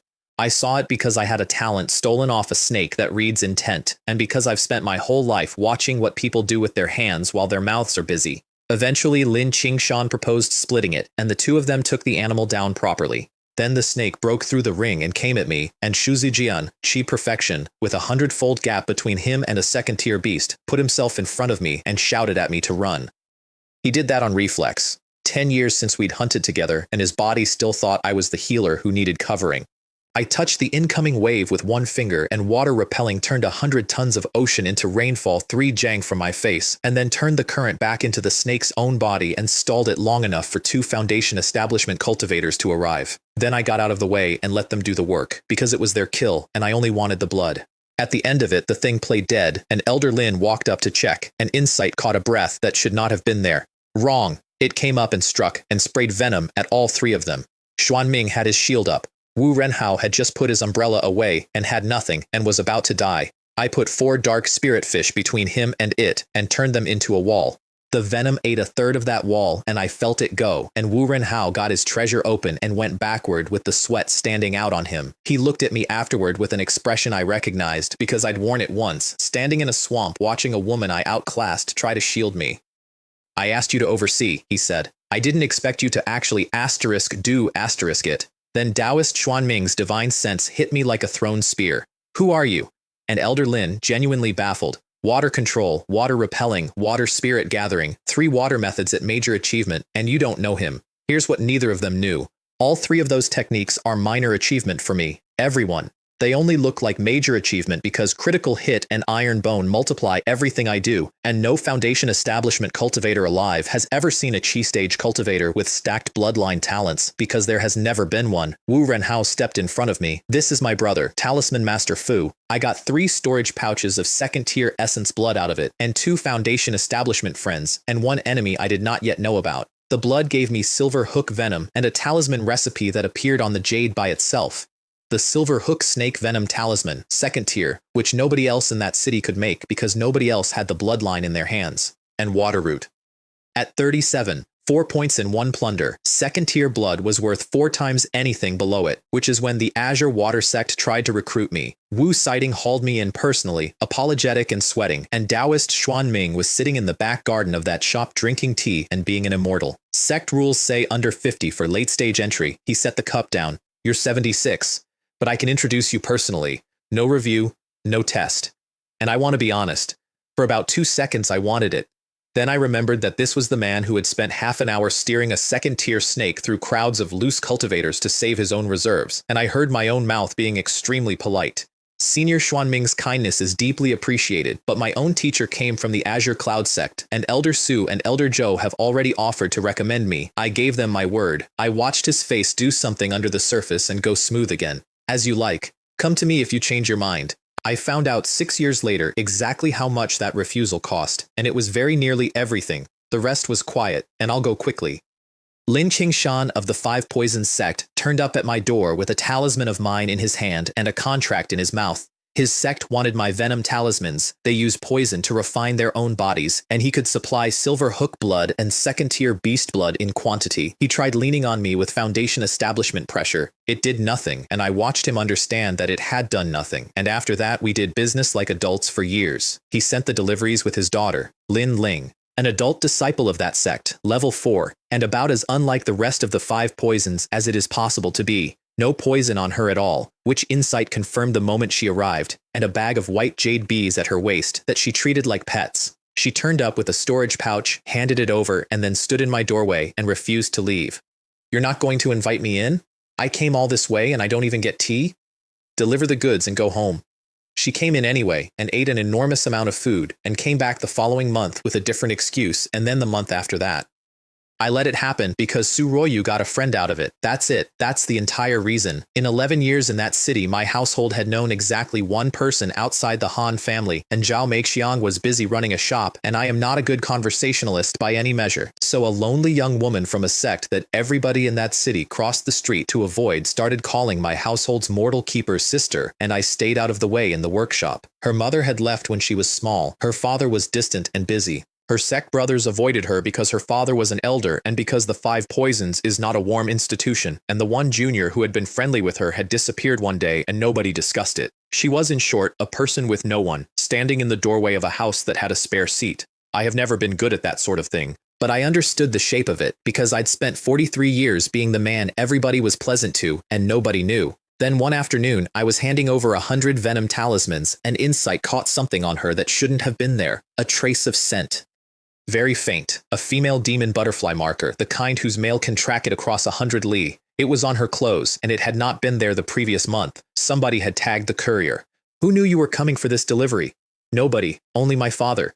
When you leave the city, send your bees out ahead. If anyone approaches, say your father's name first, before anything else." She thought I was being kind. Then I put on invisibility and followed her out. 100 li along the coast, 2 men were waiting, a young one from her own sect and an old one who was Foundation establishment with a small green snake on his shoulder, Elder Song, her father's colleague of 30 years. She greeted them by name, smiling because she knew them both. They put a venomous centipede into her before she got a sentence out. Her spiritual power scattered and she went down on one knee, and the young one had her storage pouch off her belt in about a second. And then, because these people always explain themselves, I got the entire plan from 100 feet away. The talisman master hides in the immortal city and won't come out, Elder Song turning the pouch over.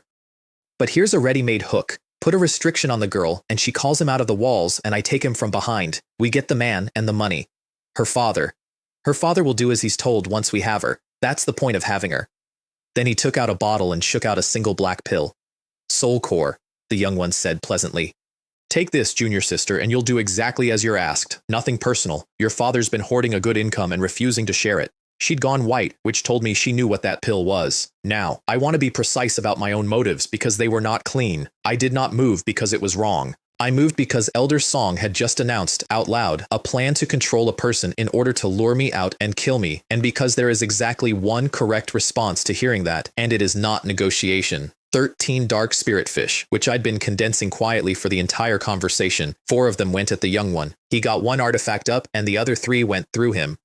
Elder Song was a Foundation establishment cultivator with a blood-red dagger and a black shield treasure and 100 years of experience, and he shredded 3 of my fish in the first second and blocked 5 more, and then a blue mist rose off the broken ones and he took 1 breath of it. Silver hook venom. Your fule. I stopped hiding. He spat essence blood onto that shield to power it, and it held 1 ice dragon and broke on the second. A second-tier golden light talisman went up and lasted about a heartbeat. He tried to bargain. Then he tried information. Lin Qingshan is refining himself with your talismans. He means to kill you when he breaks through, I'm telling you. Which may even have been true and which I did not care about. I put all 13 in at once. And then, because he was Foundation establishment, and I have watched exactly 1 person play dead that year, I ran sea-covering thunder into the corpse about a dozen times before I went anywhere near it. Froze the bodies, broke them, and put them in the sea. Killed the green snake and sank it, which was a waste of a valuable animal and the only correct decision available because a demon snake with a registered owner is a signature. And then I turned around and had the actual problem. A living witness, level 4, in a sect that could take her apart in an afternoon and read everything in her head. She sat there on the sand and looked up at me and said very steadily, "Talisman Master Fu, I won't tell anyone. Only the dead keep quiet," I said. She went white, and then she did something I did not expect. She straightened her back. You saved my life. If you need it back, take it. I haven't got much use for it anyway. I stood there for a moment. There is a version of me that kills her.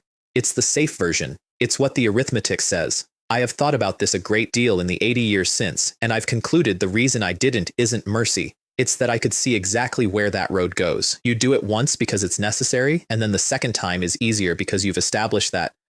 You're a man who does it, and by the fourth or fifth, you're Lin Xingyi, standing over a river deciding that somebody's opportunity is your opportunity. Every single monster I ever met started somewhere reasonable. Stop talking nonsense, I said. I'm not touching you, but you can't stay here. I'm going to hide you for 10 years. The plan was the Azure Cloud sect. Su Lingon could take her as a named disciple, and no demonic sect on that coast could reach into a great orthodox sect to get her back. Her father intercepted us at the river. Lin Qingshan, Foundation Establishment, coming in fast and furious, and the first thing out of his mouth was, "Elder Song, was that you?"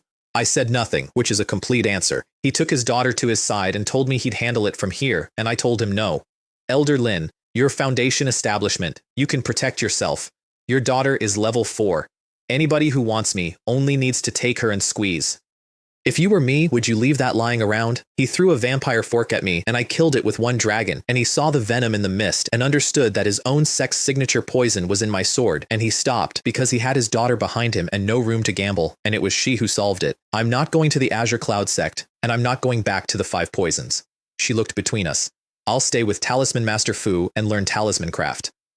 Both of us saw it at once, a live person in my household, whose safety guarantees my silence and whose presence guarantees her father's. Everybody's hostage and everybody's insurance, and she'd proposed it herself. I don't take disciples, I said, but I'll teach the craft, and there's a room. 10 years. At the end of 10 years, Miss Lin goes home. Her father clasped his hands and agreed, and then sold me the dead man's magic treasures at my price and paid 17,000 spirit stones and a contract for the rest, and went home to quietly bury the investigation into Elder Song's disappearance, which he did extremely well.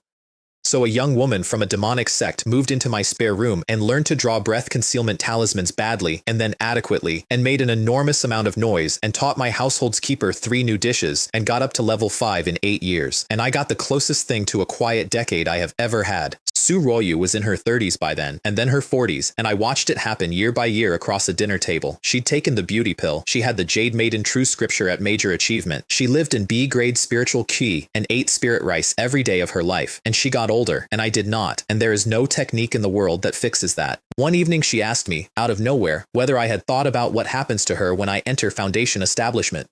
"You'll be on my register," I said. That's not an answer. And it wasn't. So I gave her the real one, which I'd been assembling for about 2 years. "When I break through, I'm going to take you back to Hongcheng County. We'll buy you a house and land and a shop. We'll adopt 2 children out of your brother's family onto our register, so there's a line and somebody to look after you." I put the cup down. "You'll have your parents while they're alive. You'll have a household, and every so often I'll turn up looking exactly like this and frighten your neighbors." She was quiet for a very long time. "That's the arrangement," I said. "It always was. You just never asked me to say it out loud." "You'd really come back?" "I have never once broken terms with anybody," I said. "It's the only thing about me that's worth anything, and I'm not starting with you." She cried about that, which I handled badly, as usual. Then Wu Xiding built his Dao Foundation and invited me to the celebration, and I nearly died because of it. I turned it down. No particular reason. A formal party at a sect I didn't belong to. 3 days travel, an expensive gift, and something in my chest that said no when I picked up the invitation. Seeking luck and avoiding evil is a strange talent. It doesn't tell you anything. It just makes certain doors feel wrong. I sent 10 premium water escape talismans, and my congratulations. 2 years later, Wu Xiding stopped by on sect business, and over tea, apologetically, he said, "By the way, most of the guests at my Foundation Establishment celebration were sect people. I hope you don't mind that I didn't invite you." I kept my face completely still and said something gracious. Then I saw him out, went into my cultivation chamber, put that invitation on the table, and ran seeking luck and avoiding evil on it at full strength. My heart went. Cold sweat came up on my forehead, and every hair on my arm stood up, and the reading was not danger, it was death. Somebody had forged an invitation in Wu Xiding's name to bring me into Azure Water Sect territory alone. And there was exactly one man it could be, the kind-faced old immortal who had offered to walk me into the sect personally, no review, no test, and who had watched me refuse. Taoist Xuanming, middle stage Foundation Establishment, water method, water repelling at major achievement. He had been trying to get me somewhere private for 6 years, and I had turned him down twice by pure instinct without ever knowing I was doing it. so I went and bought a dossier on myself. I want to recommend this to everybody. It is the single most clarifying 800 spirit stones I ever spent. Xianxia Pavilion, 7th floor, wearing a face like a country grandfather, Fu Lei, 82. Azure Cloud Sect Outer Disciple Lineage via the secular disciple Lei Rui Shui. 3 years a classmate of Foundation Establishment elders Su Ling Han and Zhou Zhengyu. Awakened a special bloodline talent in his 60s, realm advanced by leaps. Top-grade talisman master, creator of the unique second-tier silver hook snake venom talisman. Water method prodigy, water condensation blade, water spirit gathering, water repelling, water control, all major achievement. Then the last line, which is the one that told me how thoroughly I had failed at being invisible. Disposition ascetic and resolute, maintains one mortal woman on his household register and has consistently refused all offers of alliance by marriage. They had my household arrangement in a file. How many copies of this have been sold? 3. Taoist Xuanming, the head of the Wen family, who'd been sniffing around me for years over a treasure map I'd taken off Mo Lei's corpse and never once looked at. And probably Wu Renhao, doing due diligence on a friend, so I bought all 3 of theirs. 1,500, 1,200, 1,500, 5,000 spirit stones on information, the price of 4 high-grade flying swords, in one afternoon. It was worth 10 times that. Because now I knew that Taoist Xuanming's magic treasures were an azure ghost sword and a hidden shadow sword nobody sees coming, that his water repelling was major achievement, and that his position inside the Azure Water Sect was described in a paid intelligence report as marginal, a middle-stage Foundation Establishment elder of a Golden Core sect. Marginal, that word was the whole man, and I had it 800 spirit stones before I needed it. I also bought the answer to a question I'd been carrying for years. Where does a man with no sect buy the Foundation Establishment chapter of a technique? 3 routes. Join a sect. Or go to the black market 2,000 li east, which the file marked in the driest possible language as a trap maintained jointly by the Azure Water Sect and the black market to eliminate loose cultivators attempting exactly this. Or go to a shop called Wanfa Pavilion, in a market town of 3,000 people that nobody has heard of. I went to Wanfa Pavilion. It's 10 square meters. The counter has junk on it. Beginner pills, low talismans, formation flags for people who can't afford formations. The whole place smells like a closed cupboard. And there's an old man asleep in a rocking chair with white hair and a white beard, and when I put 2 mid-grade spirit stones on his counter, he made them disappear without opening his eyes properly. Come with me. Out the back to a hut, past a deep well. Let's be clear, everything I sell is genuine. Once you leave that door, I don't know you, and I only take spirit stones.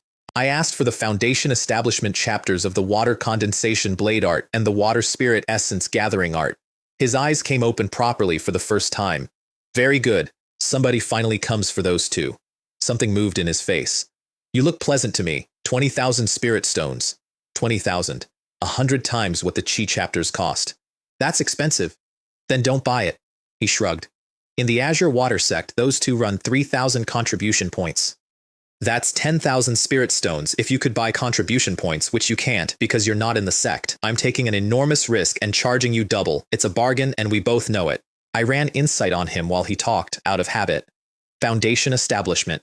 And underneath that, depleted blood, turbid energy, an old catastrophic injury never properly healed.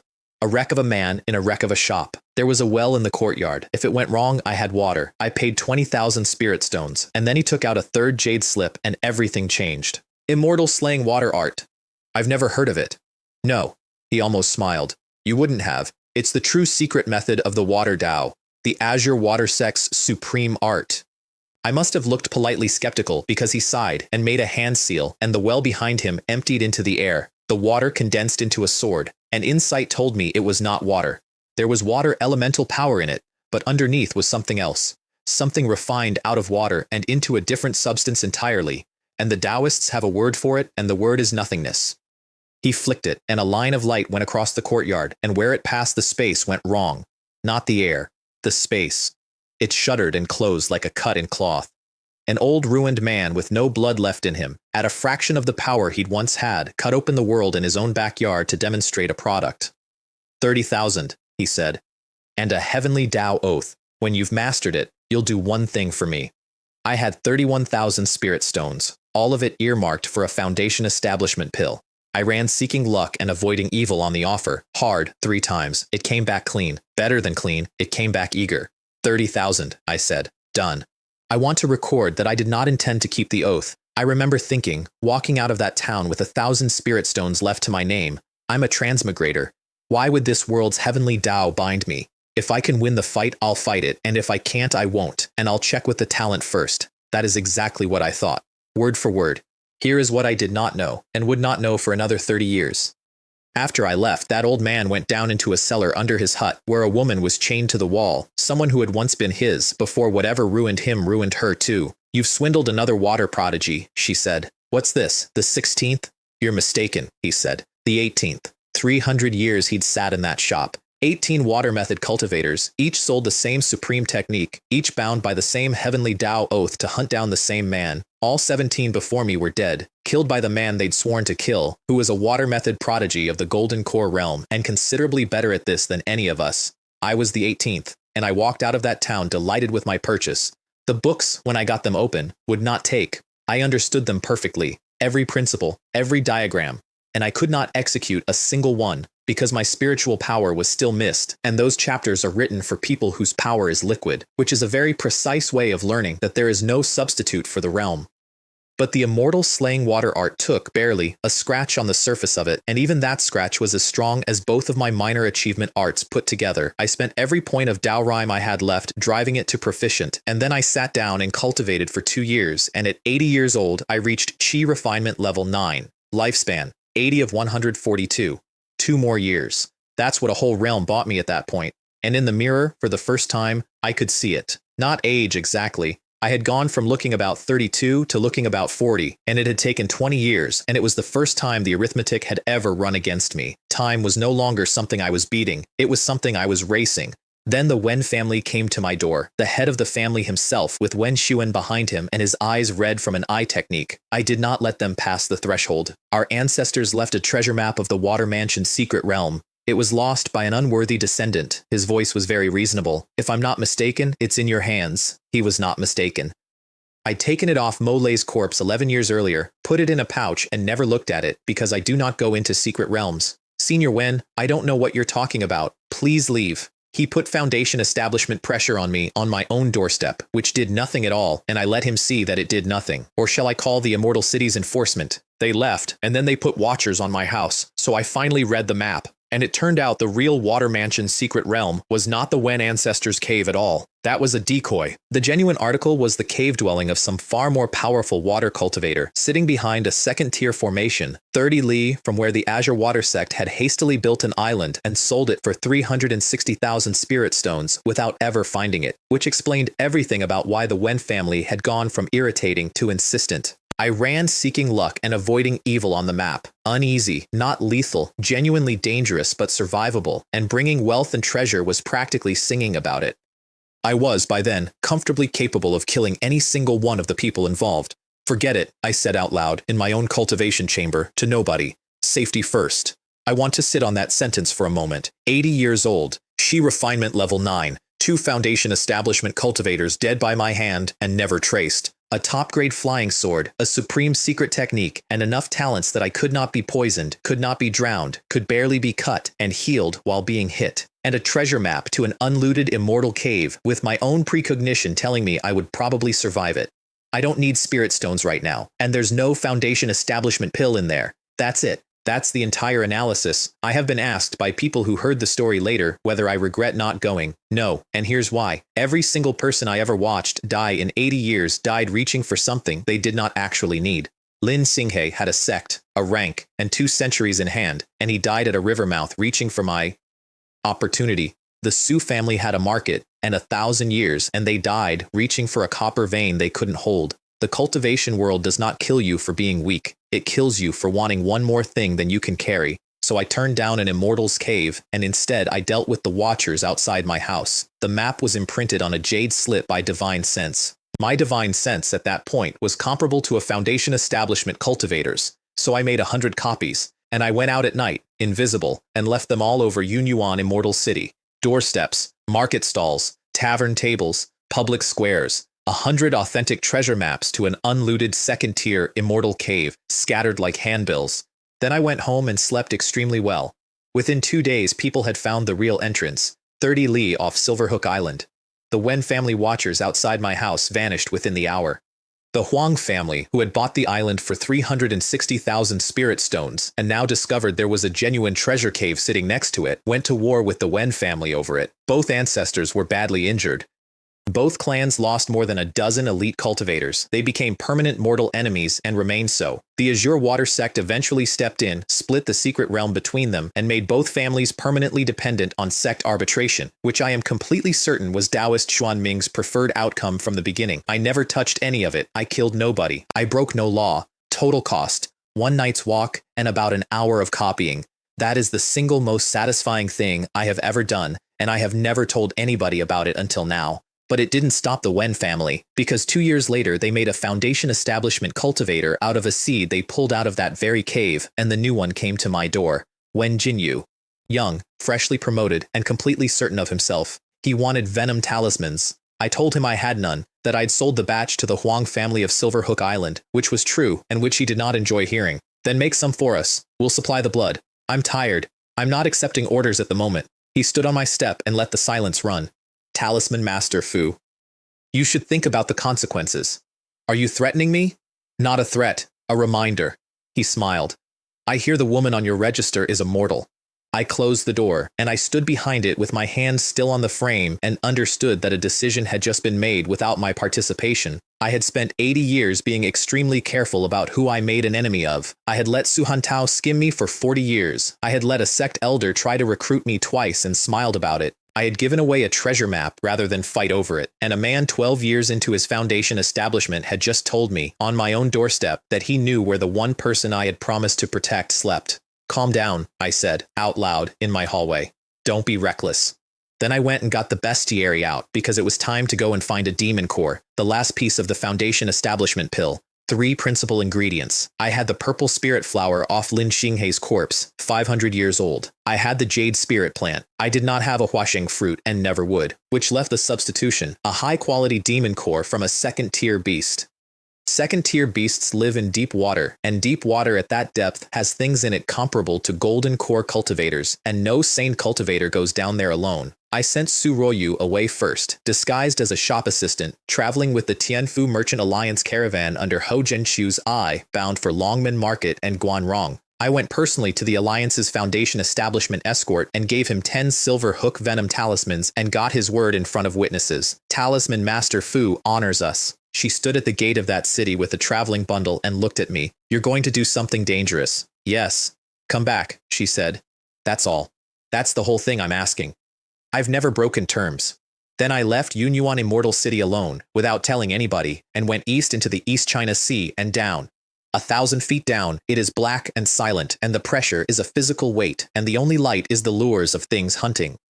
I went at 70 meters a second with insight running at 50 feet, deep sea lurking suppressing my presence and seeking luck and avoiding evil steering me around 4 separate things I never actually saw. I hunted for 6 weeks, and I found a red-patterned carp 2 zhang long, second tier, a descendant of an ancient divine beast with turning rivers and seas and infinite strength as innate divine abilities. It ran, and it was nearly as fast as me, and it beat the water with its tail hard enough to turn the current into a wall behind it. I went around the wall with water escape and came up behind it, and then I used everything I owned at once: water control, iron bone, critical strike, turning rivers and seas, which I'd taken off a carp of the same species the year before, and which had cost me every Daorime I had, water condensation blade art, water spirit essence gathering art, and immortal slaying water art, 7 methods into 1 edge on the azure water sword. I did not add the venom, there was no point. The strike went out across a mile of black water, and the pressure wave from it moved the seabed, and the carp stopped, and its head came off so cleanly that the body kept swimming for a moment. I sealed the neck with a finger before a pint of it escaped. Inside was the demon core, snow white, crystal, with its light held in, and the essence of the animal packed around it so densely that holding it felt like holding a lit lamp. 2,000 pounds of second-tier meat, worth 10,000 spirit stones, went into storage as an afterthought. Then I surfaced and went home, and on the way, I did one last piece of business. Wen Jinyu was on a warship 100 li off Mingyang Island with 7 of his people, telling Wen Xuan to keep watching my house. I came up out of the sea in front of the boat as though I'd blundered into it. Senior Wen, what a coincidence. I've matters to attend to, I'll be going. He trapped me inside a water barrier, which was genuinely funny, and told me to hand over my storage pouch and seal my own dantian, and he might spare me. I gave him one more chance, because I always do, and because it costs nothing. Senior Wen, I've no quarrel with your family. If I've given offense, let's settle it and part smiling. Easy for you to say. More than a dozen of my clan are dead or injured from your poison talismans. Wen Shuen behind him, with those red eyes, actually got it right. Young master, something's wrong. He's cunning. This may be a trap. With me here, what is there to fear? I want that on the record as the last thing anybody said in his defense. 13 dark spirit fish, black with silver hook venom. 5 of his people went down in the first second with holes in them that bled black. Wen Shuen turned into a red mist before he could activate the signal talisman in his hand. One casual strike, because turning rivers and seas had made my casual strikes into something else entirely. Wen Jinyu got 7 of them off him with a top-grade flying sword, which was genuinely good work, and then ran. He ran for Mingyang Island because 100 li out his ancestor and his family head would hear the fighting, and he was Foundation Establishment and I was Qi Refinement, and everyone knows a Qi cultivator cannot catch a Foundation Establishment cultivator. I caught him in about 40 seconds. He turned and threw a dozen sword ki at me and put up water repelling at major achievement to break my control of the water, and I pointed one finger and used turning rivers and seas, and the sea did not part. It gathered. His water repelling went out like a candle in a flood, and I watched a Foundation Establishment cultivator understand in real time that the rules he had built his entire life on did not apply to the man behind him. He ran again. He could see the island by then. The immortal slaying water art came up behind him, and the sea for a mile around boiled into something like 1,000 dragons, and his defensive treasure came apart, and the sword chi went through his heart without any sound at all. On Mingyang Island, his soul tablet cracked, and the head of the Wen family came out of his cultivation chamber to the news that his heir and successor was dead. He concluded, immediately and with total confidence, that the Huang family had hired assassins. The war between those two clans got considerably worse after that, and I have never corrected anybody about it. I took the boat, which was a second-tier magic treasure with a spirit energy cannon on it, a genuinely serious asset, and I looted 7 cultivators, and I burned everything, and I went down into a seabed cave to count, and what I found, going through Wen Jinyu's things, was the most useful piece of information I had all decade. He had no magic treasure at all. A Foundation Establishment cultivator of a 1,000-year clan, the designated heir, with a top-grade flying sword and a high-grade shield, and nothing above that. The intelligence report had told me his ancestor and his father were middle and early stage. Now I knew what that actually meant in the field. Family Foundation Establishment cultivators are much weaker than sect ones, which meant the Wen family in their entirety were no longer a problem, which meant the only genuine threat left on that coast was the kind-faced old man who had been trying to get me alone for 8 years. I went west toward the Longs on the surface, moving fast, with everything I needed for a Foundation Establishment pill in my pouch. And 10 days later, at the mouth of the river, in a rainstorm, there was a single small boat riding waves that should have swallowed it, with an old man in a straw cape fishing. I came out of the water and stood on the waves 30 feet from him, and neither of us said anything for a while. Taoist Xuanming, I said eventually, why do this to yourself? He put the rod away. It's genuinely admirable. 84 years old and planning a Foundation Establishment pill. Then he raised a water curtain formation across several miles of river mouth, and the rain inside it went strange, and the world got very small and very private. Under this, he said, the two of us can do as we like. And then he told me why, and I'm going to give it to you the way he gave it to me, because it is the only genuinely honest thing anybody in this story ever said. I am 230 years old. Without a breakthrough, I have 20 years left. The rain came down between us. In the Azure Water sect, I am a marginal figure. They give me every thankless task there is, hunting sirens, arbitrating between families, all the work that produces no benefit to the man doing it. I never receive a treasure. I never receive a pill. I do the suffering and the labor, and I also receive the worst assessment at year's end. His voice did not rise. And the reason is simple. I am not strong enough, and my lifespan is ending. You've never been inside a sect, Fule. You have no idea how fast those people change their faces. He looked at me across 30 feet of rain. But those are small matters. I don't care about any of it. I only want to break through to the late stage of Foundation Establishment. A pause. You can help me with that, can't you? And I want you to understand that I believed every word. That man had done everything right for 230 years. He had joined the correct sect. He had served it. He had made no enemies he couldn't manage and taken no risks he couldn't survive. and it had produced a 230-year-old middle manager with 20 years left, standing in the rain, trying to murder a talisman maker for his secrets. I'm sorry, I said. I can't help you. Stubborn to the end. He opened with the azure ghost sword, and I ate it on 12 layers of gathered light, and it took the outer 3.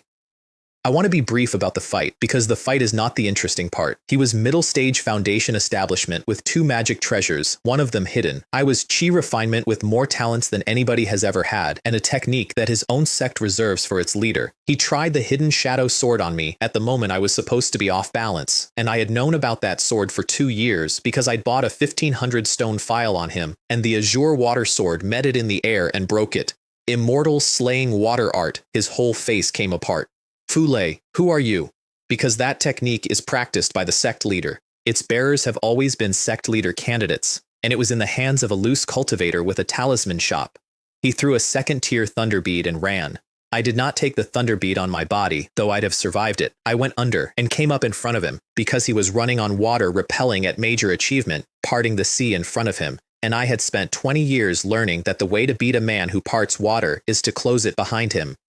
8 methods into 1 edge. He got both swords up, 12 layers of gathered light, and 3 second-tier defensive talismans on top, and the strike went through all of it and put him in the water.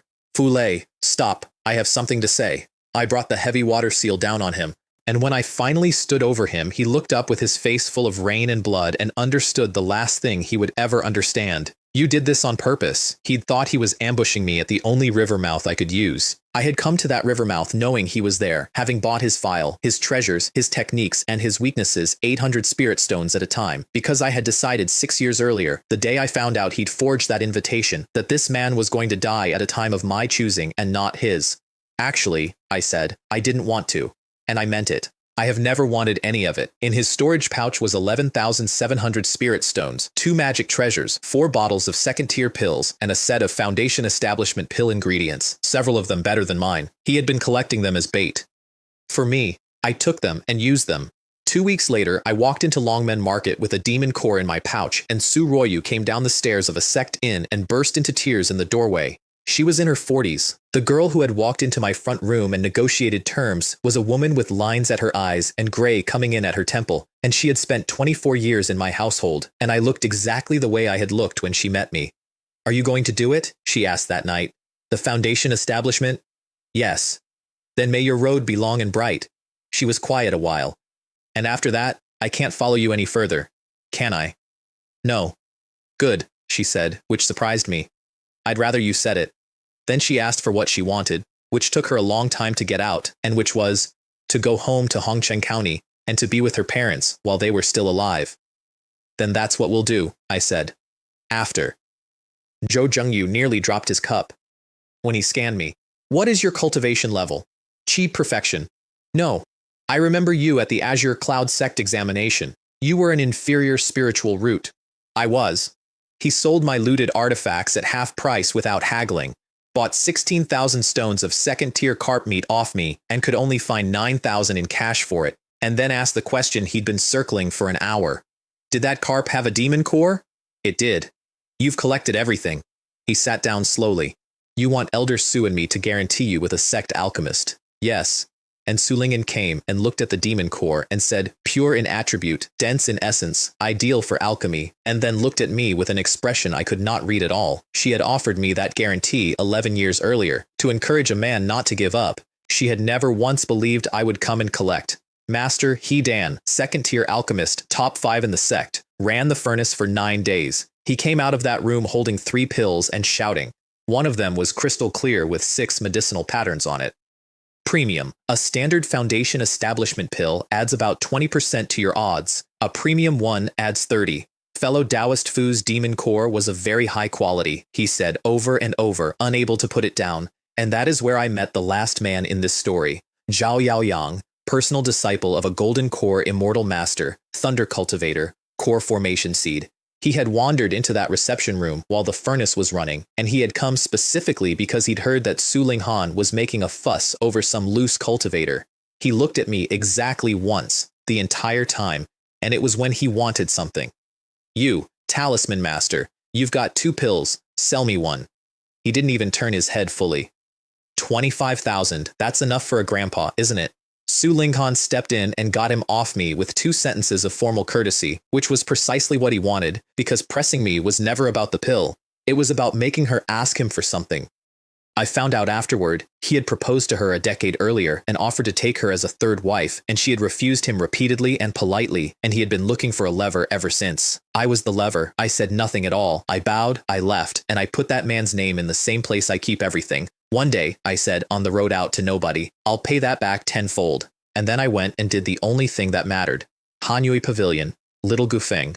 2nd-tier spiritual ground in the residence of an Azure Cloud sect elder, with 2 foundation establishment cultivators sitting outside the door as my guards.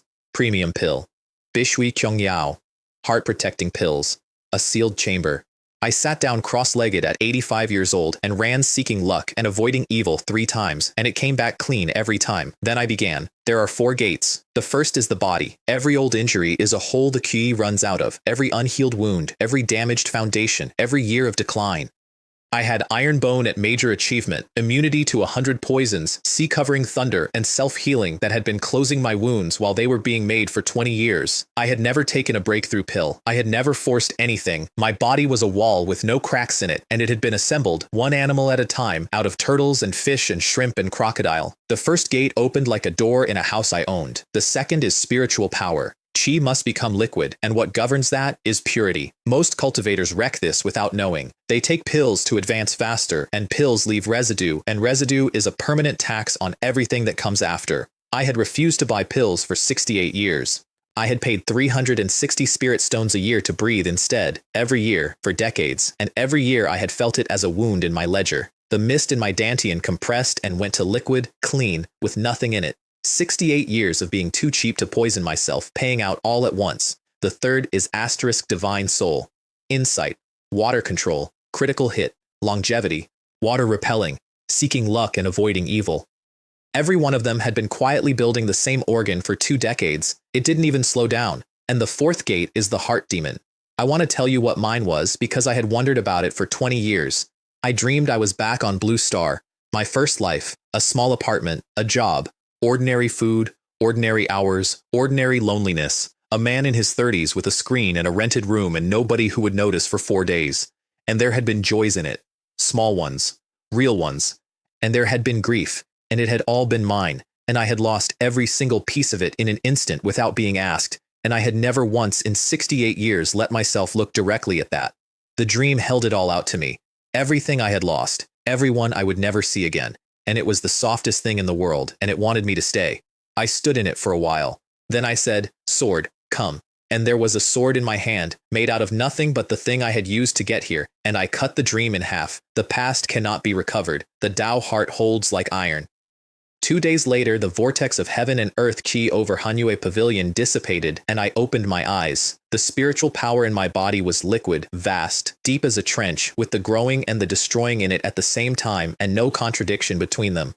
I had built my Tao foundation at 85 years old, after 70 years of cultivation, and I sat there in the quiet and looked at the jade, lifespan, 85 of 236. An ordinary early foundation establishment cultivator gets about 200. I had 36 more than that at the start, and longevity was only at minor achievement. Then I looked at the line that mattered. Spiritual root, water, 51 of 100, high grade. I sat in a borrowed cultivation chamber on somebody else's mountain and read that line for a long time. 8 points, when I was 17. 8 points for 43 years, and a cold voice in the dark saying 4 words with a little pause before the first one, and every single person in that room agreeing, including me. 51. I did not feel triumphant. I want to be honest about that because I've been asked and people are always disappointed by the answer. What I felt was quiet. The voice stopped. That's all. After 68 years, it just stopped mid-sentence, and it has never once finished it since. I came out a month later. Su Ling'an went to her master for me, swallowed her pride and asked, which cost her something I've never been able to price, and perfected Ming, golden core immortal master of Little Gufeng, who had never taken a male disciple in her life, took me as a named disciple and gave me the foundation establishment chapter of the Divine Treasury Vast Ocean Art. The technique Master Lei handed a 17-year-old boy with an 8-point root on the worst day of his life, for nothing, and never asked about again. I had cultivated it for 68 years. I finally owned the rest of it. She sent me to Qingyang Prefecture to support a declining cultivation family for 30 years, and both of us understood that the actual purpose was to put 3,000 Li between me and a thunder cultivator with a golden core master and a grudge. I took Su Royu home first, Hongqing County.